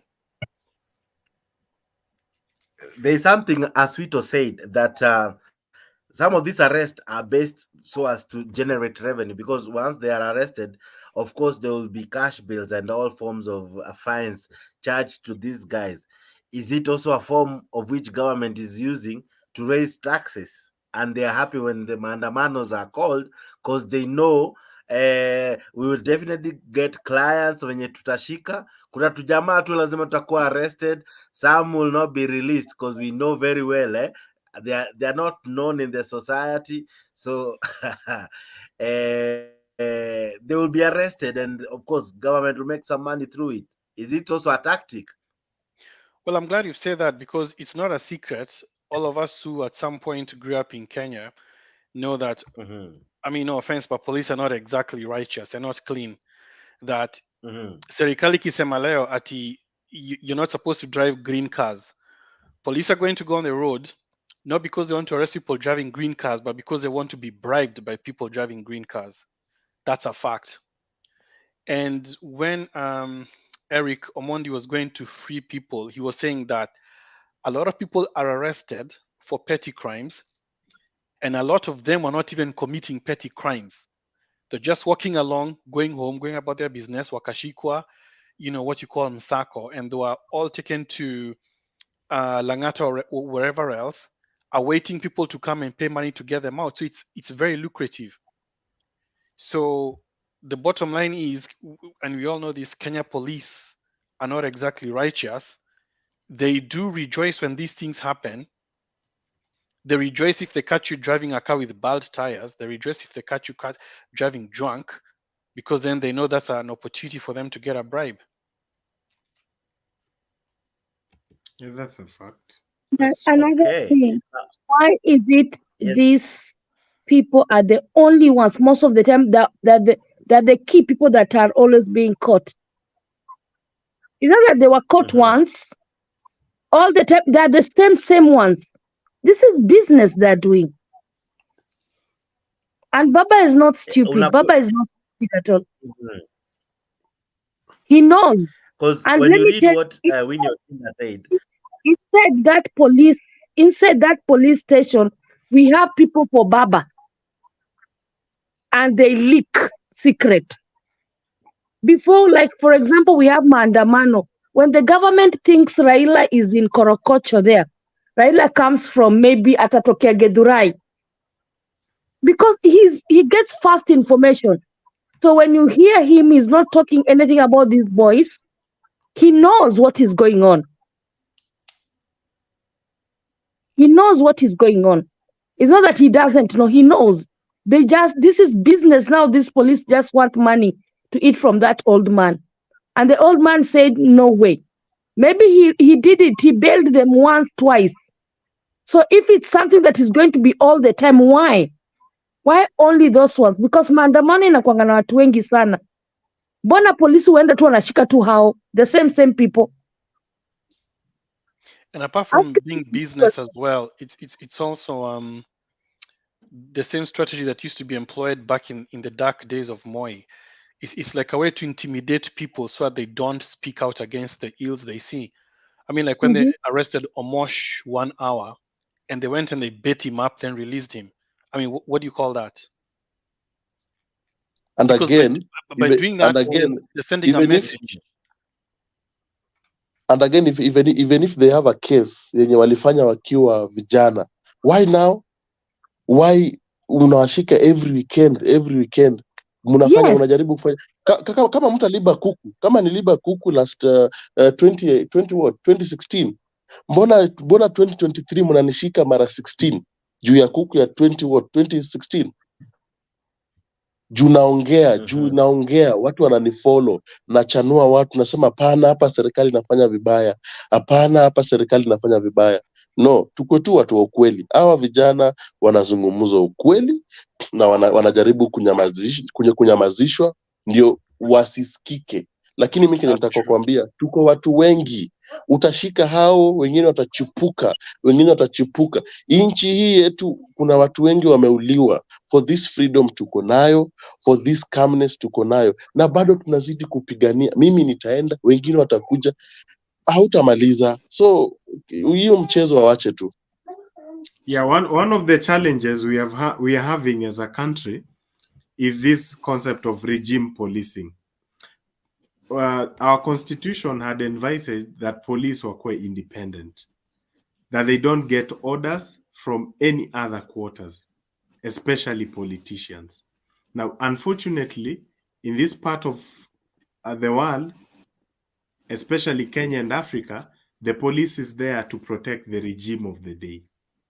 Now, regime policing is different from democratic policing, where officers, where even if the president or the political establishment of the day comes in, you see, countries like the United States of America, they are not subservient to politicians. So one of the issues the bigger issue we are speaking to is police reforms. We really need to look into police reforms in this country. That police reforms should also try to address this issue of arbitrary arrests, easy vitus a swoop. As somebody has said there, easy swoop, they are only there to create fear. The police is being weaponized, being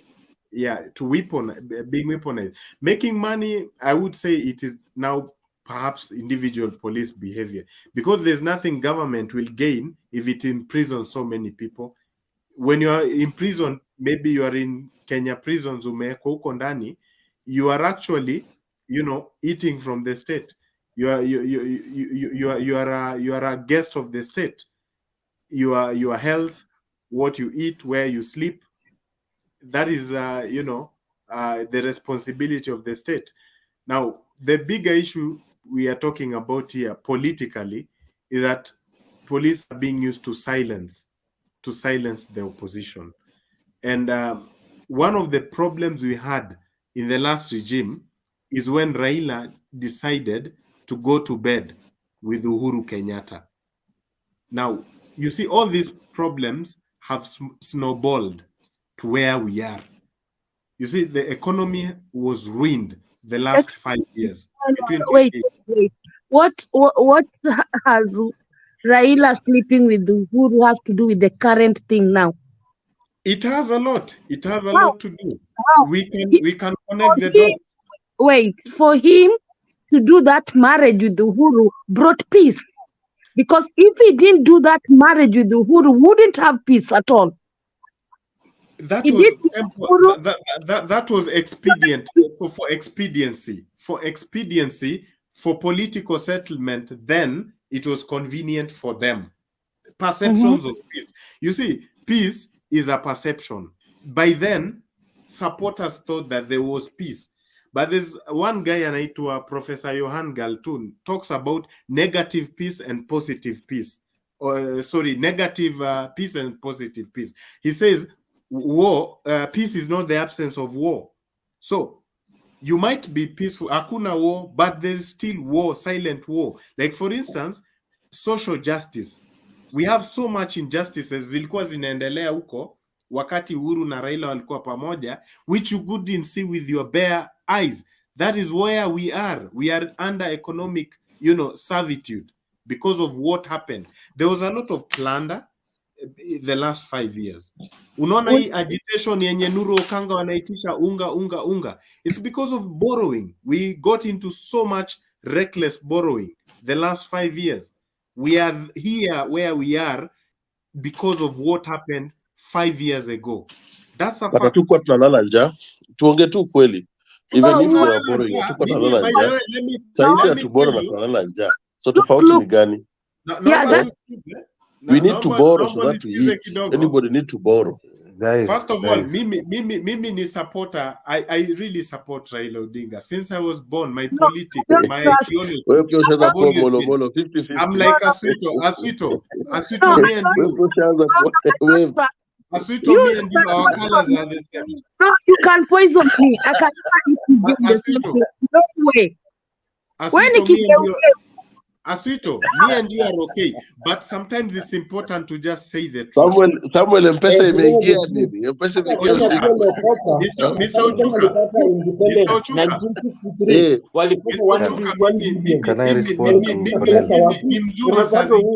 Nimeuliza tusijasema kiminimani, but tunaweza tu pesa imeingia nini? Hakuna Ochuka. Unajua watu wa UDA, watu wa UDA ni watu very funny. Unaweza kaa kwa nyumba na kuna namba yako ashaingiza tu ting ting. Sasa alafu unatumia hapo text geuka. Ochuka sasa nikisema mimi napata na kula na sigeuki. Mimi napata kwanza naambia kesho bibi enda shopping lakini sigeuki. Can I ask you Ochuka, hii vitu yenye akina Nuru Okanga wanafanyiwa, Uhuru akufanyia pia watu wa Ruto? Let me tell you one thing. Let me tell you one thing. Now let me tell you one thing. Let me tell you one thing, Samuel. Let me tell you one thing. When you are running for the highest office in the country, it means you know something na uko na knowledge ya kusaidia wananchi. Imeonyesha dhahiri hii serikali haikukuwa na clue on how to run this country. Baba said kwa nini yake, kwa kampeni yake, mimi najua mahali pesa iko. Mimi najua mahali pesa iko na nitakuwa nawapea 6,000 baba care, nitakuwa nawafundisha watoto wenu free. Kwani nani Mwai Kibaki mbona alitupea free education? Mbona Uhuru alitupea Linda Mama for free? Mbona huyu jamaa anatoa Linda Mama? Tukubali. Kama Kenya, ngoja tu sitamaliza. Kama Kenya tumezoea kuishi maisha ya juu na pesa ilikuwa inakopeshwa na tunapata. Hakuna siku tushaikosa kulipa pesa zetu za nchi, hatujai kosa.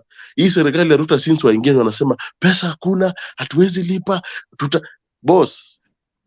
Have you seen chunga budget for na tutatembea uchi, chunga.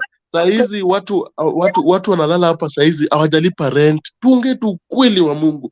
Watu walipi rent, watu wapeleke watoto shule. Tuongee ukweli.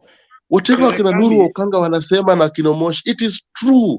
Na tuongee tu ukweli. Maisha imepanda. Na nikiona Jacaranda, siku hizi naona paka wamama wazee wanakuja Jacaranda. Ni mimi naona peke yangu kama wewe unagi.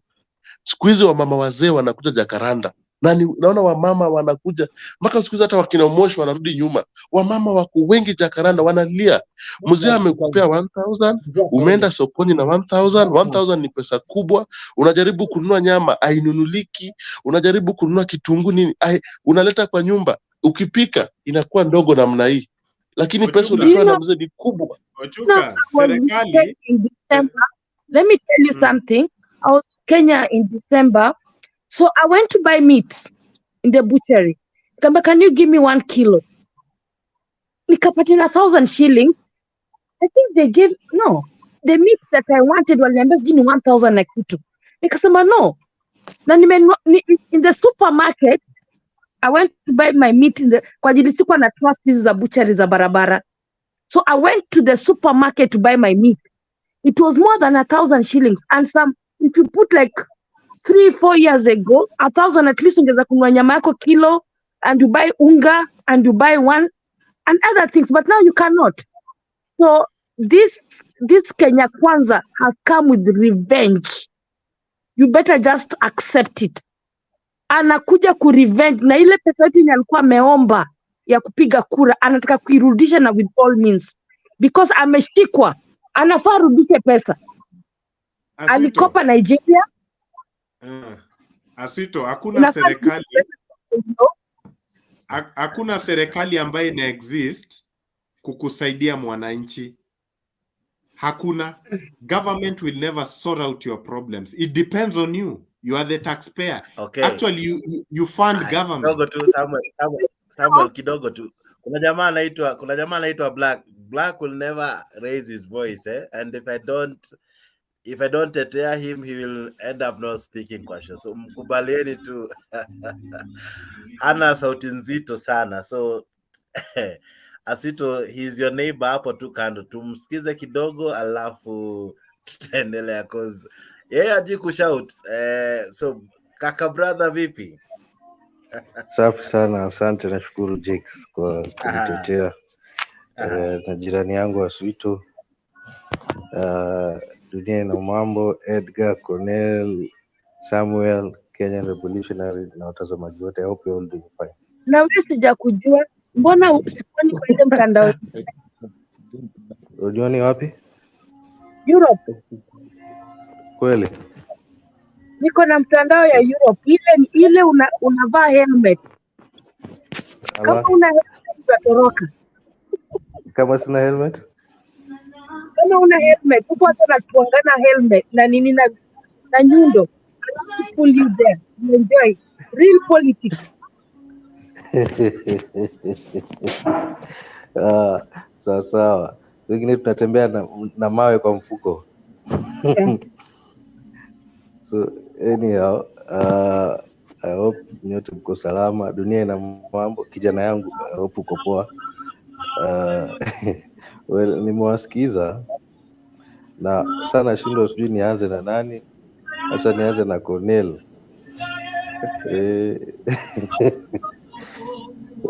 Kuhusu sijui maisha ya zamani, ilikuwa kwa mkopo iko na pesa bado ilikuwa watu wanakula. I mean, sijui kama ushaichukua pesa. Unajua sasa ile umepewa, ushaikopeshwa pesa?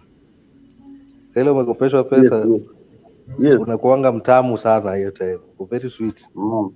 Sasa unakula nyama, unachoma nyama na nini, unakula vizuri sana. Unapeleka Aswito, unamchukulia Aswito hii, unapeleka treat hapa na pale. The following month ama ile time ulielewana unafaa kulipa ile mshahara yako, sasa vile inaanza kukatwa. At that point unaanzanga kuona ni kama dunia imekugeuka. All of a sudden ile pesa yako unaonanga haitoshi. Si eti kwamba ufanye kazi, unafanya kazi na unalipwa mshahara, but ile pesa yako all of a sudden haitoshi, because unaanza sasa kulipa ile deni, ile loan uko umechukua. Niko unaelewa? That's the same scenario now with Kenya. During that time ya uhuru, ilikuwa hiyo period ya kwando tumekopesha hiyo pesa, so kila kitu ilikuwa sweet, so there is no way ambao ungeweza kusikia uchungu so much.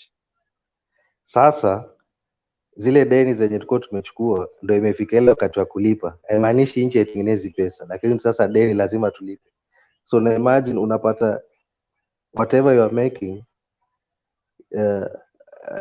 you need to pay loans and still you need to maintain the things that you are doing. Kama ulikuwa unapelekanga Aswito sijui wapi, lazima ujaribu ku maintain hivyo, na bado una deni bado still ya kulipa. So unaona maisha yanakuwa ngumu siku yote. Wakati wa kuanza kulipa madeni, maisha yanakuwa ngumu kuliko ile time yenye umepokea ile loan. So that is the period of what the nation is going through at this very moment right now, and it's very unfortunate that ile handshake ilimweka ni kama ilim blackmail Raila in one or another in a point that angeweza kuongea, because kuongea kwake against it would have sent a different perception, ni kama ambapo he is against Uhuru whatever he was doing. You kama tunaelewana that time. So silence was the only thing that he could do at that moment, because they said they were maintaining the brotherhood thing. So as much as this, the handshake brought us a little bit peace kidogo kwa inchi perception wise, but it also brought hii kitu ambayo ilifanyika, hiyo madeni yalikuwa kuchukuliwa, mambo yalikuwa amenyamaziwa. Raila could not speak at that time. That is very unfortunate. That is the flip side of the handshake.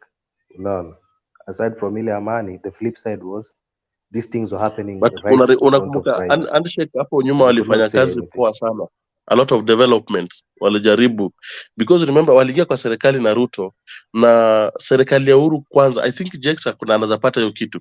Kuna siku gazeti ilitolewa venye walipata serikali ya kwanza ya 2012 to 2017, kulikuwa na lot of looting. Kila gazeti ilikuwa na 200 billion, 300 billion, 150 billion. Zilikuwa billion mingi sana zilikuwa zinapotea, but when walifanya handshake ilitulia kidogo, but walifanya vitu ndio tukapata so many things Kisumu, Mombasa. So I think hata kama alikuwa nakopa for the real development. Elewa kitu moja, in the first government, in the first term, why we were able to have such information ya kuweza kusema kwamba kulikuwa na looting is because Raila was not with them, so he could speak against these things. So he was saying that's why we know. In the second term, when he was alipokuwa ameshikana mkono sasa na Uhuru, he could not say these things, but believe you me, if angelikuwa bado hawajasalimiana mkono, Raila kuna mengi sana angesema ambayo alifanyika. If you can imagine, if 2 billion was being stolen a day kulingana na venye Uhuru kwa akisema, that's 60 billion a month. If you calculate just simple mathematics, 2 billion times 30 days in a month, that's 60 billion in a month. Sijui kama unanielewa. So if at all, kwa mfano, if Raila could have angelikuwa kwa bado iko vile vile bila handshake, kuna mengi sana angetoboa ya zile vitu angesema, ya zile vitu mbaya zilikuwa kufanyika, but he was silent, he couldn't speak. Sijui kama unanielewa. So that's the disadvantage that came about with the handshake, as much as yes, handshake ilileta amani in one or another. But now he's speaking. Now anaongea na mnasema anasema vibaya. On the other hand, kuhusu maandamano, on the other hand kuhusu sijui kina Nuru Kanga sijui na nani kushikwa, I think you should be grateful of what president amefanya. If you recall 2018, kuna kijana alikuwa anaitwa Alan, Uhuru alifunga huyo kijana wa university kwa sababu alitukana President Uhuru. I don't know if you recall that. Nakumbuka. Yes, alifungwa mwaka mmoja. Yes.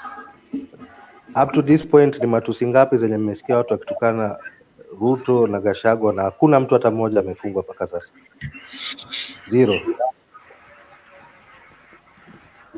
So sometimes before tunaongea mambo mengine, it is also wise enough to try and look deeply and honestly. Ukicompare our two presidents, I think this one has been more in your patience than the other one. Has been more patient than the other one.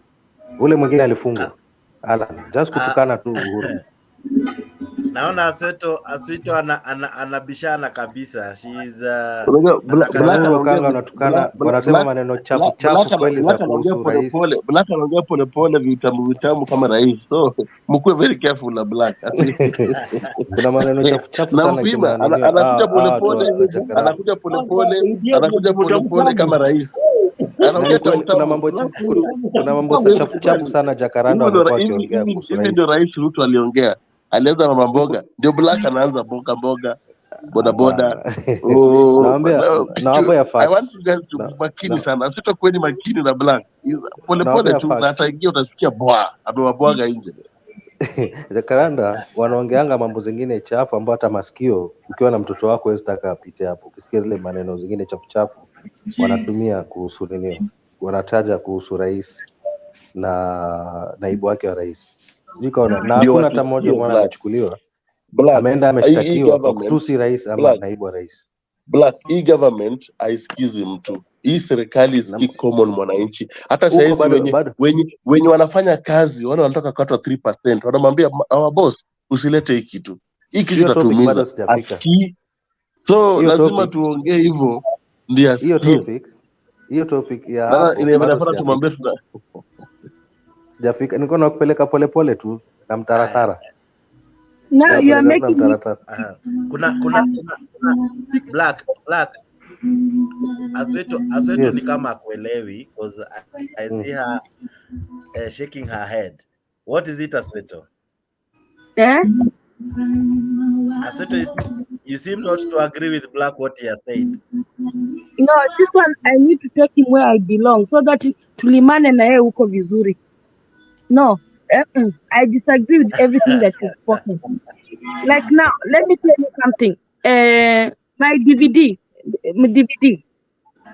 has been sent to Angola to represent the president for meeting plan. Hiyo mkutano nani alikuwa anafaa ende kama president? Who is supposed to go there? Rigiji, but this man has a diarrhea mouth. Atende huko achome.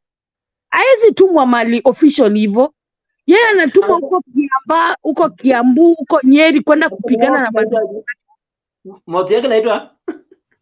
Sasa let me ask you, in that aspect, whether you may be right, whether pengine uende kaa uko right, pengine uende kaa uko wrong, but at the end of the day, I need to at the end of the day, not if in you are a Kenyan, I'm correct because okay, DVD. let's assume you're correct. Let's assume you're correct.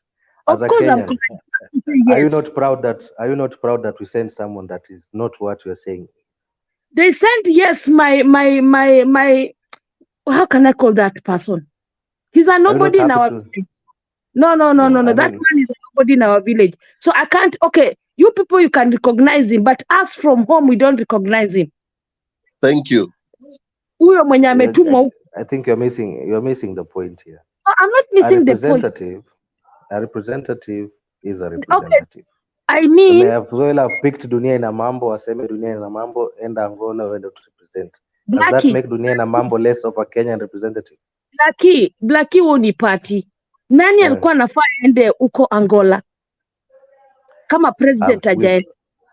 We have not seen the invite, so we cannot know who was sent for the invite. Have you seen the invite? So Black ana clue. Ajui hii story. Una Black kubali. Tumeona DVD ameenda Angola. Yes. Today DVD went to Angola to represent the president. They cannot send Rigiji because he has a diarrhea mouth. He'll go there and talk nonsense. Nachome Kenya. Do we have that information as to why they opt to have chosen? Kwa nini waliamua kuchagua muda ambao nimwambie chungeni Black anaongea polepole. Rigiji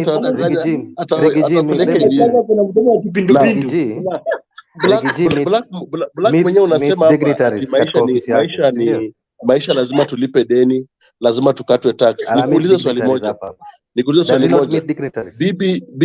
Bibi ya Mdavadi amepewa ofisi, anatumia pesa za umma, anatumia gari za umma.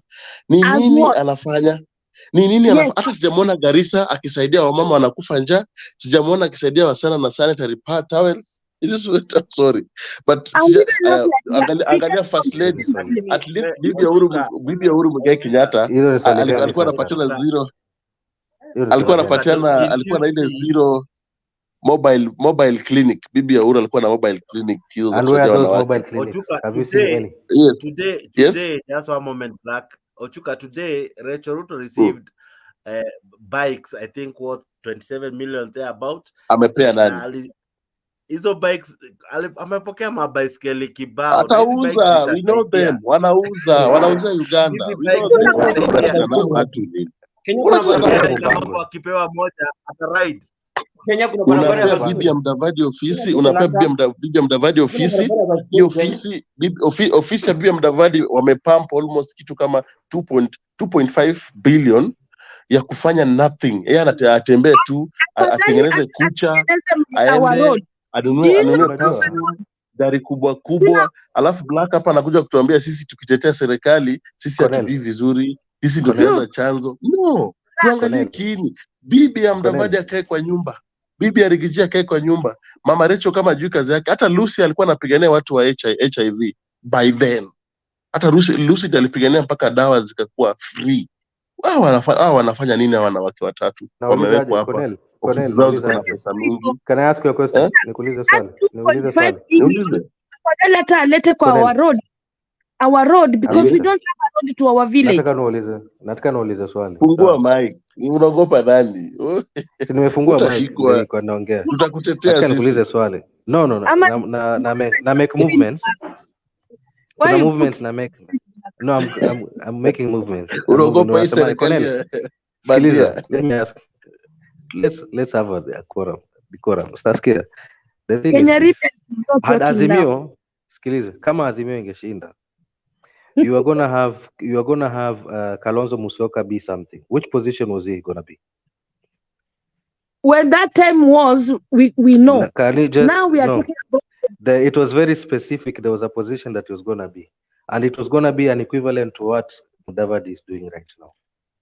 So it's a very strange thing. Nikiwasikianga saa ingine mnalalamikia kitu when someone else does it, but when you people do it, it's like nyinyi mnapewanga ile mko na right ya kufanya vitu vingine, lakini wengine hawako na right ya kufanya vitu vingine.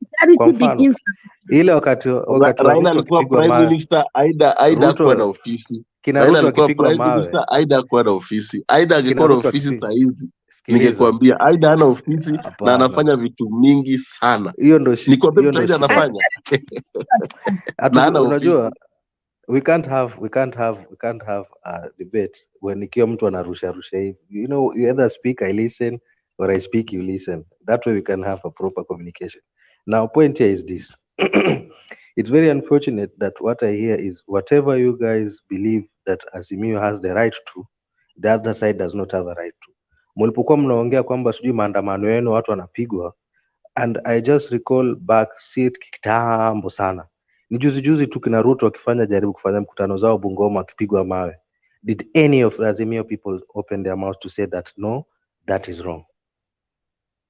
I don't think so. When was that? So, Me, I can't recall.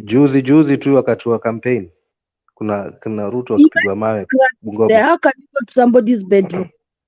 There's no bed. Your bedroom is the one that you are in right now, which we can see you. That one. Black, just a second, black. That one, yes. It's black. Unajua vile tunapitia maisha ngumu alafu unasikia mambo ya maisha ngumu. Unajua vile tunapitia maisha ngumu na wewe unasifu Zakayo. Niliambia Black anaongea kama rais, mdomo tamtam. Why are you sijamsifu? Black, why are you insulting Kenyans? Samuel, now what you are insinuating is very opposite of what I'm saying. What I've just said is this. If you praise Zakayo, you are insulting Kenyans. I've not praised anyone, but I'm just pointing out things as they are. Why because I just showed Kenyans? you. That's why I'm to Kenyans. Hata Switu atakwambia. Samuel, ndo nimekwambia aje. Who is talking? Why is it an insult, Samuel? Just one moment. Samuel, why is it an Black insult? kama uweke sura, Black lazima uweke sura. Movement gani una make ndoko kwa nyuma. Kama sisi tuna move na tunaweka weka kamera bwana. Wewe nini unaogopa? Mimi na move kwa nyumba yangu. Na chechea tu papa sikofu lakini bado na wewe mbona lazima sura yako tunataka tuone hapa. Hapana, kuna movements na sasa tumeenda kama baby lakini unachunga venye na yaka. Elewa kitu moja. Mimi ni mchawi. Sasa sikiza. Unasemaje? Sasa sikia. Point ambayo najaribu kuambia ni Samuel, understand kitu moja. It's not that I'm praising. You know, I like being straight up in the middle. No. I have been on record right here katika hii platform. I point out wrongs in whatever is happening katika government yetu. I also point out wrongs in the policies that are being always done in our current government. So it's not only that I'm looking at the bright side. No. That's why when Cornel was speaking, I told him, kusile 3%, hata sijafika huko, nitafika huko. But we've had that discussion here. Because personally, like I said, just to be on the record, I'm against that for a few reasons, right? Because number one amongst them is there is no proper structure as to who and how that fund is going to be managed as of this point. So you see, Ni vile sijafika hiyo point, but I've been here on record saying that 3% deduction, just for that fact that there is no structure to that, then I'm against that. That is not praising my president, no. It's just pointing out facts as they are. So similarly, like I've given the example that as much as yes, maandamano watu wanakuanga na right, but it's very unfortunate that when the same happened to the other side, Ruto, when he was having his campaigns, he was chased like a burukenge and akakuwa stoned, akachukua tear gas, akafukuzwa buko. There you see. Now, this kind of mentality is what is never gonna make our country move forward. Na understand? Hata mwizi anakuanga na haki yake, ama muuaji pia anakuanga na haki yake kotini. Does not mean that they do not have a right, right? Huyu wetu ana. So no, now this is the problem. let's be thinking like Kenyans. You know, we've been placed in a box whereby you are either this side or the other side, and you can never see the ills or the evil on your side. You only see the good on your side. Like me, I've pointed out one wrong. Like for that financial bill, I'm not for that 3% deduction by the fact that there is no transparency and proper structures as to how that money is going to be managed. That's a fact. Does that make me a Kenyan? Yes, because I've pointed it out. But does that make me not be a Kenya Kwanza supporter? No, I'm still, and I'm proud to say that I'm still a supporter of that side. But does not mean I should not point out wrongs. Now, similarly, I would expect from you, my fellow Kenyans, that you'd equally be honest enough to, as much as you point out the ills on the other side, you also point out the ills on your side, not so that muonekane wabaya, but more so that we can correct these wrongs. The first part of correcting any mistake is first realizing that mistake and kukubali yale makosa, then we correct. That's how it goes. No. Okay, can I tell you something, Black? The makosa is this: Zakayo has to leave the office to give the seat to the rightful person. Then Kenyans will reunite. If he doesn't leave the office, we are past that discussion. Can I ask a question? The only time he'll stand up from that seat is when he's going to the loo or going to somewhere else. But that seat is just there. Black, just a moment. There's a lady asking just a moment. I have just a moment. I have a lady by the name Nancy. She's in now. Ajasha Mike ndokomana mumoni. Yeah, Nancy is an advocate. Sura leo. Now Nancy amejificha nyuma ya tent. And she wants to ask a question. Jax, watu waweke sura, wanaogopa nini? Nancy si muoga, Nancy ni aweke sura. Hii serikali unaogopa kweli? Weka sura. Mimi siogopi serikali. Wewe ndio kama Black alipotea karudi. Ndio watu wazimio hatakutetea. Hapana, mimi si mtu wa Azimio, mimi ni mtu wa kudebate and not umesema Jakoya ama? Nancy ni mtu wa molomolo 50-50. Omolomolo movement. Yeah, wait. Give her time, guys. Give her time. Go ahead, Nancy. I like debating issues and not identity politics, because the Kenya is where it is because we are divided along identity politics. And when I was listening here for a very long time, for more than 2 hours, I can only hear Raila supporters saying this. I can hear mkisema watu wa UDA, they camouflage, they're very funny people. That's not what we should be debating. I was listening to try and hear, kama nitasikia any one of you discussing the finance bill. Why are you opposing it? Why don't you want your MP to vote for it? I have not had that. I've only had that Ruto should leave the seat. So I wanted to ask Asito, when are you taking the petition to get Ruto out of office? Because you're saying in the process. It's in the kitchen. It's cooking. Well, then take it before you come here and tell us you want him to leave, because it's cooking. Don't worry. No hurry in Africa. It's just rhetoric with no value in it, because you know he'll not leave the seat. He's not going to finish 5 years. We'll come back to Mutembei that time. The quicker he'll not finish. The quicker you accept Ruto is the rightfully elected president of He's Kenya. Not the rightful elected. That one, That one I'll never accept or be pinned on him. He's not the rightful elected person. He's a thief. He used money to manipulate everything. And because our Baba said no, he's not going to use money. He's hiding behind the curtain. Let her come off the camera. Let her come to Moja. Ameogopa bwana. Maybe ako mahali, ameogopa DCI, ameogopa DCI. Anaweza kuwa mahali sensitive. Ameogopa DCI. Gentlemen and ladies. Mtu anaingia aje na onekani. Mimi nijue kesho. Ochuka, wait. Wait. Kuja huku. Let me maybe ask just one moment. Nancy, just one moment. Nancy, are you able to come to the camera? Are you able to? I'll come, but not right now. I'm sitting next to someone. I won't be able to come on camera right now. But what I'm saying to you is, to me, when I the president's speech on Madaraka Day, someone said Ruto's is giving stories at Jaba. But that person was able to justify his reasoning why he said that. For me, I want to hold on the optimism that he's selling. If you listen, I don't know how many of you bothered to listen to the conversation he was having with Kapsa and all the private companies today. We don't follow him. We don't recognize him. Wait, Ochuka, don't let her finish, Ochuka. So then how can go ahead, Nancy. So how can you debate issues soberly? Nancy, go ahead. If you're not even following what's happening in the country? All you want us to listen is why Nuru Okanga and the others are being arrested and Vile Baba, it's a business. I think if we're going to move our country forward, we need to stop. We need to speak about issues and let us agree. Let's correct this.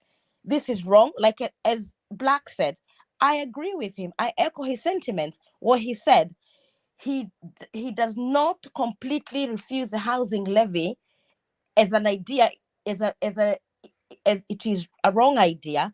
It can be improved. It can get better because most progressive countries that have built decent society, whether you like it or not, health, education is all related to housing. If you do not have good housing around you, you'll be sick. People who live in Madare, look at the cholera outbreaks. We don't have good sewerage. We don't have good infrastructure. So if we're a society that is going to support our future generations, we need to pay our way through. The government does not make its own money. We pay through taxes. If I can tell you how much tax some of us pay, you get your pay slip and you wonder, oh my God. But what we need to be saying, if you tax us to pay for these services, we want accountability. We want transparency. We don't want corruption, so that we can see what our money will do. But just dismissing an idea just because Raila Uhuru alikuwa anajenga nyumba. Why did you all of you refuse? He built affordable housing levy was his idea. If you go back to the interview he did with Latif, this was something that he wanted to implement. But now because Ruto is trying to implement the same thing, all of you are now objecting with no pure as to why you're objecting it. It's, to me, it beats the purpose. I'm sorry, guys. You are wrong. You are wrong. Why I say you are wrong? When we came, for example, we came to diaspora. You come to a country which has already its own policies, whereby you get your pay slip, you're like, oh my God, all this goes to the government? Yes, because it's something that started from day one, that you were not in the system. Now you come to the system, you get it, something that has been running. But this is Kenya. You are increasing levies to people, but you're not increasing salaries. That's where the problem is. You are telling me to pay 3% or 1% or 2%.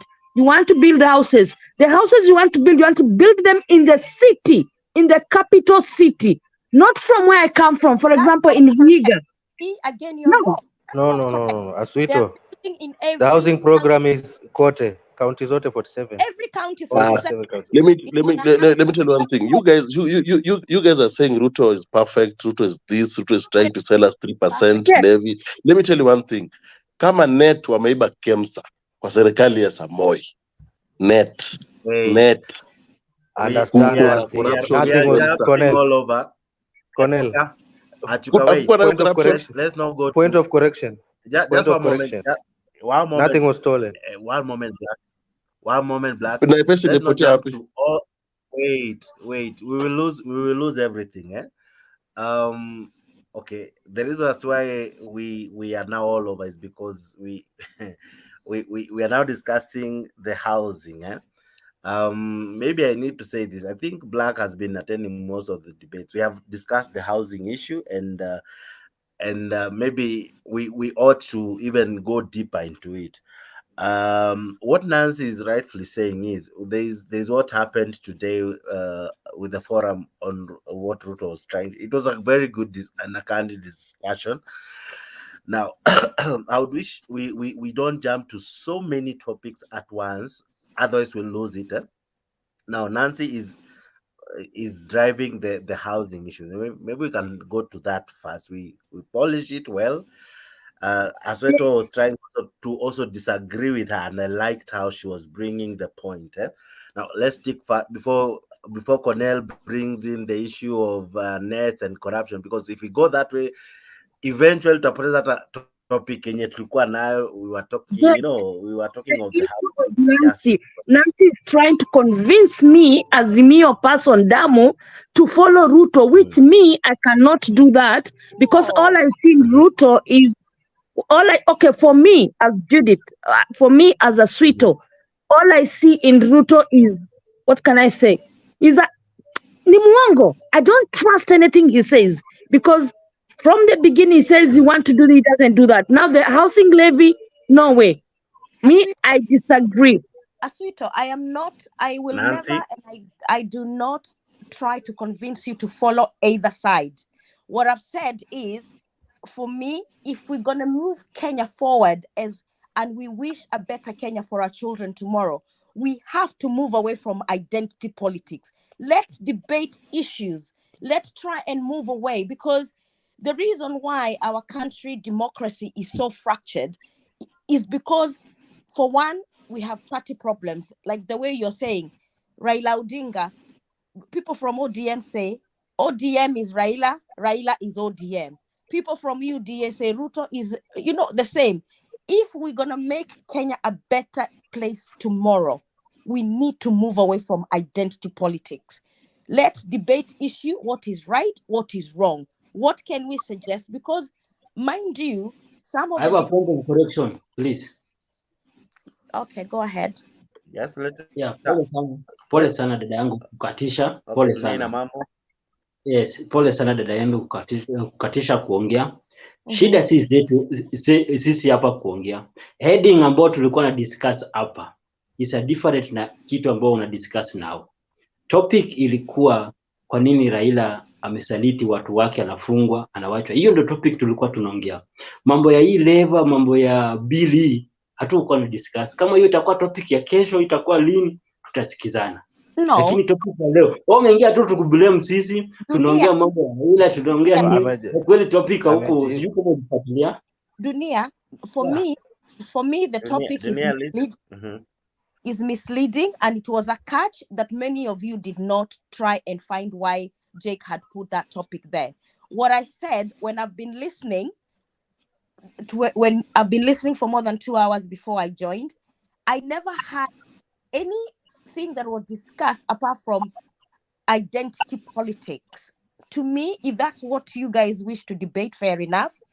But some of it, especially if you listen to people who go to this Jacaranda place, tell me one good thing. Even if you listen to them and you look at the Tunisia and Egyptian uprising, how it is started, Jacaranda cannot start such a thing, because wanaendanga matusi.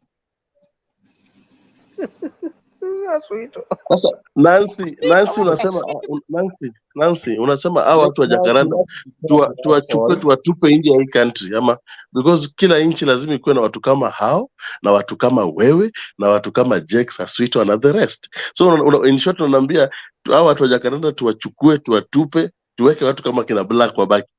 Apana, that's not what I'm saying. What I'm saying, ata au kina Nuru Okanga and the other guy who are always, and Gaucho, if at all, what I've told you, the guy Hassan who started the uprising in Egypt, look at Tunisia, it was very, very different.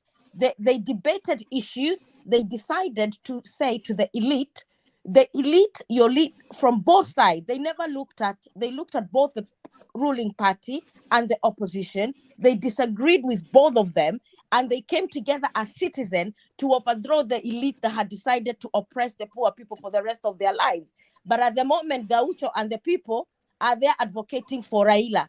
The people on the other side are advocating for Ruto. No, we need to advocate for our country. If we're going to start an uprising for our country, if we go with the issues and we say, these political elites have ruled us for very many years, neither side, all of them have been in power for many years, including Raila. The political elite in Kenya have taken. Why are you emphasizing Raila? Why are you emphasizing Raila? Raila, no, say Ruto. Guys. It's not fair. No, it's not fair. She's the one. Raila wachana na yeye. Yes. Europe ni Canada wako mchana, wako rada sahi. Good night bana. Dunia sahi huku ni saa saba inaelekea. So you're wrong again. Assumption. You know what is assumption? It's not good. But anyway, I'm only trying to tell you, tukiendelea hivi atusaidiani. Tunataka tuondoke Raila, Ruto and the political class. Tuanze kuwapiga. Hata mimi nimeenda kulala Jex. Hii Nancy ajarifurahisha na Raila hii. Ningebaki lakini. He's really emphasizing on Raila. No, why are you emphasizing on Raila? Nancy akona sauti nzuri, akona reason mzuri, lakini Raila mimi naenda. Kwa sema point imekauka. Sema maliza point imekauka. Lakini Nancy amesema sisi na kina Nuru Okanga watu wa Jakaranda sisi twende. Tuwachie. So tunawachia Black na Nancy. Hello kitu moja kwa. Wait. Nancy didn't say that. Just one moment before you misquote Nancy. Akusema hivyo, but catch to up on Cornelio Chuka, because I know you. Yes. Yeah, master. Jex, this is our platform. We need to talk. You just keep quiet. Now, what are Mimi na Nancy tuonge? Nancy. Yes, let me ask you. Yeah. In your voice, there's a little bit of what? Of bitterness when you call the name Raila. Why? You know what? Let me tell you, to be honest. For me, let me try to be honest with you. Let me try and see if this person will move so I can put my camera on. So I have bitterness with the arguments Kenyans we advance as a reasoning behind. Bravo. Now that one, now I can agree with you. But what is Raila? Don't say Raila. Say Kenyans. No. But the biggest bugbearer of our current political discourse in Kenya, the problem we have is because people choose to worship individuals, and that's why I'm saying, if Kenyans are gonna bring change to our country, we have to discuss issues. Forget about Raila. I'm just only asking because Raila is the issue here. Tupeleke Raila wapi? Tuambie tupeleke Raila wapi? Tupeleke Raila wapi? Mimi wewe ningekuwa tuambie tupeleke Raila mahali fulani, tunampeleka. Tupeleke Raila wapi? You're not supposed to be bitter. You're not supposed to be bitter with him. You're just supposed to air your issue, but don't call his name most of the time. Don't say Raila is this, Raila is that. Just air your issue, like we are also airing our own issue, talking about Ruto, but atumtukani, but we are saying this and this afanyi vizuri. No, wewe unaongea 2 minutes Raila, 1 minute Raila, sekunde Raila. It's Raila that, Raila this. Hey, Cornell, I have a right the And same Kenya way Rebel I have is a just shaking his head. Kenya Rebel is just shaking the head. No, you guys want to Kenya listen. Rebel alitumia mpesa kutoka Kenya, tunajua hiyo. Yeye anatumiwaga daily kila siku. Nancy ametumwa M-Pesa. Nancy Hata ametumwa Nancy M-Pesa. hata Nancy ako na 250 amepata, sitaki tu kumention jina yake, but nimeambiwa imeingia. Acheni hizo bwana, mpatie Okay, nafasi one moment. ajiseme. Allow Nancy to execute her point. Actually, This is Nancy na Seto wamesema wapelekane kidogo. So Nancy and Seto ndo kwa show kidogo. Unfortunately, Yes, Nancy. I will not engage in a debate that is being umepewa pesa. To me, that level of debating, No. That's just a comic. That's just a commercial break. No. Don't take it personal. Come on. Personal. What I'm saying to you, what you guys need to do, we need to discuss. Mimi, I have no problem with Raila. I have my own issues with most the political elite in especially Kenya and Africa. If we're gonna take our country, we are a continent that can do bigger things, but because we choose to worship these political elite, this is why our country is. And also these police officers that you're saying, I go and comment about the topic of today, that wanalipwa pesa sijui wanafanya nini. The problem is not the police. The problem is not the politician. The problem is me and you. Why do you even pay in the first place? Where you should be doing citizen arrest if you're really serious. Mtu akikuitisha pesa unakataa na unamweka kwa mtandao, unasema police officer ananitisha pesa. So next watakupata when you are dead. Next they'll get you dead. Ebu kwanza ondoa hiyo chupa juu tuko live debate. Which chupa? This one. This is our lifestyle in Europe. This is our lifestyle. Yeah? This is our lifestyle. Ama nakuona unakuwa na kiu. Acha nikuweke unakuweka kinywaji kidogo tu kabla ijae ukue hapo kidogo. Now wadau kidogo tu, let's come back to the show. Nancy is saying this, that as much as we talk of Raila, Ruto and all, let's not forget the germane things that affect us daily, the issues. That's what she's trying to advocate for. I think that if I'm getting her rightly, kuna jamaa hapa ameingia Ken Ohore. I'm not sure where you are, but the light behind you. It's Olara. That's Olara, I think. Karibu sana kwa show. And then to the guys also who are trying to get in, show imeja, we are beyond capacity. So poleni, we are beyond capacity, but wacheni mimi niwachie mtu. You might so sorry, I but I don't know. My closing remarks ni hivi. Black. Chatu nicheke kwanza. Tafadhali, usiingilie mzee sana. Huyu mzee tunampenda. Kidogo kidogo tu. Personally, sina issue. Like I was trying to say earlier on, just to correct you, just a point of correction. If you've noted any of my arguments or my debates, I'm not into the individual Raila Odinga as a man per se. No. Neither do I eti mwingilia yeye mwenyewe deeply sijui mambo yake. No, per se. No, never.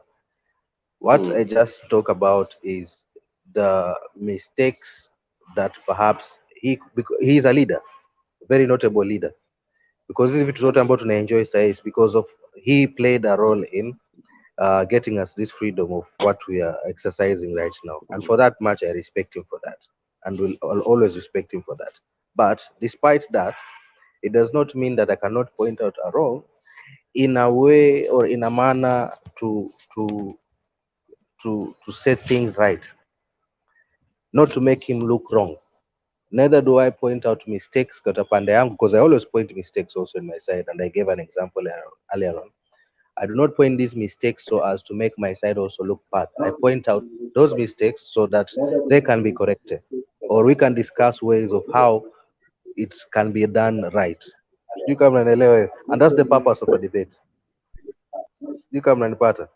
And that's why I finished, could finish that, na to finish that, ndo nikasema the mistake ambapo sisi tumejieka, we have found ourselves in boxes. You are either in box ambayo imeandikwa KKA or in a box ambayo imeandikwa Azimio. So you only see and hear whatever good is in Azimio, and whoever is in the box of KKA anaona tu yale mazuri ya KKA. And that is a mistake. We need to come out of these boxes.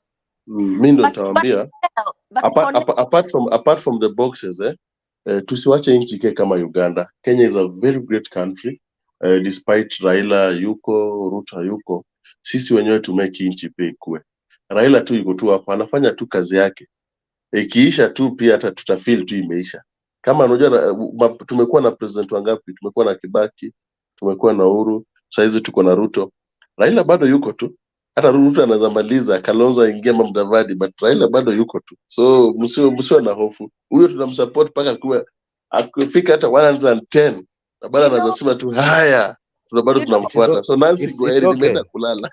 It's okay, support him, it's okay. And people like you make my heart make my heart feel pain, make my heart bleed, because you have a lot of potential to think differently, but you've chosen not to. I respect your opinion, but I'm not gonna lie to you. The reason why we are where we are is because of the reasoning we choose to choose. But I respect your views and I respect your opinion. Continue supporting your man. Asante. Jex kesho. Jex. Can I say something? Yes, yeah. I think we belabored so much on the issue of that issue of the guy who was arrested, and we, as you say, there are so much germane issues to talk about, especially on the housing levy that is about to be imposed. And the good lady has alluded that she supports it wholeheartedly. And she's in the UK. We are in Kenya right now. We are the engine that drives this economy. We are employees. We pay taxes. And Ruto, for your information, is camouflaging that levy.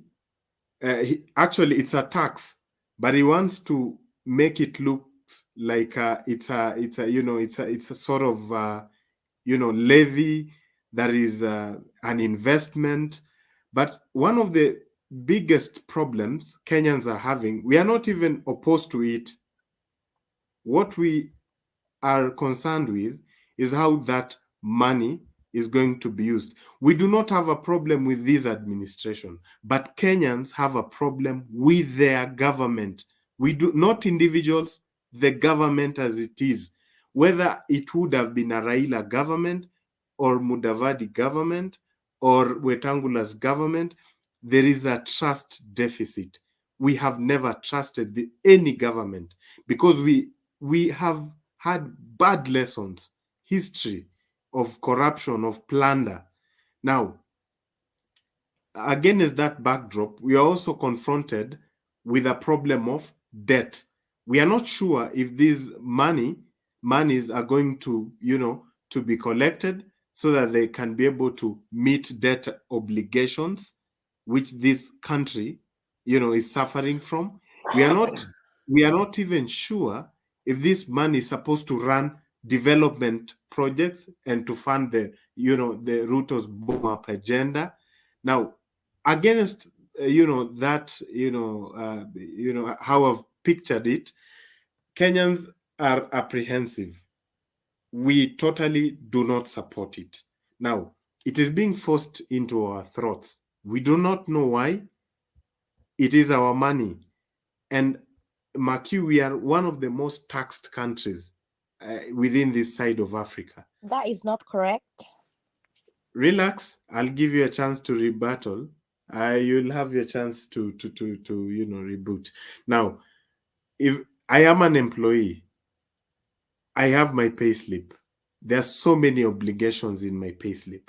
I have something inaitwa NHIF. I have something inaitwa NSSF.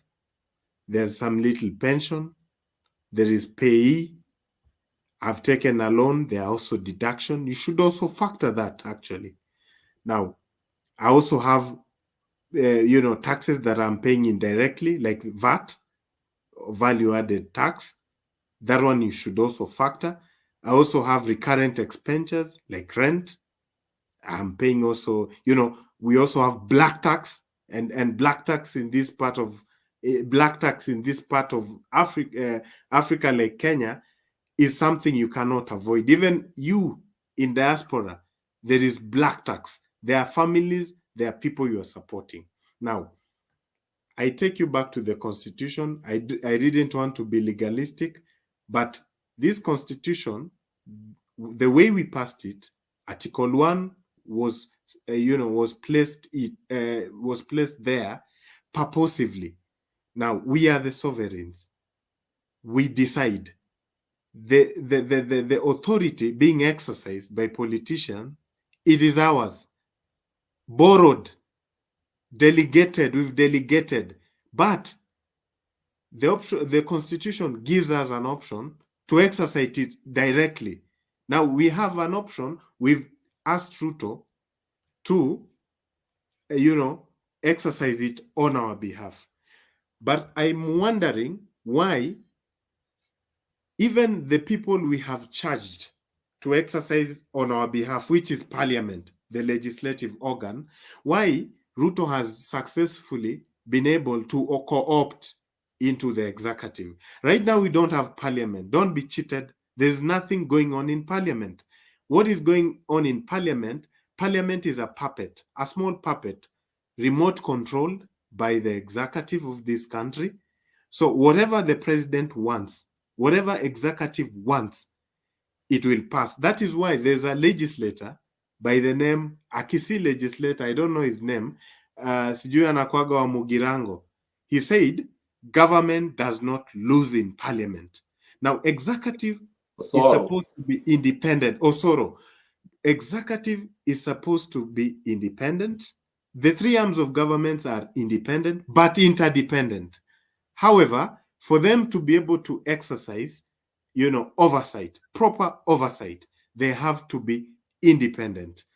We do not want anything to imply to us that the Parliament that we know, that the people we elected are being remote controlled. Because then, whom are they representing? Are they representing us, or are they representing the executive? Now, the long and short of it is that Ruto was an ambitious leader. Everybody thought that he would have done things differently. Even those who didn't vote for him were like, yeah, this guy, we don't like him, but when it comes to work, he has the, what it takes to drive this and turn around this economy.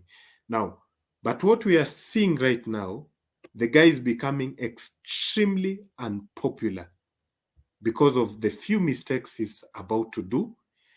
And what points out that he's doing it wrongly, opposition was on its deathbed. Right now, the opposition has been rejuvenated. We have a very vibrant opposition thanks to the mistakes of this government. Now, 3%, it's a no. Higher. Ask the people. Can I first rebut you? Your first point was about diaspora. Yes. You say you're Kenyans, you're the ones that pay tax. You also pay taxes. So people in diaspora, do you know the remittance that came from diaspora to Kenya the last financial year? Without that, Kenya would have gone the Greece way. So let's not, everybody in that, we actually the biggest remittance in when it comes to contribution, more than the people, 50 million Kenyans that are there. And that's a fact. You said Kenya is the most highly taxed country I don't know whether you meant sub-Saharan Africa or the whole world. Again, Sub-Saharan Africa. then again, that is not correct. The base rate for tax in Kenya, at the moment, it cascades according to how much you earn, because you're a pay as you earn. The average is 14%. Countries like South Africa are 25%. A country like Botswana is at 28%. You can go and check. So when you, to me, you said that you raise a valid reason for the housing levy. I agree with you. There's some communication that has not been done to people to make people feel comfortable. There is trust deficit. I give you that 100%. I also have the same, I have issues with the levy, but let me say this to you. If we are going to raise the standard of living in our country, housing is one of those key economic drivers of a country. What we needed to do, we need to see the policies behind this proposal. Increasing 3% to me per se, I understand it is probably the timing that is wrong, but it's not a bad idea. Maybe our government should have waited for people to stop hurting and to be able to afford the basic needs, because the cost of living is high and it's a global issue. It's not a Kenya issue alone. So for me, the timing of the housing levy is questionable and how people are hurting in Kenya. I give you that 100%, but it's not a bad idea. When you become, if you want Kenya to become a society that cares about everyone, we all have to pay taxes. We all have to contribute to the welfare of everyone. If we are going to raise the standard of living for many people, taxpayers, unfortunately, the whole world, America, Britain, whatever you are in the world, taxes we pay fund public services, including housing. So the accountability part of that our money is not stolen, I agree. That is what we need the government to reassure us, that when they collect this money, it actually going to go, the right structures in place, and then we change the timing and say, let's the economy recover for a bit, let people able to afford food, provide education, then we can say maybe when he's elected in the next term, the next 5 years, he can implement the housing levy. But writing it off as an idea, I think is wrong. I have worked in the social housing affordable market for many, many years, and I can tell you, people at the bottom pile of the society who have good housing, they end up having generations that become people in the future because of just making sure the children have a place to study at night, the children have good sanitary facilities to go and have a shower, study. Yeah. Housing is key in creating a healthy society. Okay, I agree with you. You've made strong points on housing, the advantages. You've said you've worked there, you're very experienced, you know the sector. Now, we have very serious issues in this country, such that housing is not even a priority. But you heard what I said. I said the timing. The timing of the introduction is what is a problem. But does Kenya need a housing strategy? Yes. We do. Long term. But number one, let's look at short term, what we need to address. One, we have an issue about debt. We have a very serious debt crisis in this country. We are about to go the Ghana way. Definitely. Yes. Debt. Yeah. Public debt. Then we also have a serious problem of wastage, public expenditure. What government is spending, it doesn't make sense vis-a-vis what we have in terms of debt. We have serious issues within the education sector. You know, we are not addressing even education. Right now, we have mahali kuna kitu inaitwa CBC. We have class 7 and class 8. They are called grade 7 and grade 8, who are still in primary. They are supposed to transition to junior secondary. But those should be domiciled in high school, former secondary schools. Now, they've not been able to do that because of classrooms. Now, if you cannot even build classes for only these two cadres, junior 7 and junior 8, then we are dreaming about affordable housing, and the process, even the explanation, government explanation around this issue is not making any sense. They are talking, there's a lot of contradiction that you are going to pay into a kitty. Then after 7 years is when they will ascertain if you are eligible or not. You see, there's a lot of misinformation. There's a lot of contradiction. Samuel, And there's a lot of aggression. We are failing to understand why government is so much aggressive, so much determined, just to to dip its fingers into our past. We are very, Samuel, we are very. can I respond? Yeah. There's this guy also raising his hand. Let's also not forget him. Nyagaka, my old guy. Hi.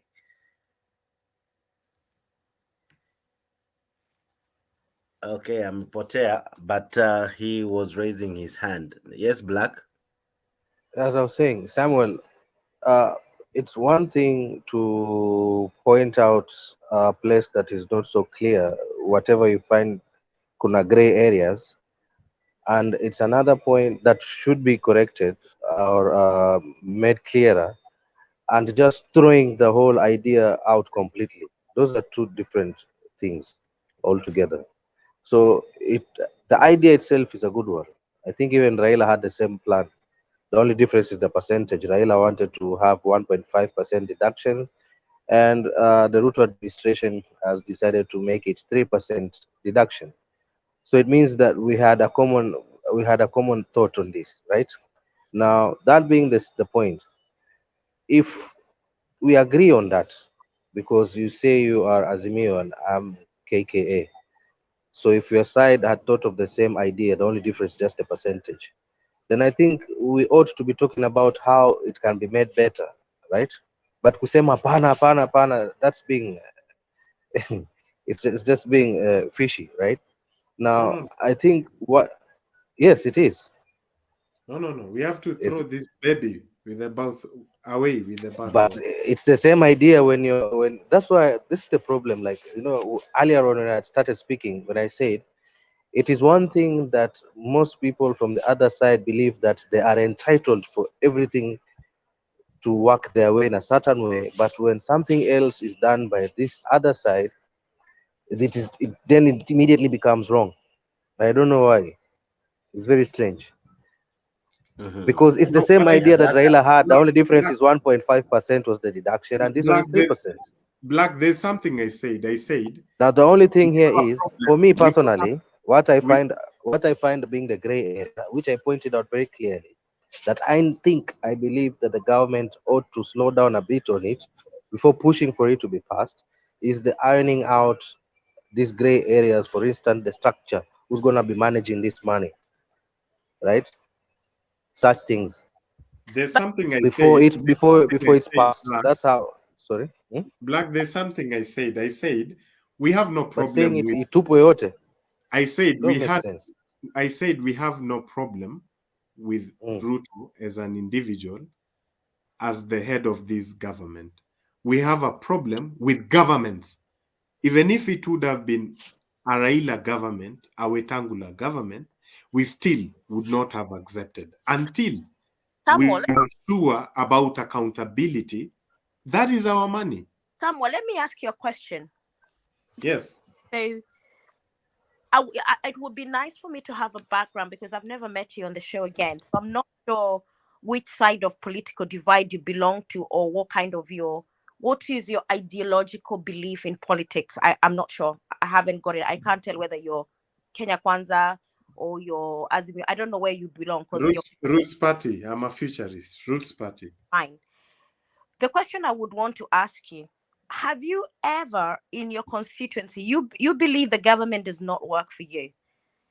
Education, we have a debt issue, right? Yes. Which are valid points, and it is true. We are actually in the brink of defaulting on our debt if we're not very careful and if we don't do the renegotiation of our debt. But my question to you, yes, the opposition in Kenya, I've not, apart from hearing them talking about Sava, talking about Ruto must go, I've not had a counter argument saying, let's go to Parliament. We have education problem. Let's address that. We have a debt issue. Let's address that. How have you ever even written to your own MP and even said to him, we're thinking of recalling you because you said, let's not be cheated. We don't have a parliament.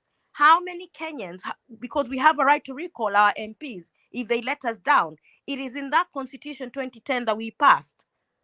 So the people that we come on Mutembei show, how many of us have taken that bold step of saying, we're going to check what our MP does when he goes to Parliament. If he votes this bill, we are going to start the process or even petition him to recall him, because empty words really with no action. I am black. Let's not condemn issues because they're being raised by someone you disagree with. Let's look at what is wrong, what can be fixed. You've asked me a question and an answer before I allow other people to say. Now, why the bigger issue I'm speaking to is the issue of public engagement in the civil processes in this country. Yeah. There's so much apathy, and the apathy is very deliberate. Not that we don't understand what is going on, but even some people like us and other few people who even send memoranda to Parliament, who send their memoranda and even participate in bills. They send their ideas. We think that is just perfunctorily. These guys, it is just for the sake of it. Like, for instance, today they will tell you that there is the public finance bill, which is being scrutinized, and it has been subjected to the public to give their opinion. They do that not because they trust that you're going to add any value, but it's only to satisfy the process. Now, we are watching from very close quarters what is going on, but I'm a believer, I'm a futurist. I believe in one professor. His name is Professor Okoth Ogendo. In 2004, he said, there's nothing that will ever happen in this country until young people get hungry. Yes, we know what is going on. We understand the electoral process. We understand governance, but we have not yet started to participate because we have reservations. We have reservations. One thing that I allow Rebra to come in, but I hear what you're saying, and you in fact, I've never engaged someone who is very well versed as much as I've enjoyed your conversation. My question to you is, you're saying about voter apathy. Yes. This is the right time, and this is why I was asking the other guy about Nuruokanga and the others. These young people that are meeting everywhere, bunges, they're not doing anything apart from insulting and abusing the political class. So if maybe we have someone like you starting a bunge of your own with the such of mind that you have, start finishing that voter apathy, because the political class will only listen when myself and yourself come together, discuss issue, and let them not engage in participating as a tick box exercise, and let them understand, we understand, we want you to do something about the issues we raise. So I would say, organize bunges like the Nuruokangas, but your bunges are more objective than the Nuruokangas. And we then will start going somewhere. Jake, let me start with saying, can you guys hear me? Okay. I just want to say, respond to the person who's saying that the parliament has been co-opted by the executive. Your voice is bad. Your voice is bad. Your sound is very bad. Can you hear me now? It has so much echo. Okay, I'll come back. Let me re whatever. I'll be back. Jake. Yes, Nyagaka, go ahead. Okay, habari yangu kijana yangu black. Nakusalimu sana na Shikamoo. nasema hivi, Nancy, your ideas are in the right place. Watu wengi wa Azimio hawezi kukubali. Yangu ni kuambia 2 points ya Jex. Election ya Kenya itakuwa 2027. Ile ya 2022 ilikwisha. Ule alishinda naitwa Ruto, William Samoei Arap Ruto. So when most of us come here to retest the system, how it is working, you have a right, but it will never go back. The vile niwaambia earlier Jex, kama ni maandamano waenda. You can go every day if you want, but that will not change the reality that it will be Ruto constitutionally who is allowed to run the government of Kenya until 2027.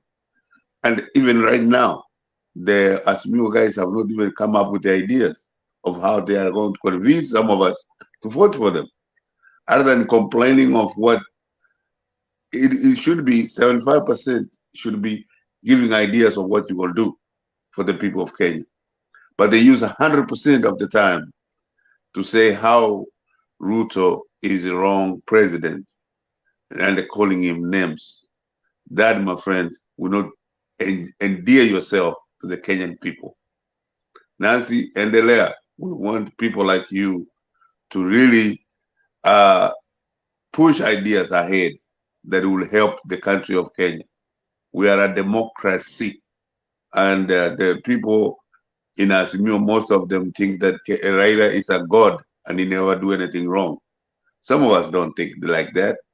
Na hiyo ndio tunapenda Jex kuja hapa kuzungumza ile tunataka. And if I said anything wrong to offend anybody, I am really sorry. But yangu ni kusema kwamba these people who are trying to get the Ruto out of the way have not N-O-T with capital letters, any ideas. So it is Ruto that sets the agenda, and you are following somebody's agenda. My friends, you're wasting your time. Now, I have a lot of friends in ODM, Azimio. My kin folks, like I told you, Kenya Rebel, Minatoka Kisi. There are a lot of my Kisi friends who will tell me otherwise. But it is a good idea. Nimalizie sitaki kuzungumza sana, nimalizie kusema kwamba the taxing of the increased taxes to raise funds to build houses is a wonderful idea. But as Black has always pointed out, let us fine-tune it to where it will work for everybody.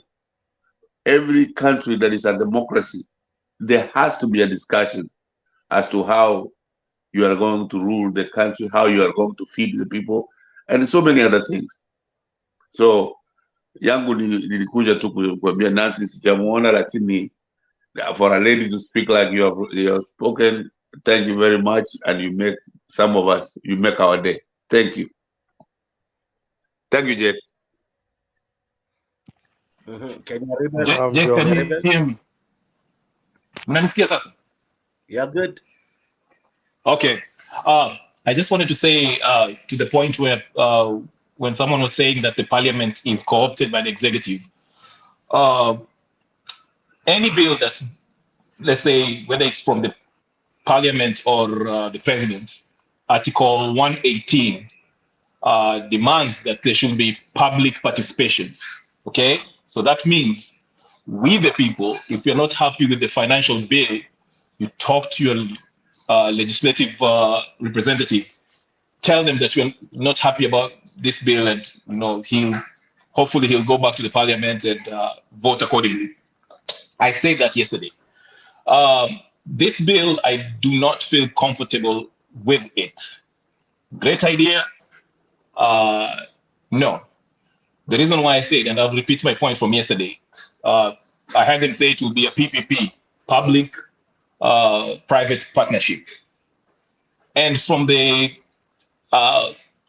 description that Hinga gave us, he said that they'll give this private investor, some of them foreign, land, then they drop the levy on the material they use. They come with their capital, they build a house, and then the government buys it from the private investor. Now, if I'm a private investor, that's just golden because there's no risk on my part. I'll build the house and put the price on it as expensive as I might want. Okay, that's number one. Two, I say that Ruto, when he had that meeting with the journalist, Latif asked him about the debt, and he said he maintained that he will not borrow. I just saw yesterday that Ruto has accepted 138.5 billion from IMF. Okay, we all know that our debt is almost 10 trillion, 9 trillion now, almost 10. This is what happens. If you can't pay your bill, the IMF comes and tells you you have to follow some steps. It's called Structural Adjustment Plan, SAP. Basically, what that means is IMF will recommend a couple of private companies from foreign companies that will privatize your economy, whether it's the tea industry, whether it's the maize, whatever industry they want. And I think that's what's happening right now. And the end game is this: the economy will get worse. Okay? So while we can, Ruto is having wonderful ideas about housing and all that, this is not going to end. One more thing, he cannot default. He won't default because the IMF want their money. We already owe them, and we just borrowed some more. If the UK donated 990 something billion last week to this government. So Ruto is not being honest with us. I support some of his projects because I believe he has the good intentions. But before I finish, I told you guys, go read this book, New Confessions of an Economic Hitman. It's by a CIA guy who used to work with IMF. And he gives a reason how they make African countries, third world countries, whether it's in South America, Latin America, or Africa, how they make them poor and be dependent on them. And when I see it, and I mentioned yesterday when I was listening to Cherengei the other day, he said something that IMF recommended that they remove the consumption subsidization of oil.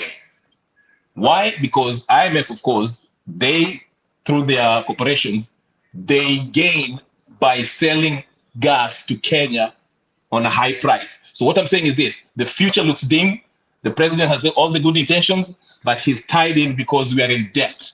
So I don't know if it's things will get better. Anyway, sorry. That's all I want to say. Okay. Nancy had something before Kenya Rebel said something. At times I really wonder which planet sometimes I really want to disagree, and I want to disagree on a point of knowledge, because when you can, when people see gloom and doom and not optimism at all, I don't know how you can function as a person on a daily basis. Because for me, if you learn to see a glass half empty rather than half full, there is a real issue in regard, like what you've just said about taxes and what you said about the IMF. Does any person ever access? It's available online. If you want our debt, what we owe, what we've borrowed, IMF publishes those figures. They're there. And Kenya is in crisis when it comes to debt. Agreed. But when I look at how long the president has been in power, and even when I look at my life, even when I had my first child, he never walked within the first 8 months I had him. It took him a year, 18 months. He kept growing, and I started seeing some good fruits.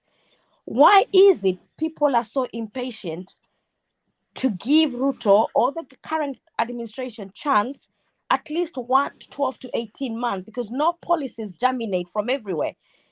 And I can see some positive from some of the things the government has done. When you look at, because for me, the cost of living is high everywhere. It's not only Kenya. I struggle. and I'm in a fast world. I've never had to count every penny I spend every day, but now I do. I don't even go on holiday. I have not been to Kenya because I can't afford it. But before, coming to Kenya was 3 times a year. So for me, let's critique where critique is needed with facts, rather than what I see the opposition currently in Kenya doing. They're not critiquing the government with facts. They're not educating the Kenyan person of why the finance bill is wrong. You've said you don't agree with the finance bill, Rebel, but you've not said these are the areas that I disagree with the finance bill. You talked about the housing levy. Why you don't agree? Why you didn't tell us which part? Because I don't believe the whole bill is wrong, and I don't believe the housing levy is a bad idea. It has some bad fruits in it that can be fine-tuned, but throwing everything and putting our hands up, we're not going anywhere, guys. Let's look for facts first. Let me respond then. Number one. Before that, no, black. Can I also black? Just get over. Point of correction to you. Me? To you. Yes, go ahead. Now, you said that the UK government had loaned us money, right? Recently. Actually, it was a grant. You don't have to pay it back, though. Number one, I think it has something to do with refinancing some wind power project in Lake Turkana, in acquiring some stake in energy. What's this? There's a company called Energy. So it's just refinancing a wind power project, Uko Lake Turkana. So it's not the government that's taking that money. It's just that money is going to be used because there are 5 investors for that Lake Turkana wind project. So Energy being a company, one of the 5 companies, UK had put this money to refinance that partner to up their stakes in percentage wise for that company, just so you know.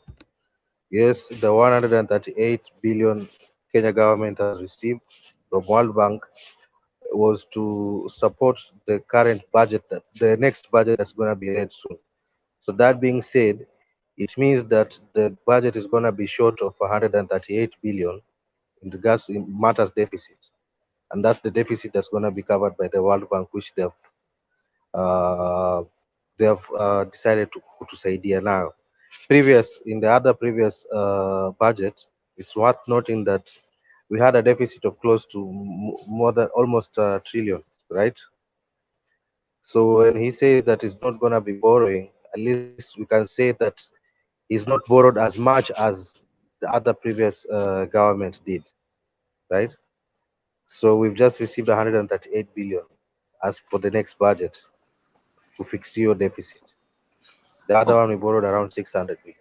Okay, Jake, Black and Jake, Yes. I always defend the president against the Azimio side. So I'm not Azimio or Kenya Kwanza.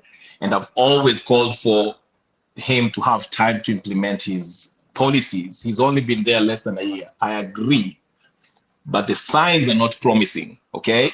Let me address what Nancy asked me, what I don't like about this bill. Number one, why should I pay 3% of my hard-earned money to a project that I'm not guaranteed I'll see its fruits? Number one, I gave the example the other day. When the KEMSA saga happened, okay? Whoever was fired, I don't know who it was that was presided over that KEMSA whatever, was fired, went home. Did they ever follow up on any criminal prosecution? Did they refund the money that was given to them? Was stolen? No. Okay, takes process, fair enough. But I want to hear something. That's number one. So that alone shows me that in case this project goes along, we start paying this 3%, and after 7 years, I decide I want my money back. There's no confidence that the president will go after whoever is stealing this money. That's number one. Number two, not everyone needs a house. I don't need a house.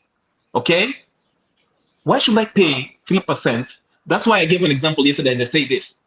Why can't Ruto start a pilot project in, let's say, Nairobi, urban area, Kibera? Let it be voluntary. Let's see how it works out. And I'm sure that there's the parkway, whatever, parklands or whatever the case, high rise, whatever.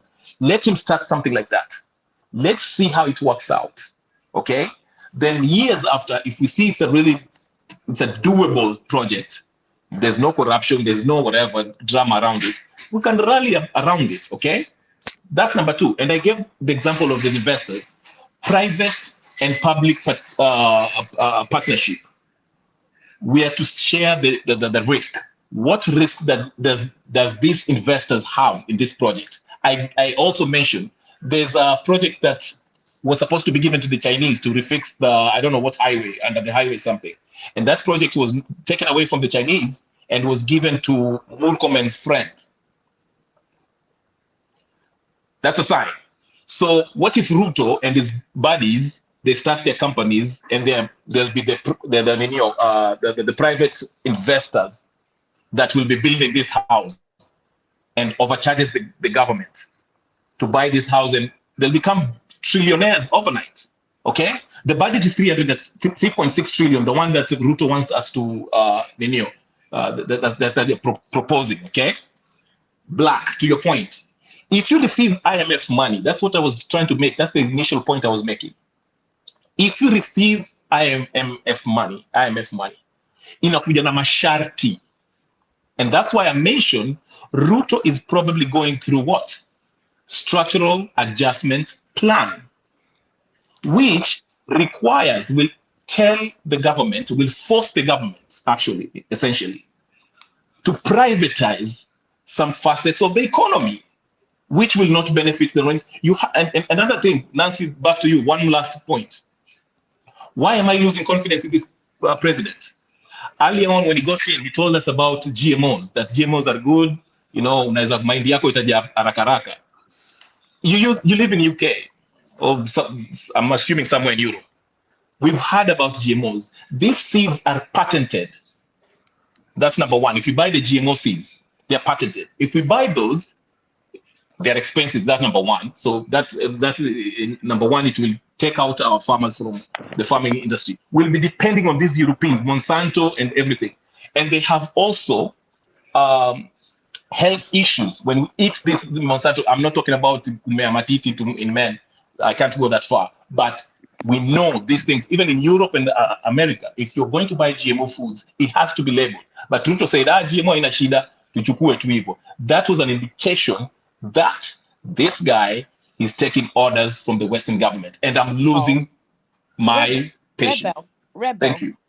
Rebel, when it comes to GMO, please, and this is is there anything when you go, I don't know where you are, when you go to Kenya, do you think there is any GMO in Kenya now?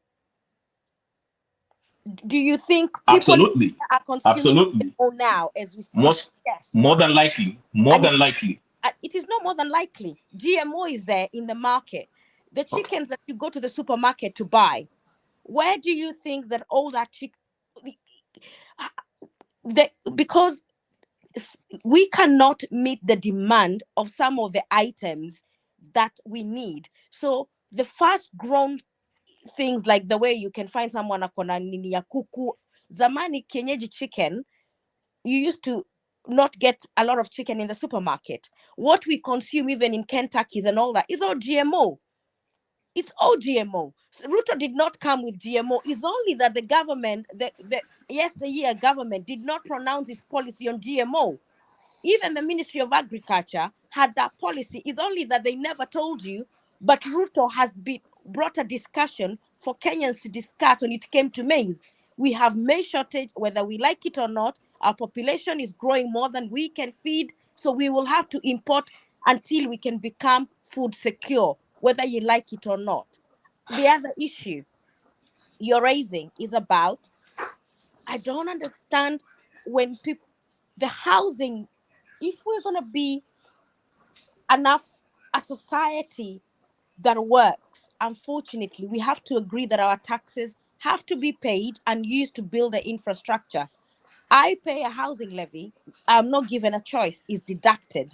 But what I'm assured of, it depends on how much you earn. Those houses are built, and people who are high earners in Europe don't get those houses, but they still contribute to build affordable housing in Europe. So it is a fact that Kenyans have to learn that for us to leave an equitable society behind, we have to pay a fair share of taxes according to your income to support those who are less fortunate in our society. And that is exactly what Raila, even on the other side, was talking about, the 6,000. You can tell me if one politician from UK has ever come in, governmental official who's in power, and say, we are going to raise your taxes by 3% so we can build affordable housing for everyone. See how if that one will pass in Parliament if you're in the UK. No. They build social. As I said, I work in housing here. My job is to make sure affordable social housing is built, and I can tell you, houses here are built, but the top higher income people, remember, they pay even higher. I agree. Listen, let's go point by point. Okay. I pay a housing levy that makes sure affordable housing is built. I'm not entitled to that affordable housing because I'm a high income earner. But for us to live in an equitable society that allows every child who is born here to have decent accommodation, the people on the high echelon of the society shoulders the highest load, and it is cascaded downwards. So the more you earn, the more you pay, the less you earn. And this is exactly what the government is proposing. Capped, in fact, yours is capped at 2,500. It's Here's the not difference. up to the highest max. So it is what I said. Let me finish. What I said is the timing to implement the housing levy, for me, it is wrong, the timing, but it's a good idea. But we need to see the structures and allow the society to come along, create civil education around the affordable housing, and then build correct policies, build correct structures to assure people their money is safe. Lastly, I agree with you. Lastly, so we can give everyone a chance. Lastly, Nancy, that's a good, very good topic. I'm glad you guys are here. The difference is, okay, in the US, I'll use US for example, okay, when they pass a budget, states or federal, the taxes, let's say if it was 3.6 trillion, like the one Ruto wants to renew, okay, they make it clear, number one, that it's a tax. Okay, before it's passed, they make it clear that it's a tax. They don't tell it's a levy and it's mandatory, it's your saving. No. They don't beat around the bush. They tell you it's a tax. That's number one. Number two, what I see in the Western here, let's say US, they make it clear it's affordable high housing. We know the target people who we are targeting. We're trying to, the people who are low income, usually. Okay, so when I vote for that bill, I'm sure that, okay, it will be passed knowing that a percentage of my tax will be taken to help those who live in Kibera or slums, or whatever the case is. Now with Ruto, he's telling us, number one, it's not a tax, it's a levy, it's a savings. That's what he's telling us. He's trying to play around it because he knows it won't be popular. Number two, he's saying that, okay, I'm raising this tax 3% on top of what we have, everything else, okay? And it will be houses built for, listen, everyone. Don't you see there's a problem with that? Anyone that applies. That's okay? what I said again. Miss, that is not correct information. What's the correct information? Because again, let's. Did you read the housing, affordable housing bill? I have a copy of it fully. Please explain to me. I've highlighted the areas that I disagree with, because maybe we give the other people a chance to come in, because I think we've been rebutted together, and then I can come back to you. Because to me, Rebel, the housing levy, for me, it has some fine-tuning to be done. I'm not disagreeing. That's what I'm saying. It's a genius idea that Kenyans need to engage with it. Let's even find a way. I was saying, we find a way of providing these comments to when there is participation in parliament, but it's not a bad idea. But let's give others a chance because I think we've been. All right. Yeah. So yes, may I, if with your permission, Mr. Jake? Now, I want before Black, Samuel, and Edgar, just one moment. I want to play this clip. Let us ask ourselves, why is Mtata going to court? Because he raises also equally very pertinent issues. Because by the end of the day, this money belongs to the Kenyan people who others will really suffer. And in the sense that you contribute, and as Kenya Rebel said, you're not really certain if you'll get the house.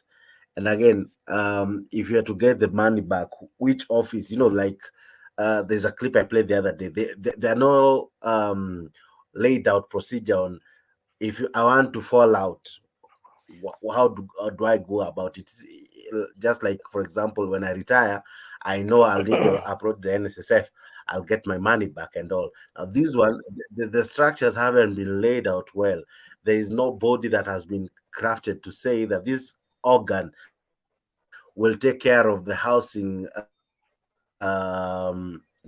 Listen to what Okiom Mtata went to court to do, because Jake, this is before that, before you Jake, go there, because we had this discussion here. 1 minute, Black. You know what you've just said, Jake, as well. It's misleading. You know why it's misleading? Did you listen to P.S. Hinga? This is a proposal that is meant to go to Parliament to become law. But for it to be actualized, the institution, Parliament regulations, the Parliament will come up with regulations and form the body. before the deduction takes place. And even when they go to court, Yes, this is premature. exactly. I did listen to myself. Parliament will come with regulation. You see, the issue is why do we begin deducting the funds before even Parliament has come with proper legislation, with proper execution? Like, why do we begin pass with the deduction before Parliament has enacted good laws, enacted some strategies that will give confidence? Because what the public is lacking, what the public is lacking is confidence with the whole thing. The whole thing seems to be mad with a lot of dark sides that is reducing the confidence of the public. What you're May I? What you're doing, you're going with, the media in Kenya is good at misleading people. So it's misled so many people to a point you believe what they've told you. The Parliament will actualize the actual law. And it is about the way the reporting is being done to mislead and to deceive. The deception is key in Kenya. And if we are not careful, government will never be able to do anything. So the structures, the law will be passed as a backbone to allow Parliament to create a body. And then before the money is deducted, all the information about controls, policies, and stuff will be agreed. Public participation will be allowed again. It is an ongoing process. Then it's at the point that nobody is aggrieved, then the deduction will start happening. The deduction will not happen before all these structures are in place, because otherwise it's not rocket science. Even when it goes to court, it will be illegal. Public participation should start before the issue is brought to the Parliament. But that's what's happening right now. Public participation is happening. This is public participation. What we are doing here is public participation. Right. Okay. No, you guys. Number two. Public participation in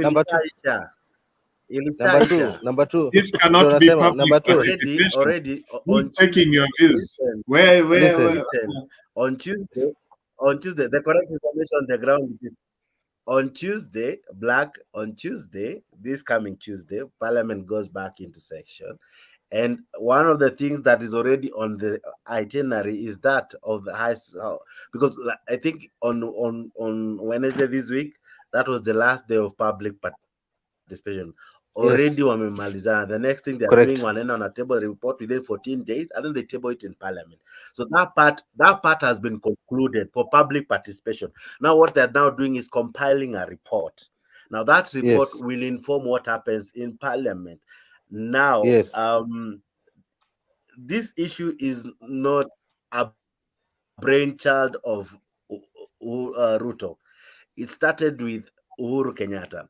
Okiya Wamtata Yes. successfully challenged it in the courts, and that's why I It's said Atoli. It's there's a reason I Atoli. want us to listen to Okiya Wamtata Atoli. Atoli. to reinforce Atoli. Atoli together with challenged it. Okiya Number two, Wamtata. Yes, before you play the video. yes, Before you play the video. yes. Very correct. You know, one thing we fail Mhm. to understand here is this. Yeah, Go ahead. Go ahead. the as it is, do we agree first of all that the idea is good? The idea, yes, it is good. Now, is the implementation good? Kenyans That have is where no now we have. problem with the idea. That is where now. Just one moment. So, if the idea is good, and we The find that elephant the in the room implementation, is implementation and yes. all. Now, I'm coming. Just a moment. Now, if the idea is good and the implementation is whereby we feel like there are some gray areas that need to be fine-tuned, then don't we ought to be talking about what needs to be fine-tuned instead of saying that this thing is bad? That is where we're going wrong. Number two, when this thing is taken to parliament, it's subject to a debate like the way we're having here, right? It's not just gonna be brought there, boom. Sasa hii ndo bill Correct. tumeleta tuipitishe, all the ayes say aye. It will not go like that way. There will be a debate, right? It will be subject to a debate. Now, during the debate is now where these issues that were brought about during public participation But will you come see, to the table, there's right? something we're Now, forgetting about then our it will parliament. We whoever. need Just a moment. Black. Our parliament. Let me a moment. Mhm. Just a moment. Mhm. That is by I'm giving you the procedure how it works, right? Now, what I debate pale nini, and then they will fine tune whatever as per the reports that were brought from the public participation. Then will fine tune hiyo kitu yote hizi vitu zote ambazo tunaongea. They will try and correct the errors zenye sisi wenyewe tumepoint out, like for example structures, vitu kama hivyo, how the accountability is going to be, who's going to be managing it, all those things. Now, then eventually, once they have fine-tuned it, that's when now it's going to be tabled now for the vote. Correct. Right? So sisi tumeenda mbio mbele as if it's going to be taken, inapelekwa kwa parliament sahi kwenda kuvotiwa sahi. It's not that way. Black, just a second, just a point of concern. Okay. You see, I want to liken this let me put it. Just one moment, Yeah. Samuel, let me say something. Just one moment, tu kidogo. We are all in this debate, forgetting one thing. Our parliament is not the parliament we used to know. This is a parliament where if the one controlling it says it's left, it is left. The debate won't be sober, or rather, it won't really bring out the fruits that Black you're trying to bring. You see, this Jake, is. I agree with you because If the Azimio. president wants it to sail, UDA. No, Jake, I disagree with you on this one. You know why? When it comes to voting in parliament, they will all drop to either Azimio or Kenya Kwanza. But we haven't reached. But you know the Let me finish. Wait a minute, I've please. listened. 1 second. You know the current parliament, and unfortunately, and you will see it. And me and you can bet 10,000 Kenya shillings, and I'll give it to you for a fact in front of all these people here. Okay? Because this is how certain I am about this current parliament. We know that something happened when Speaker Wetangula ruled who the majority are. True? Do we agree at that point? Right. So if the current MPs are true to themselves and they disagree with the housing bill, UDA will not be able to pass this bill, whether the president says we all turn left. And that is why you see they're a bit jittery. And that's why you even saw they went back and fine-tuned the finance bill again and reduced even the creator content taxes and all that. So to me, this is a test that will prove your argument and narrative very wrong, because many people, even in Jubilee and many people in UDA, have issues with the housing levy because it needs fine-tuning. So Let's not go to the idea that it's not going to bring the fruits. It will bring the fruits that we are looking for. We just need a bit of faith and trust. With the current parliament? Yes. No. Okay. No. Just a moment, Samuel. I've listened to you. For the last 5 hours, I've listened to you. Can I ask for 2 minutes uninterrupted? Okay. Now, No, I've Jake. listened to you very well, and I've loved your stuff. Na uko na patience mingi sana wewe, Jake. I leave it at that. Allow me to play Wamtata then, now that I can't speak. Speak. Allow me to A let petition Wamtata filed do in the the public interest. So the power to enforce taxes is not absolute. It's a donated power by the people who donated to the executive, and they reposed it not in the executive but in parliament. That's why when you look at Article 209, it's clearly stated that taxation can only be done, and 210, taxation can only be done as provided by legislation. So basically, and the basis of that is, if you remember the Boston Tea Party, where people were singing that no taxation without representation. So the power to tax is reposed in parliament. So, and that power cannot be donated to any other organ. Right now, if you look at it, the power is being exercised by the executive. The way the executive is talking is like parliament does not matter. Instead of proposing and leaving it to parliament, they are saying it is going to pass, whether you like it or not. So first of all, that violates the constitutional order. The executive only requests parliament for taxes. So it does not bulldoze. But as you know, we have got a parliament that is largely a lapdog organization, where the majority has gone into bed with the executive. It is not distinct from the executive. And so whatever the executive wants will always pass. So that constitutional protection that taxation will be asked by parliament is not available to the people of Kenya, because parliament has been compromised, and parliament is now just a small appendix of the executive. You look at something like housing. Housing is not supposed to be implemented by the national government. If you remember the case of the CDF case at the Supreme Court, there are very, very, very clear pronouncements made for on shared functions, whereby the execution is by the counties. And then when you look at this, the counties have been given no role at all in the whole thing. So at the end of the day, you find that the finance bill is not properly conceived. You even find that I've put the amendments to the Statutory Instruments Act. Now, what does the Statutory Instruments Act have to do with the finance bill? The finance bill is supposed to be a money bill, and the money bill is defined as something that only deals with money matters. So when you begin bringing in an amendment act, and you the purpose of amendment, our government to make law, they need the executive to make law without the supervision of parliament. Okay. Samuel. Jake, very quickly. Samuel, Jake, just one moment, Kenya Rebel. Just one moment, Kenya Rebel. I'm about to sign off. Ask you. Just one moment. Samuel, what's a money bill? Money bill. I think it originates. I'm not very conversant with the PFM Act, Public Finance Management Act, the nuances of that act. But what I believe, it is within the Public Finance Management Act, within the Constitution. I think Kenya Rebel alluded to it. I think it's Article 200 and sauti yako imepotea. However, mnanipata?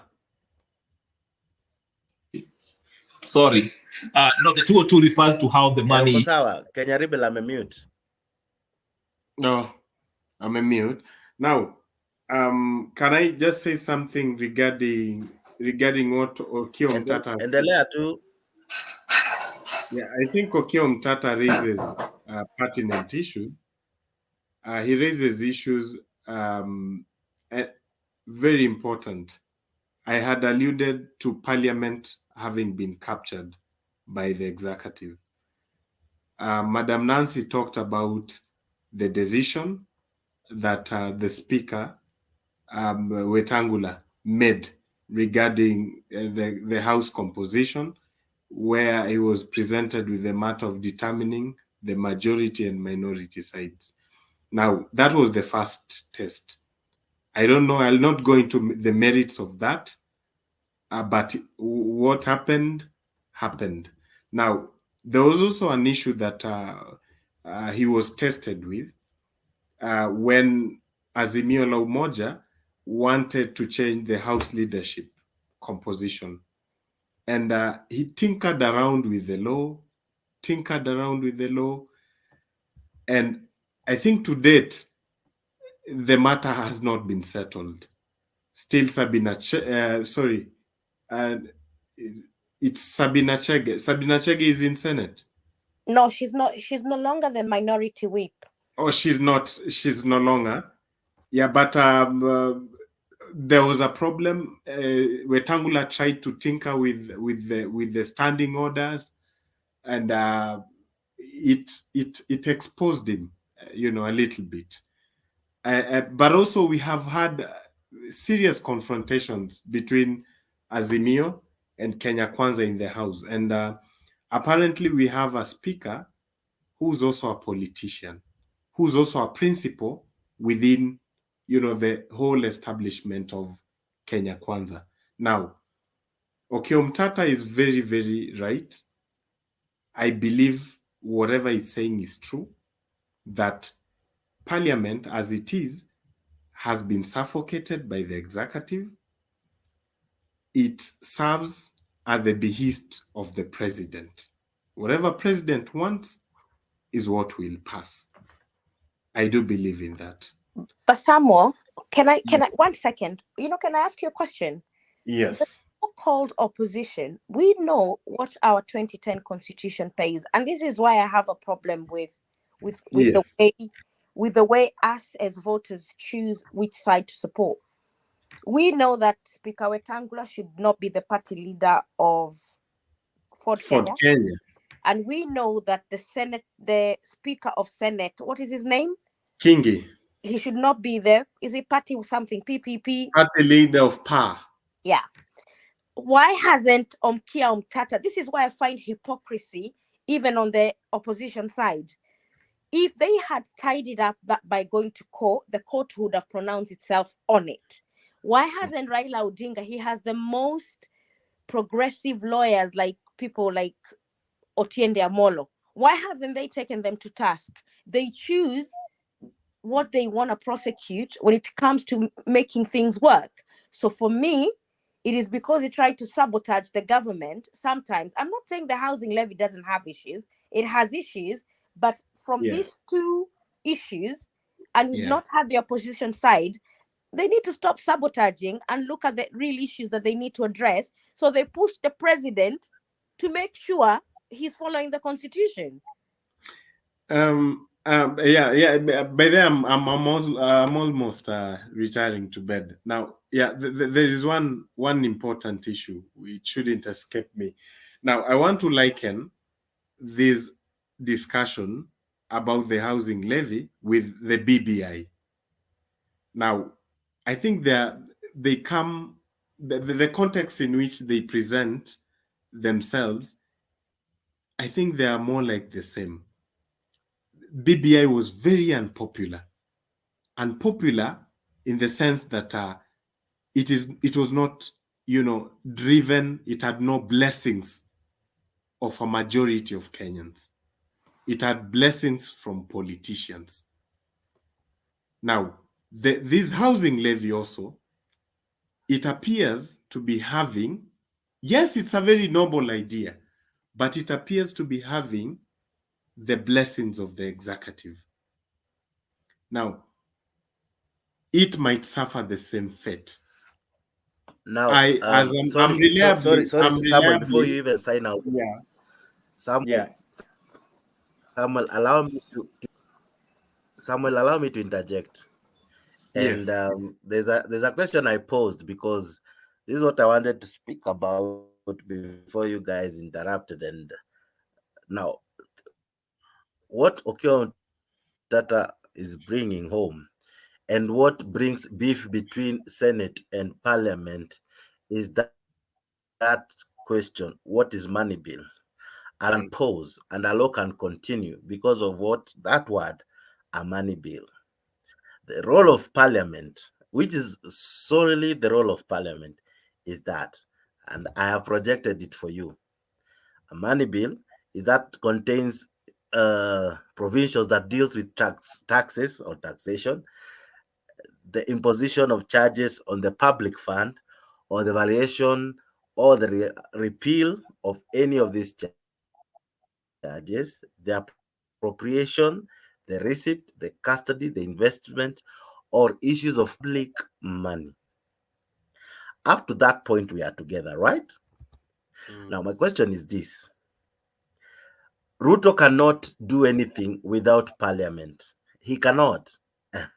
And Nancy mentioned 10K. I wish Angerudi to make the bet live. What Ruto is trying to do, he's trying very hard to influence the politicians, the members of parliament, to help him get this passed through parliament. Because he cannot do, as much as he speaks off his lungs and finish all his air, he cannot do anything without parliament, because that is their role. Even Senate, as much as they speak, issue ikishafika inakuwa money bill, it can only be dealt through parliament. Senate cannot do this. Now, my question is this: the president will make sure he uses parliamentary or party position. That's why you saw Nani is working very hard to meet with Mount Kenya members, because last week alone, Gathoni Wamuchumba was very vocal, almost opposing it. And you saw Kiambu leaders were called to DP's office, where, if anyone cared to note, Gathoni Wamuchumba was missing. She wasn't in that meeting. She equally complained alitolewa kwa WhatsApp group. Now, those are tactics, according to me. Now, this one is not based on any fact. Those are tactics that eventually, this thing, as Cheryl Gay said, it will be passed. Not because people have different convictions. It will be passed because Ruto must attain this so that his objectives are met. Otherwise, if it fails, this money bill fails, anything he has said concerning the money bill, or rather the financial document 2023, it will not sell through properly, because this is what he needs to sell the housing agenda. So he has to use parliament and he has to use his numbers. So here it will sell with a majority, because most of the people, including Akina Jalango, you will see them voting for this bill. I can tell. Let's bet the 10,000. Jalango will vote for this, and many other guys. Oh, Nancy, you are losing that money. I can tell you. This bill will pass through. It will pass. Jex, quickly, I'm about to leave. Jex, Nancy Tafadhali. I just wanted to say that you missed a very huge. Yeah, listen, it can pass, but it can still be. It can be taken to the court and adjudicated on, stopped at the court, because courts handles disputes. Okay, so anyway, the big part that I think Mtata was saying that we all missed. He mentioned something about why can't this housing issue, be left to the counties? Okay, because the housing needs in Nairobi might not be the same housing needs in Siaya. Okay, which I think is a fair way of opposing this thing, and that's what I wanted to highlight. Okay, leave it to the counties. That's all I want to say. Anyway, Nancy, kila mtu, Edgar, Black, Samuel, very good debate. I wish you guys would be here tomorrow. There's next to talk to Natena Keshu. Kenya Rebel, before you go, Yeah. Okay. I think Mtata, was he talking about we leave it to counties? He was advocating. Sorry, if you had him right, Jake can play it again because he said again. Is housing a shared function? Is it a shared function? And that's what he was saying. It should be left to the national government because, again, to my point, I said the housing needs in Nairobi is not the same housing needs that Siaya has. So what does it make sense? Because according to this bill, they're saying they'll be building 200,000. I don't know. Is it 200,000 every county? Or 60,000 per units every year per county? It does not make sense. So that's a good point by Tata, which I think that's why I started by saying, why can't this government start a pilot idea, a pilot project in Nairobi? Then other counties can linear that way. I think read the petition. I think you need to read Omutata's petition for you to understand what fair enough. The prayers. Read. It won't make sense. Fair enough. Your reasoning on that one, Kenyan Rebel, does not make sense, and I'll tell you why it does not make sense, so that you can make sense. Yes. Okay. If you say that they should have a pilot program in Nairobi, and yet at the same time this percentage is being deducted from everyone across Kenya, does that make sense? Unakatwa mshahara kwa Isiolo kujengwe nyumba Nairobi 80 pilots. No. Listen. I'm saying this. The government with the taxes that they collect, don't raise this 3%. Don't raise it. The taxes that they collect, build a project. Raise the taxes 6%. Whatever na your housing affordability. Start with Nairobi with the current budget. Okay, you can squeeze it. You can deduct from someplace. Pate hata kama unachukua IMF. Do it in Nairobi. Then other counties, you can through persuasion. You're not making sense. You're not making sense. You're not making sense. Please, bibi yangu ako karibu kunichapa. Wacha niende tafadhali. Bora ulale because you're not making sense. Okay, please wait. Kenya Rebel. Haya. Hey, nachapwa jamani. Kuna flagship project already in Parklands where there was 158 houses. The government has built 1,500 properties as we speak. So, but we will not charge 3%. No, but this was what Uhuru was rolling out. But at the moment we're in debt, we can't afford to squeeze anymore. So good night. Okay. Say hi to your wife. Asante sana. Tomorrow. Yeah, guys, I'm also retiring. Thank you so much. By the Jax, I'm leaving. Thank you guys for the evening. We catch up tomorrow. Jax, Edgar, Black, Nancy. Cheers. Okay. Now, wacha nibaki na Edgar, na Black, na Nancy. Conchela is also kwa background. Now, good night. Okay, so now back in these four gentlemen. Now I come back to you, Edgar. This bill seems to be contentious, yet somehow it seems to be a very noble idea. How can it be improved? Because I love what Moses Wetangula, I almost called him Moses Kuria. He says a good idea can always pave way for a better idea.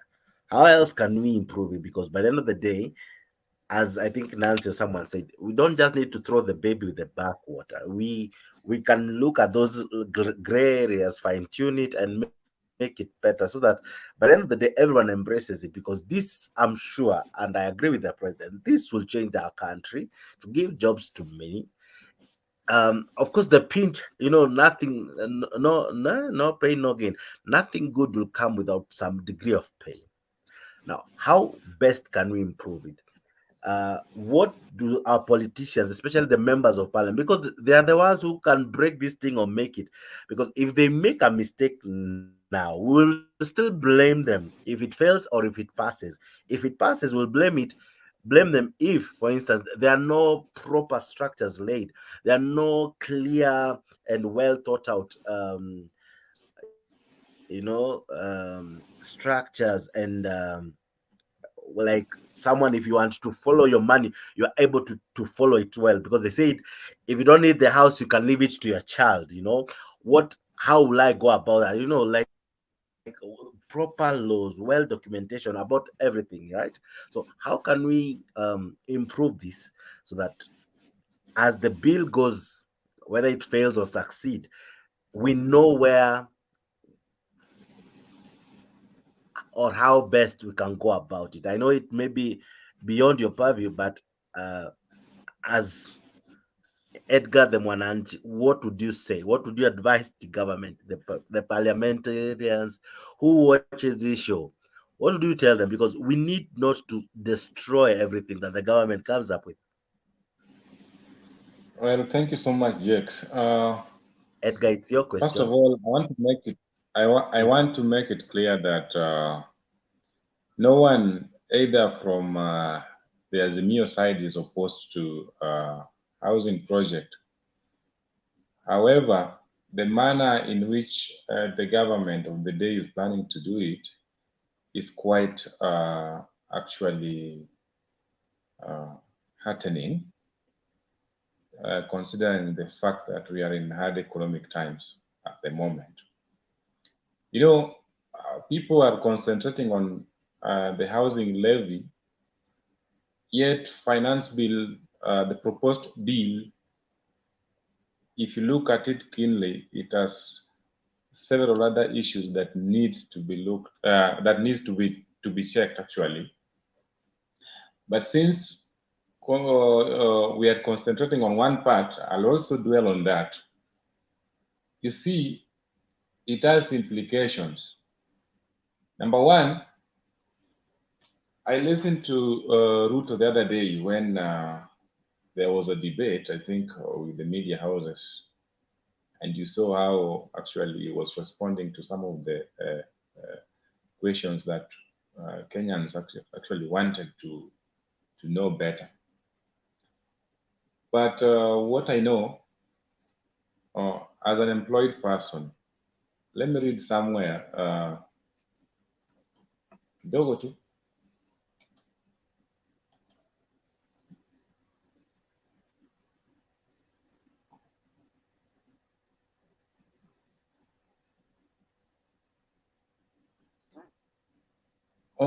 The proposed employer's contribution is 3% of the employee's basic salary, and the employee's contribution is 3% on the monthly basic salary.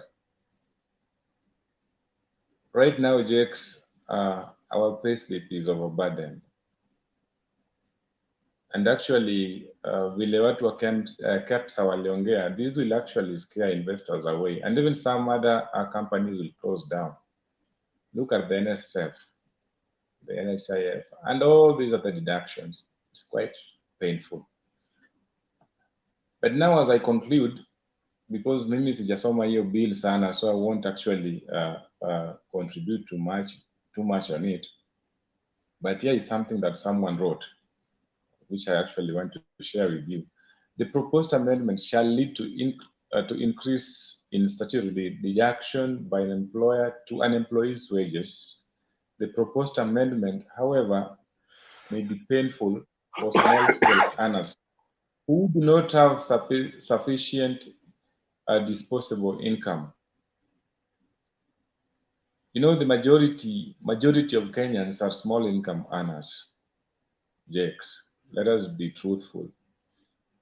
Nancy actually is speaking well, and I love the idea that she came up with, and we shifted our discussion from discussing Raila and the Nuru Kangas, and now I think we are discussing something that touches us all. So in my conclusion, the bill is good, the housing project is good. However, the timing ndiyo mbaya. Imekuja ile saa mbaya. It has come at a point that we are really struggling to put food on our tables. School fees imeongezeka, and then here comes again another deduction, mandatory.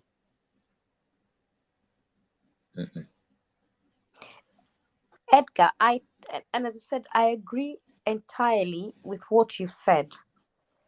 And also, Jake has asked for a solution to how this can be improved. For me, the government is getting it very wrong, especially when it says it will collect money, save it, and it will be a guarantor for private companies to come and invest in housing.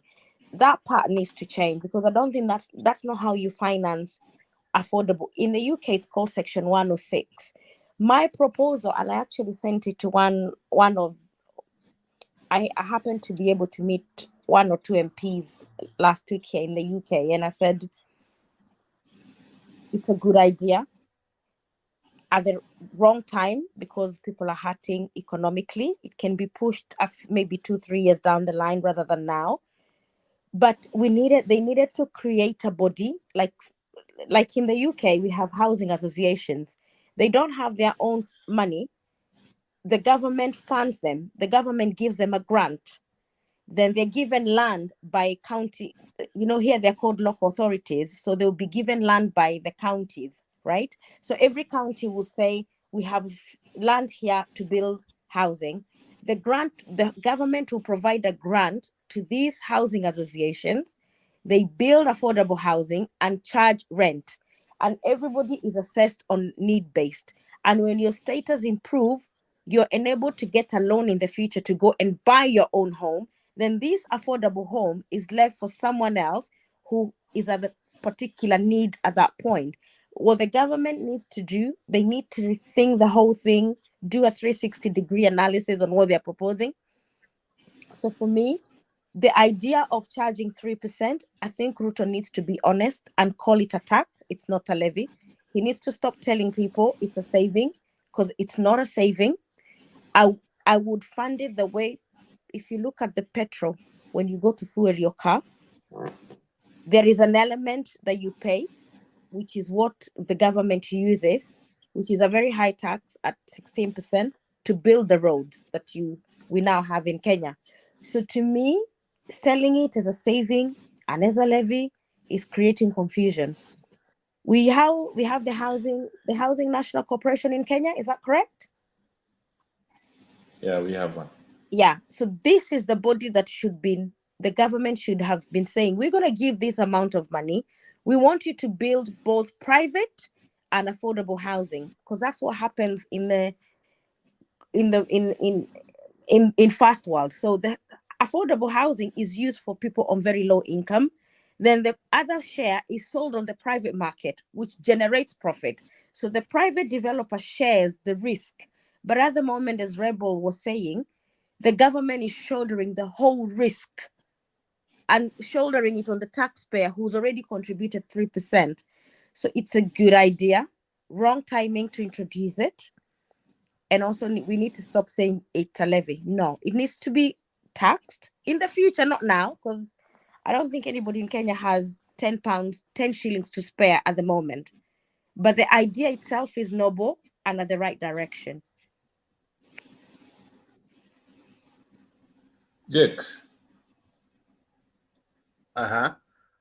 Jakes, now you've heard Nancy. You see, even the president himself is not honest with Kenyans. So if we have good structures on how this is going to be done, and let the president be honest with us, tell us that this is tax, not levy. So from that point, we can actually know that even the whole process is not going to be honest. This is actually another pyramid scheme that is meant to swindle Kenyans their hard-earned cash, you see. So I think until the president and the people who are pushing this agenda, if they are honest with us, we'd actually welcome it. Of course, housing is one of the rights that is embedded in our constitution. We all need houses. We all need good housing, you see. But the manner in which this is being done actually brings a lot of opposition towards this bill.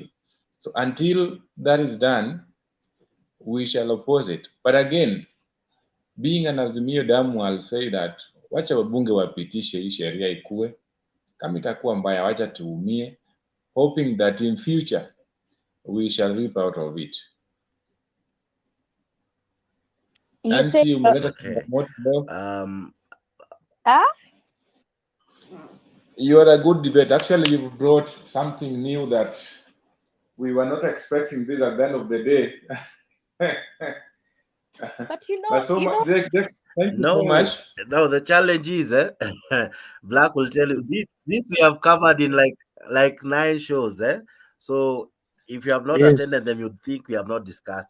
And that's why unakuta I'm going home Black now. My time is is over. quiet because we have tackled it. We have even Yes, we've spoken about this a million times. That's one moment. no, but you see, Jake, Yeah, Jake, we have discussed it. We have played video. Mbaka, I'm unable to play many because we have brought many explanations to this. We have agreed with it. We have debated with. We have discouraged it. We have So I agree with Edgar and equally disagree. So it depends from what angle you look at the show. So but ukienda Maybe I nyuma kwa can, Mutembei utazikuta hizi show tumediscuss yes, no, but maybe but what I Black can, maybe you can say the only something. thing I Wewe can, unaweza nitetea. ni kweli, the only thing pengine naweza jibu Edgar is on that issue of he wants the government to call it tax. Jua tofauti ni kwamba once it is called ama defined as a tax, that money ikishakuwa deducted, you'll never see it again. You see? But as it is, let them call it whatever they're calling it, but at the end of 7 years, you can get it back, then it's fine. But the minute tuseme iitwe tax, unakatangwa tax, unaenda unarudi eti baada ya miaka kadhaa kwenda kuirudia tena. How no? Can I you know tell you what? something? Ikikatwa kama tax imeenda imeenda. Huh? It You is know, we're not dealing with people who are new to us. We are dealing with And the that's people the that reason, we know. that's the reason why we have a parliament that is going to debate that and table all the reports that they received as a result of the public participation. Among the reports, I'm sure among the key points that the parliamentarians would present in parliament would be some of this that we are talking about. I'm sure in a constituency somewhere, I'm sure there must have been some people that must have raised the same points that we're raising here, and they will appear in parliament. No, Black, can I ask you a question? Yes. Yeah. Me, But now, somebody mentioned BBI in this case. You see, the executive is going to push very hard for this thing to be passed in parliament. So Of I course, don't see it is expected of any government, even if it was Azimio, whatever agenda you'd want to push through it, right? It's expected. No, for me, the question, so the unless fundamental. right now our hopes are in Okia Mtata. Parliament, No, not at all. No. The problem of parliament. Edgar, the problem is this. Enter question This is issue has been politicized. Black, bear with me. For me, okay, we need to decide, whose role is it to provide affordable housing to Kenyans. Then we formulate a law and policies on how it will be funded. And that is what progressive countries have done, so that Kenyans understand this is a national government responsibility. And in either way, if you're employed and you have payslip, it is the same way you pay NHIF or NSSF, whatever. But at the moment, the government is using a very convoluted way of doing it. And that's what is creating problem. If they had first started with defining whose responsibility it is and who should fund it, then it would have been a bit simpler. But they've gone through it the wrong way. But it's not a bad idea anyway. Good night, guys. So that's why I would still advocate for patience and insist also on our representatives in parliament to ask these questions that we out here, the Kenyans, are pushing to get answers for, so as to have this idea come out having been fine-tuned to deliver for Kenyans as is the intention for, and as well money to be accounted for and to be used in the right way as for the purpose of which it is being intended for, and for the persons that would not be able to qualify for these houses as per them, and those that do not opt to get these houses, the format and the ways in which they will receive their money back. If they can iron this out, and I'm praying so hard that our leaders in parliament follow up on this, then this idea will be solid proof. That's it. But the one thing that we have failed to do, I think, is this finance bill is wide. There are so many things in that finance bill that we've not discussed about. And I would urge or maybe request the moderator maybe to find a day maybe so that we can also discuss the entire finance bill, because there are so many things there. Nikivenye tumezubana housing, but kuna vitu nyingi pale ndani sana conflicting. Hata utaona housing it is okay as it is. Lakini Wakenya mpende au msipende lazima mlipe tax ili government isiende down under. At the moment you're not highly taxed. You guys are one of the lowest African countries that are taxed. Paying No, taxes and deductions has never been sweet, and it will never be sweet anywhere. Nobody wants their salaries deducted or their income deducted anyway whatsoever. I mean, so it's never gonna be sweet. Nyinyi Wakenya mnalia sana. Si tunalipa tax at 40% tax. So Kenyans have to grow to the idea knowing that the government does not pluck money from the trees. The society funds the activities of the government. And yes, when of we course. are on that one, then we are going somewhere. Yes, of course. So ndo maana nimesema hii issue ya kukatwa hii si mwanzo. I agree with you guys. Si mwanzo. I don't know if there's I agree with you guys, and equally I would say this. I think many who have listened to have said they really don't have a problem with paying tax. The issue comes in the how it's used, how it's swindled, and how it's mismanaged. And above all, when you see the excesses of government in terms of, and some trips that I don't know if you listened to the control of budget the other day, unnecessary trips. Unakuta a whole county goes to Dubai to have an online meeting. You know, unnecessary trips, unnecessary burden, misuse, and all. So the taxation is okay, but how do you use the money that many have paid, or rather, a lot has been deducted from the mwananchi? Hence, mwananchi bado akienda hospitali hapati the correct services, hapati madawa. Yes, uko nje mko tax very well, but when you go to the hospitals, you get good services. You have good roads. You have good water is there. But still, our women are fetching waters from the rivers. They are not cooking with proper fuel, whatever, what do you call it? Wanapika na kuni.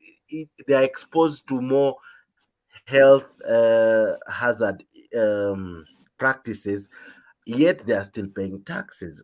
Sewer is not well managed in our country. Roads are pathetic, you know. So if our taxes, if we would see value for our taxes, it wouldn't really be more of a pain. You would enjoy, you know. I would wish to enjoy paying taxes. You know, it should be a joy that I'm paying my taxes, because when my kids go to school, teachers are there. You know, already we have a crisis in our education. We have a crisis in our health sector. We have a crisis, crisis all over. Yet we are paying taxes. So, and corruption is not like dying, it's all over. So if the president can assure the country, right, that when you pay your taxes, I, as the president, with the instruments of power, I'll guard the taxes, I'll guard the resources, I'll protect the country from misuse, because misuse, even if they take 100% of our money, we will not see development because of misuse. So it's not about what they cut from us, is what at times we demand from them. Because it No, is it's our not right about to the get food, why our right can't to you? get good roads, our right to get proper housing, So it really doesn't matter how much they get from us. No, What matters I is how agree with best you. they use what they get from us. No, why you as a voter in your own region, regarding Gachagua, although I don't agree with what he says most of the time, but let me ask you, he said an MP is given 140, is it 140 million every year? Multiply that money by 5 years that they're in parliament. There is no MP in Kenya who has been recalled back by their constituent. We are the problem, the voters. Let's take the constitution gives us, we've donated the power to the MPs, but we actually give it to them for free. We've never seen any constituency that has said, oh, our MP was given 140 million last year. We've not seen any improvement in schools. We've not seen improvements in any of our anything that they're supposed to do. None of you has ever recalled an MP. We need to start from the grassroots, from the ward level, going up, all of us, before we get to the president. If an MP can be recalled by the voters, corruption would start going in a day. But we want to vote for the thugs every time they come and deceive us. We will continue being poor and we'll continue having poor services. So what wa Mutembei debate, start recalling those MP because you have a provision in the constitution that gives you that right. That 140 million should build all the schools that you need every year. But sisi tunataka kuja hapa kulalamika, but we don't do our civic duty that we wrote in our 2010 constitution. Okay.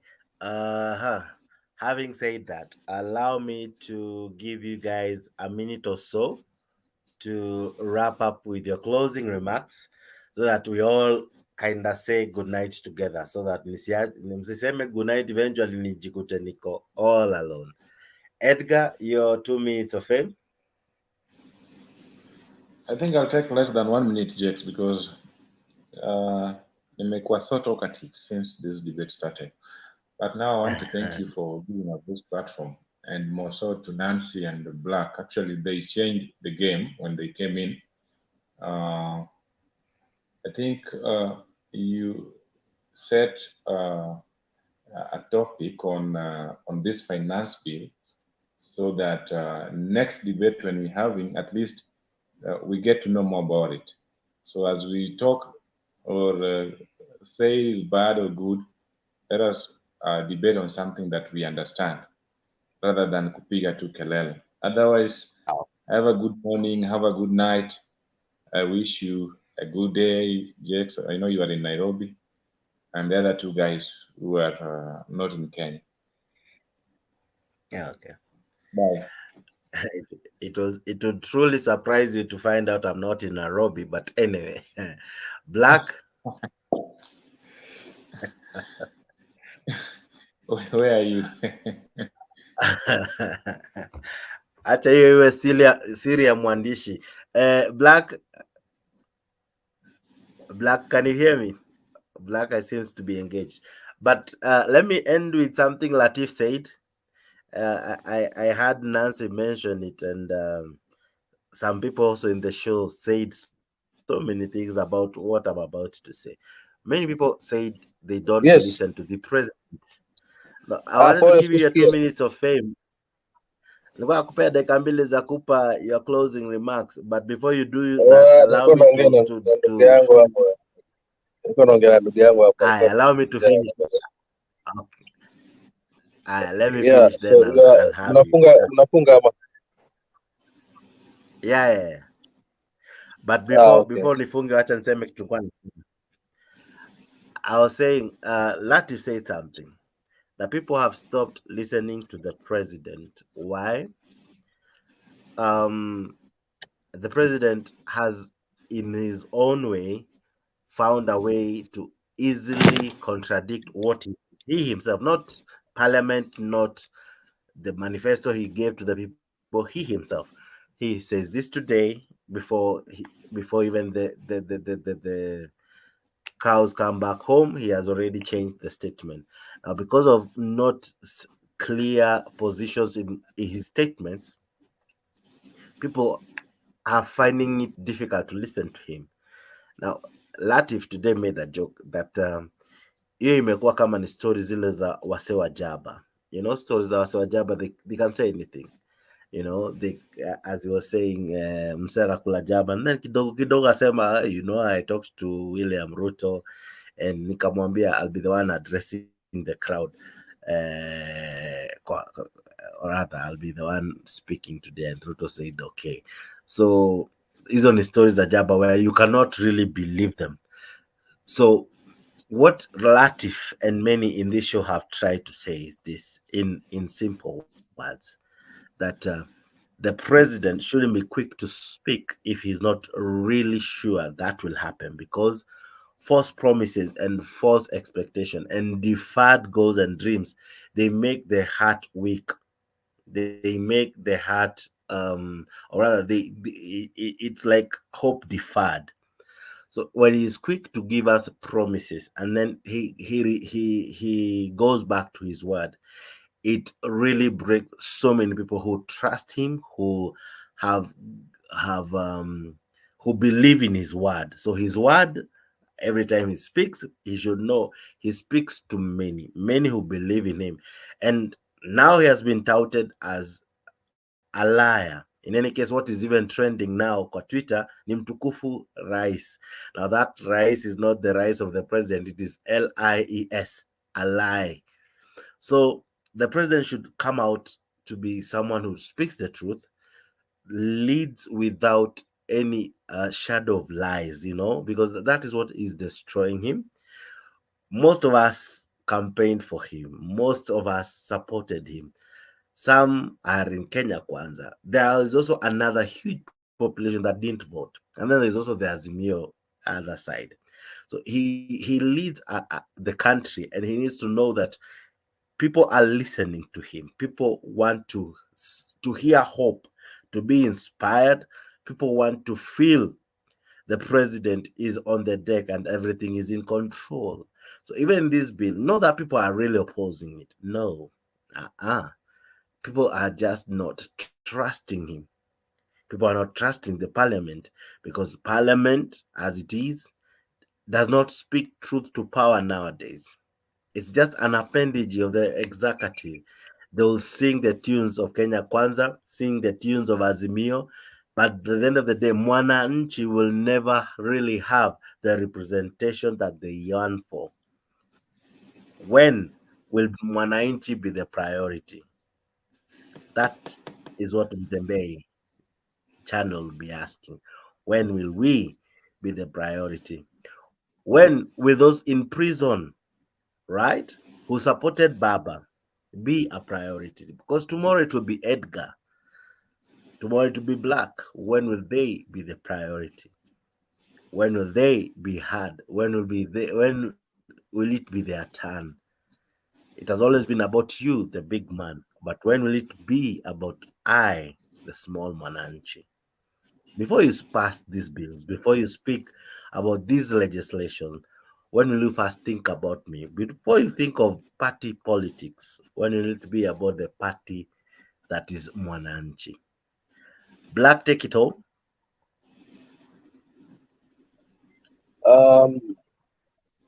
Thanks, Jax, for your insight into what makes the president look like whatever he's saying is not serious. And I sort of agree that I think it's about time that unless he's actually launching a particular project being done at that moment, maybe he doesn't speak about it.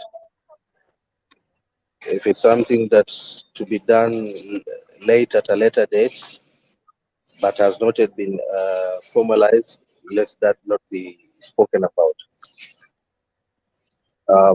That way we'd not be having any expectations, because what you don't know doesn't hurt, isn't it? They say. Yeah.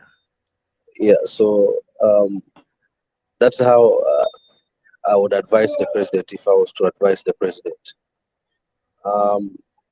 Secondly, I think also in one way or another, politics has a lot to do with this, because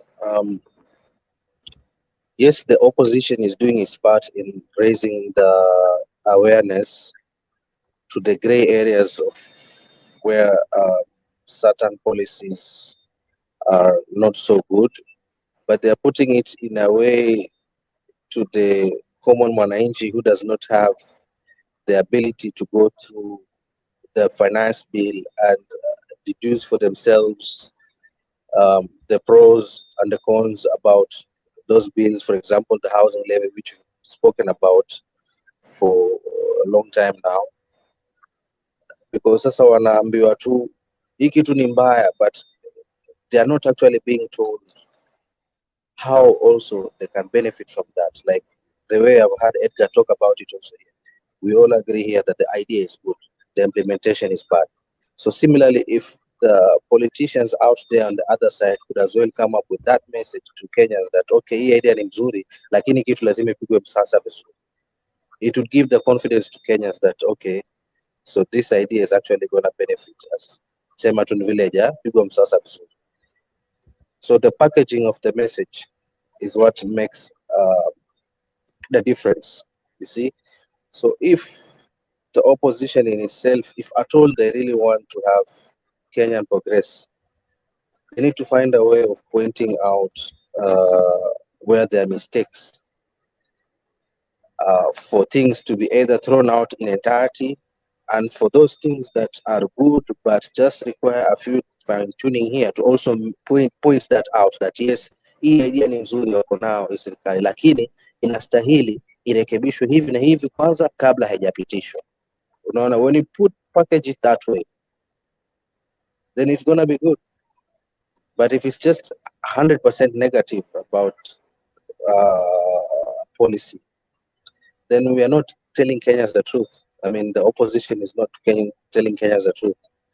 So I think it's about time that the political class needs to, like you said, wakifikiria pia sisi wananchi wa chini. When is it gonna be about us?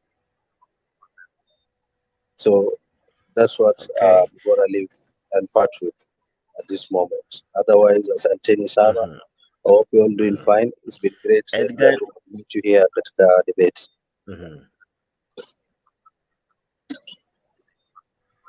Okay, beautiful. Edgar, any words? No, I had given my last words, and actually today I think was one of the best days in the debate. I learned a lot, Jake, so to speak.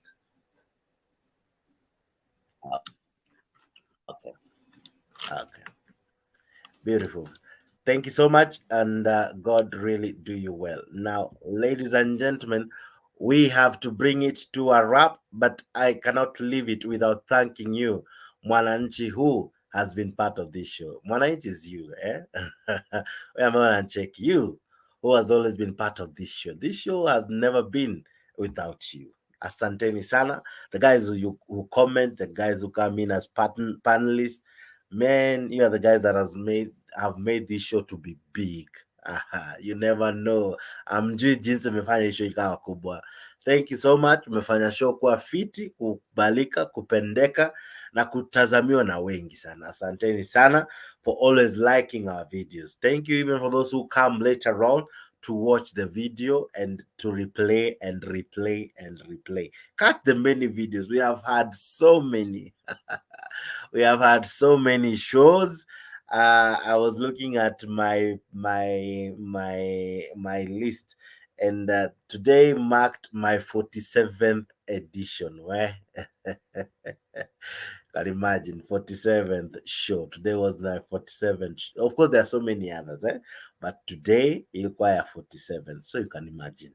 Ziko mob tu sana. So go back and watch them.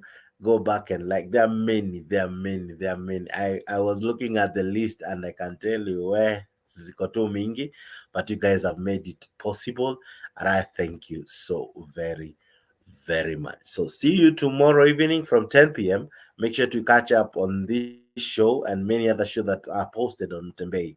I'll leave you with 2 clips that informed this evening's debate. So listen to them even as I wrap up. I sign off by saying God bless you, God do you well. See you tonight at 10. It has been a fantastic show. Thanks to you, Mwana Mutembei. Thank you so much for watching. God bless you. God do you good. Dennis Wanjala. Sauti.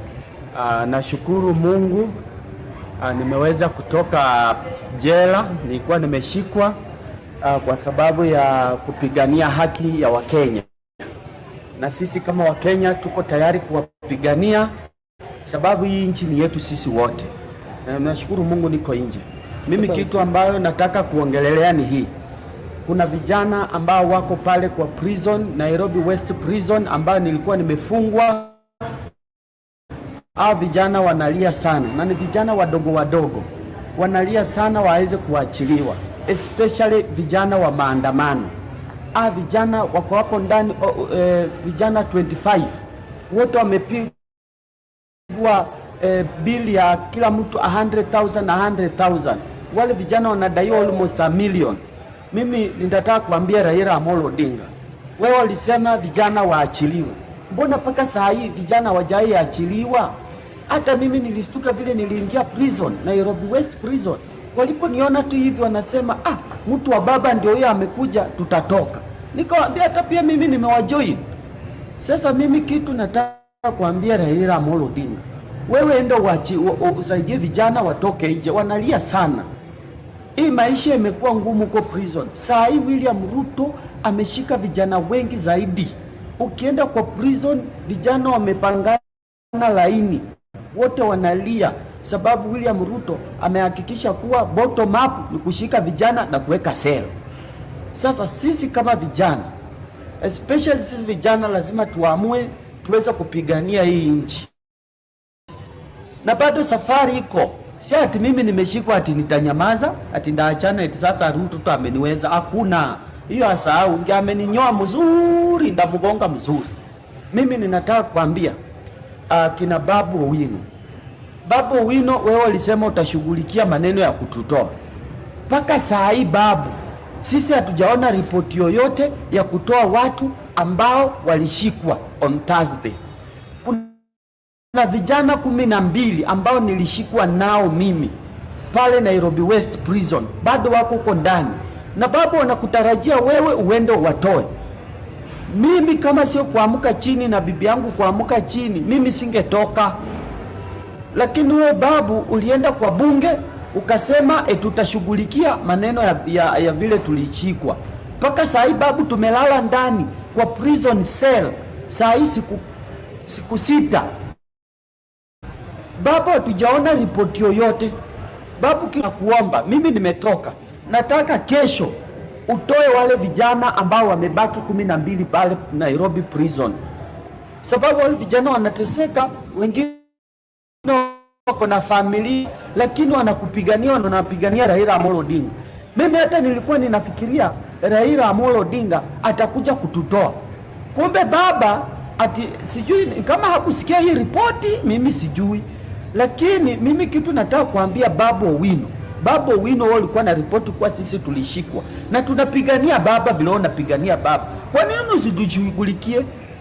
Mimi ninaona Gaucho akishikwa anatoka. Nuru akishikwa anatolewa. Kwani hii kitu mnachezanga kiukabila ama namna gani? Sababu mimi ni Muluya, mimi nasema tu kweli, mimi ni Muluya. Lakini mimi sisi kushughulikiwa sababu sisi ndio support ama ni nini? Bunge la mwananchi ya Karanda iko eneo yako. Usichague tu wale watu unatoa na wengine unaacha. Unatuambia unaenda kwa bunge unasema unatushughulikia. Hakuna kitu tumeona. Mimi kama sio kujitoa chini na kujitoa, sasa ningekuwa bado Nairobi West Prison. Na kuomba Babu uende utoe wale vijana ambao wamebaki huko kesho. Sababu wewe ulisema ati check utaandika. Hiyo check kwani inaandikwa siku 3 bwana? Hii check unasema wewe unaandika siku 3. Mimi nakuomba bwana, andika cheki ya wale vijana 12 yangu usiweke, na hata sijakuomba pesa yoyote babu. Mimi hata usinipe pesa yoyote, mimi naweza fanya kazi na nijilishe. Kitu ninataka ni wale vijana watoke, na kesho pale kwa bunge mimi nitasoma list ya wale vijana 25 ambao waliandamana wakashikwa, wanatoka Kibra, wanatoka pale Kibra wakashikwa na wakaekelewa makosa, wanalia waachiliwe. So kesho mimi pale kwa bunge la Mwanije Karanda nitasoma majina ya wale vijana ambao wameshikwa. Na mimi kitu naweza kusema, nashukuru Mungu nimeachiliwa na kurudumu ya siasa tunaendelea. Asanteni sana. Lakini unadhani maybe ulishikwa kwa nini? Mimi maana ya kushikwa ninajua kwa nini nilishikwa. Nilishikwa sababu mimi ni die hard wa Raila Amolo Odinga. Na sisi tumesema hatutarudi nyuma. Baba aliimba ile wimbo, niwekwe pingu sitarudi nyuma, niwekwe seli sitarudi nyuma. Na baba, ukweli bado sijarudi nyuma. Hata ukileta maandamano tuko nayo sambamba, tutaenda. Wakitaka waturudishe sel ni sawa, lakini Kenya lazima tukomboe. Maybe una message gani kwa President Ruto, kwa sababu maybe orders zinatoka kutoka kwake? Mimi nataka kuambia William Kipchirchir Arap Ruto kuwa wewe endelea kunyanyasa vijana, sababu wale mabig fish wamekushinda. Sasa umeamua tu you silent young people, wala ambao wanakurua kisiasa. Mimi nataka kuambia Ruto, hata ujaribu kutuweka ndani, hata ujaribu kututisha na risasi, tuko unga saa inanunuliwa shilingi 250. Sukari inanunuliwa shilingi 500 kilo 2. Hawezi kuniambia mimi ni nyamaze na wale watu wengine waumie. Lazima. Hata niliona Raila Amolo Odinga alifungwa miaka 9. Inchi kapata ukombozi. Matiba akafungwa. Mimi kijana anaitwa Dennis Wanjala kutoka Bungoma, pia mimi nimefungwa. Na mimi ndio huyu bado tunapigania hii gurudumu. Mimi nataka kuhakikishia wa Kenya before next year tufike, unga itakuwa shilingi 70, sababu William Ruto ashaingiza njeve, ameshaanza. Lakini Dennis, maybe unaweza tuambia tangu President Ruto akule Biblia, unadhani ni hadi saa hizi ni nini amefanyia wananchi yenye unaweza jivunia kidogo, useme at least hata kama anatushika lakini amefanya ABCD? Kitu ambayo naweza sema William Ruto amefanya na amefanikiwa kabisa kuifanya ni hii. Ya kwanza ni Shakahola, hiyo nayo amefanikiwa. Ya pili ni kuweka sukari ikuwe 500. Ya tatu ni kuweka unga ikuwe 250. Ya sita ni kuhakikisha kuwa Dennis Wanjala kutoka Bungoma ako Nairobi West Prison. Hiyo ndio kitu amefanikiwa kabisa. Lakini kama president alikuwa anasema anataka opposition ikuwe tough, na nyinyi nafahamu wewe uko side ya opposition, mbona ukiongea unadhani kwa nini anaweka ndani wakati mnamkosoa? Yeye kitu anataka kujaribu kutuweka ndani, hataki ile strong opposition ile iko imara kabisa inaweza watingiza, sababu saa hii opposition imerudi kwa wananchi. Saa hii sasa sio Raila ndio strong, saa hii ni wananchi wako strong. Ndio naona anataka kuhakikisha kuwa vijana wadogo ambao sasa wamekuja wanasukuma yeye kabisa, na wananchi wameanza kusikiza vijana wadogo, ameamua kuwa silent. Na ndio naona ameweka Nuru ndani, akaweka mimi ndani, akaweka Gaucho mkuu wa bunduki ndani, ili Omoshi ndani, ili tunyamaze. Na watu wa media pia ameweka ndani. Sasa sisi kama wananchi hatutakubali, na wananchi wametuambia tuendelee kusukuma hii gurudumu, lazima ukombozi ipatikane. Maneno yako ya mwisho tukimalizia. Mimi na kama ile vitu zinafanyika Kenya, pili nashukuru my council to councils ambao walikuja kunisimamia, na washukuru sana, wamejaribu kupigana ili nipewe bail, na nawashukuru sana. Ukiona ni vijana wadogo wamekuja kusimama na mimi. Yale naweza sema ya kwamba nilishikwa jana hapo Ankara hotel jana, na watu walikuja wakaniambia iko wanataka nifike Nairobi area, iko kitu nafaa ni sign alafu ni wachwe. So mimi nikauliza, kwani nyinyi hamtaki nitafute rent? Ni mwisho wa mwezi nafaa nitafute rent, na kama ni kitu nasainiwa nipigie simu nikuje. But wakati kwa scout mtu asikuchukue kwa njia. Sasa mimi nikauliza, au kama hao ndo ameniwekea mtu amenichukua kwa njia ama ni nini? So kwa ile nini sikutaka commotion, akakuja gari mbili wakanipeleka Nairobi area, kaita mkubwa hapo, then baadaye wakaniambia naenda Kiambu police station nini, naenda Kiambu headquarters huko, iko maswali zingine kadhaa wanataka kuniuliza. Kufika huko wakaniambia ya kwamba mimi ndio nilileta shida ile siku ya Maina Jenga hapo kwa gate, niliweka vijana wapige mai, watupe mai ndani, then kutoka hapo wakanipeleka Kiambu police station, then leo kotini. Lakini yale inanini sana ya kwamba hao watu wanajaribu vile wanaza silent vijana ambao wanaongea mind yao na wanaongea ile kitu inafanyika Kenya sasa hii. Gharama ambayo imekuwa kwa vijana, kwa sababu vile mnajua mimi ni ghetto president na ni bunge president, na kaa chini na wale watu wa chini sana. Mimi natembea kwa hizi mavijiji na Ndora, Kayole, Huruma, Madhari, na understand yale vitu vijana wanapitia. So mimi wakipitia, na wengi wao wana sauti ya kuongea, then wanapass hii message kutoka kwangu ni waongelelee. Na nikisema mimi sina shida na government, shida yangu ni government wakiweka kazi kwa mtaani, wawekee vijana kazi rahisi, wawekee mama wetu vile walipromise pesa ya biashara,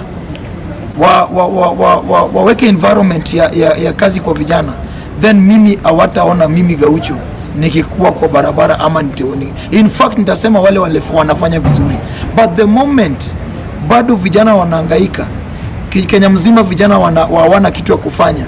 That's why vijana wengi wanakunywa pombe, kuwe wewe ni Mkikuyu, kuwe wewe ni Mkalenjin, kuwe wewe ni ukabila gani, wanapitia the same problem ambayo vijana wa Azimio na vijana wa Kenya Kwanza wanapitia.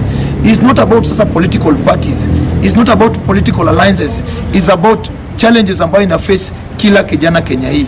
Na kama hiyo ndio itafanya mimi mtu mmoja wa kini sacrifice juu mali naona nikielekea, naona naelekea mimi kuuliwa, kama hiyo ndio nitaelekea huko ama kuwekelewa kesi ambao walisema, mimi niko ready kuface hiyo. Lakini vijana wa Kenya hii wabaki kama wako na freedom ya maisha ambayo iko mzuri.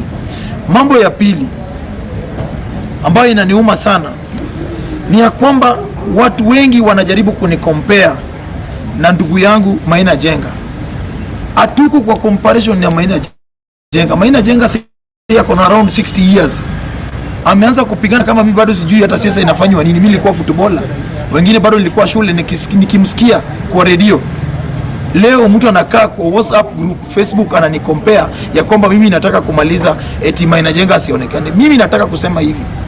Maina Jenga anapigania rights na alikuwa anapigania rights za vijana wa Mount Kenya. Mimi sipiganii rights ya vijana wa Nyanza, mimi napigania rights za vijana Kenya mzima. So tuko different. The only thing ambayo inatuunganisha ni kama yeye ni Mcatholic na mimi ni MSDA, na tunapatikana kwa crusade, lakini hatuko nini yoyote na mimi na yeye, na tuna vita yoyote.